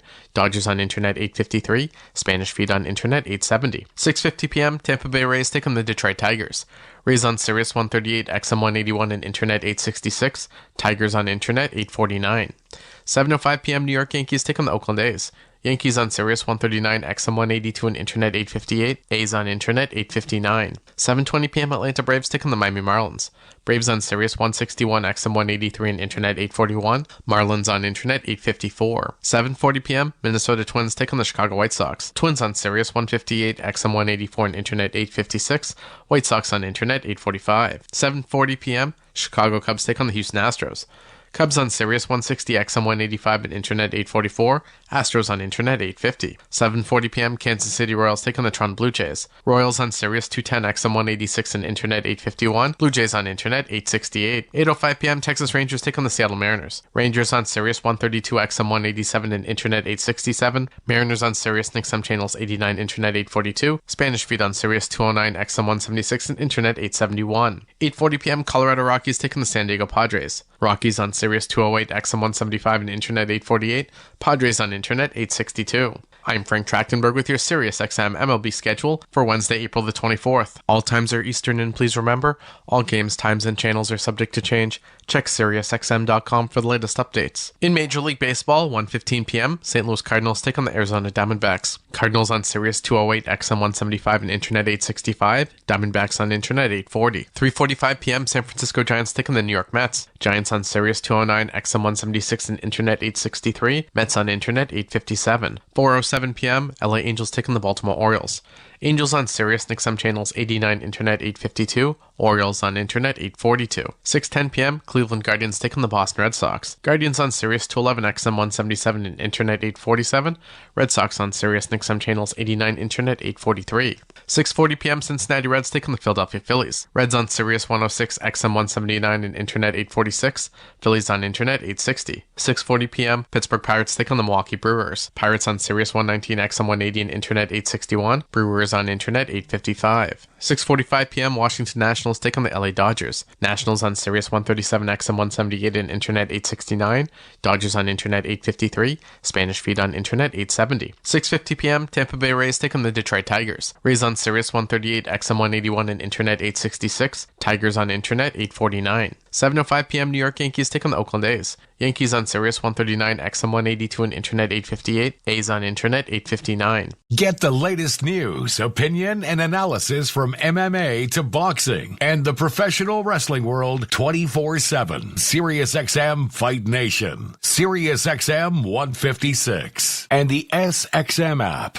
Host Eduardo Perez from the leadoff spot was on SiriusXM MLB Network Radio to talk about the stellar rotation happening over in Philadelphia for the Phillies and how that's led to so much consistency with the team. This team was always going to be as good as their number 3 and 4 starters. And you're right, Turnbull has done well as that number 5, but Christopher Sanchez has been fantastic. And those two lefties, Ranger Suarez, who is having a great start to the season, with Christopher Sanchez, is keeping that bullpen on point. They are consistent. They have been because the starting pitching has been great. The way that Ranger Suarez was able to throw the ball yesterday continued that. But man, it's been a lot of fun to watch their pitching just dominate from the beginning. The secondary stuff has been great, and in the offense, they were able to get to Hunter Green, who now is 0-2. He permitted 4 runs on 7 hits, struck out 7 in 7 innings for the Reds, but overall it was just a really good start for the Phillies. Bryson Stott had 2 runs driven in as well for the Phillies, which has scored at least 7 runs in 5 straight games. So everything working well for them, and they're just hoping that the Atlanta Braves can cool off a bit to see if they can just hang in there. Now, the Philadelphia Phillies, and to start off the season, they've been on serious point. Mad Dog Sports Radio has the best sports talk in the business, covering sports with a passion and knowledge you need. Mad Dog Sports Radio, SiriusXM 86, and the SXM app. I'm Frank Trachtenberg with your SiriusXM MLB schedule for Wednesday, April the 24th. All times are Eastern, and please remember, all games, times, and channels are subject to change. Check SiriusXM.com for the latest updates. In Major League Baseball, 1:15 p.m., St. Louis Cardinals take on the Arizona Diamondbacks. Cardinals on Sirius 208, XM 175, and Internet 865. Diamondbacks on Internet 840. 3:45 p.m., San Francisco Giants take on the New York Mets. Giants on Sirius 209, XM 176, and Internet 863. Mets on Internet 857. 4:07 p.m., LA Angels take on the Baltimore Orioles. Angels on Sirius and XM channels 89, Internet 852, Orioles on Internet 842. 6:10 p.m., Cleveland Guardians take on the Boston Red Sox. Guardians on Sirius 211, XM 177, and Internet 847. Red Sox on Sirius and XM channels 89, Internet 843. 6:40 p.m., Cincinnati Reds take on the Philadelphia Phillies. Reds on Sirius 106, XM 179, and Internet 846. Phillies on Internet 860. 6:40 p.m., Pittsburgh Pirates take on the Milwaukee Brewers. Pirates on Sirius 119, XM 180, and Internet 861. Brewers on Internet 855. 6:45 p.m., Washington Nationals take on the LA Dodgers. Nationals on Sirius 137, XM 178, and Internet 869. Dodgers on Internet 853. Spanish feed on Internet 870. 6:50 p.m., Tampa Bay Rays take on the Detroit Tigers. Rays on Sirius 138, XM 181, and Internet 866. Tigers on Internet 849. 7:05 p.m., New York Yankees take on the Oakland A's. Yankees on Sirius 139, XM 182, and Internet 858. A's on Internet 859. 7:20 p.m., Atlanta Braves take on the Miami Marlins. Braves on Sirius 161, XM 183, and Internet 841. Marlins on Internet 854. 7:40 p.m., Minnesota Twins take on the Chicago White Sox. Twins on Sirius 158, XM 184, and Internet 856.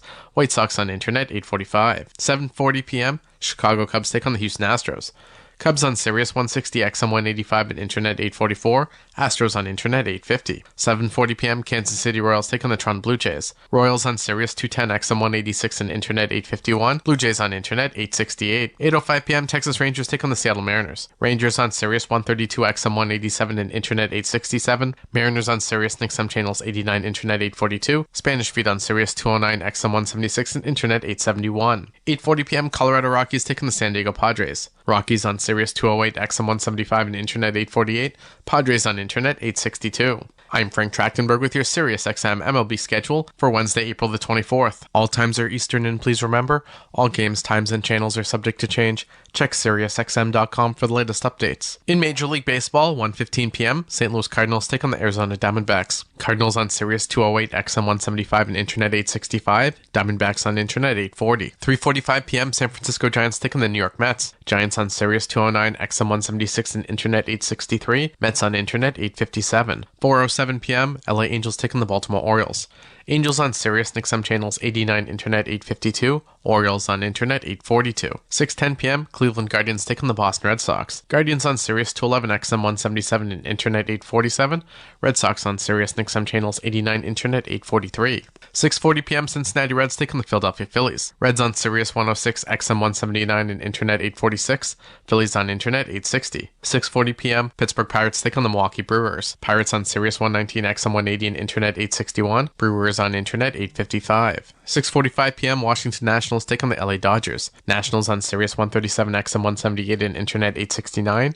Dodgers on Internet 853. Spanish feed on Internet 870. 6:50 p.m., Tampa Bay Rays take on the Detroit Tigers. Rays on Sirius 138, XM 181, and Internet 866. Tigers on Internet 849. 7:05 p.m., New York Yankees take on the Oakland A's. Yankees on Sirius 139, XM 182, and Internet 858. A's on Internet 859. MLB Network.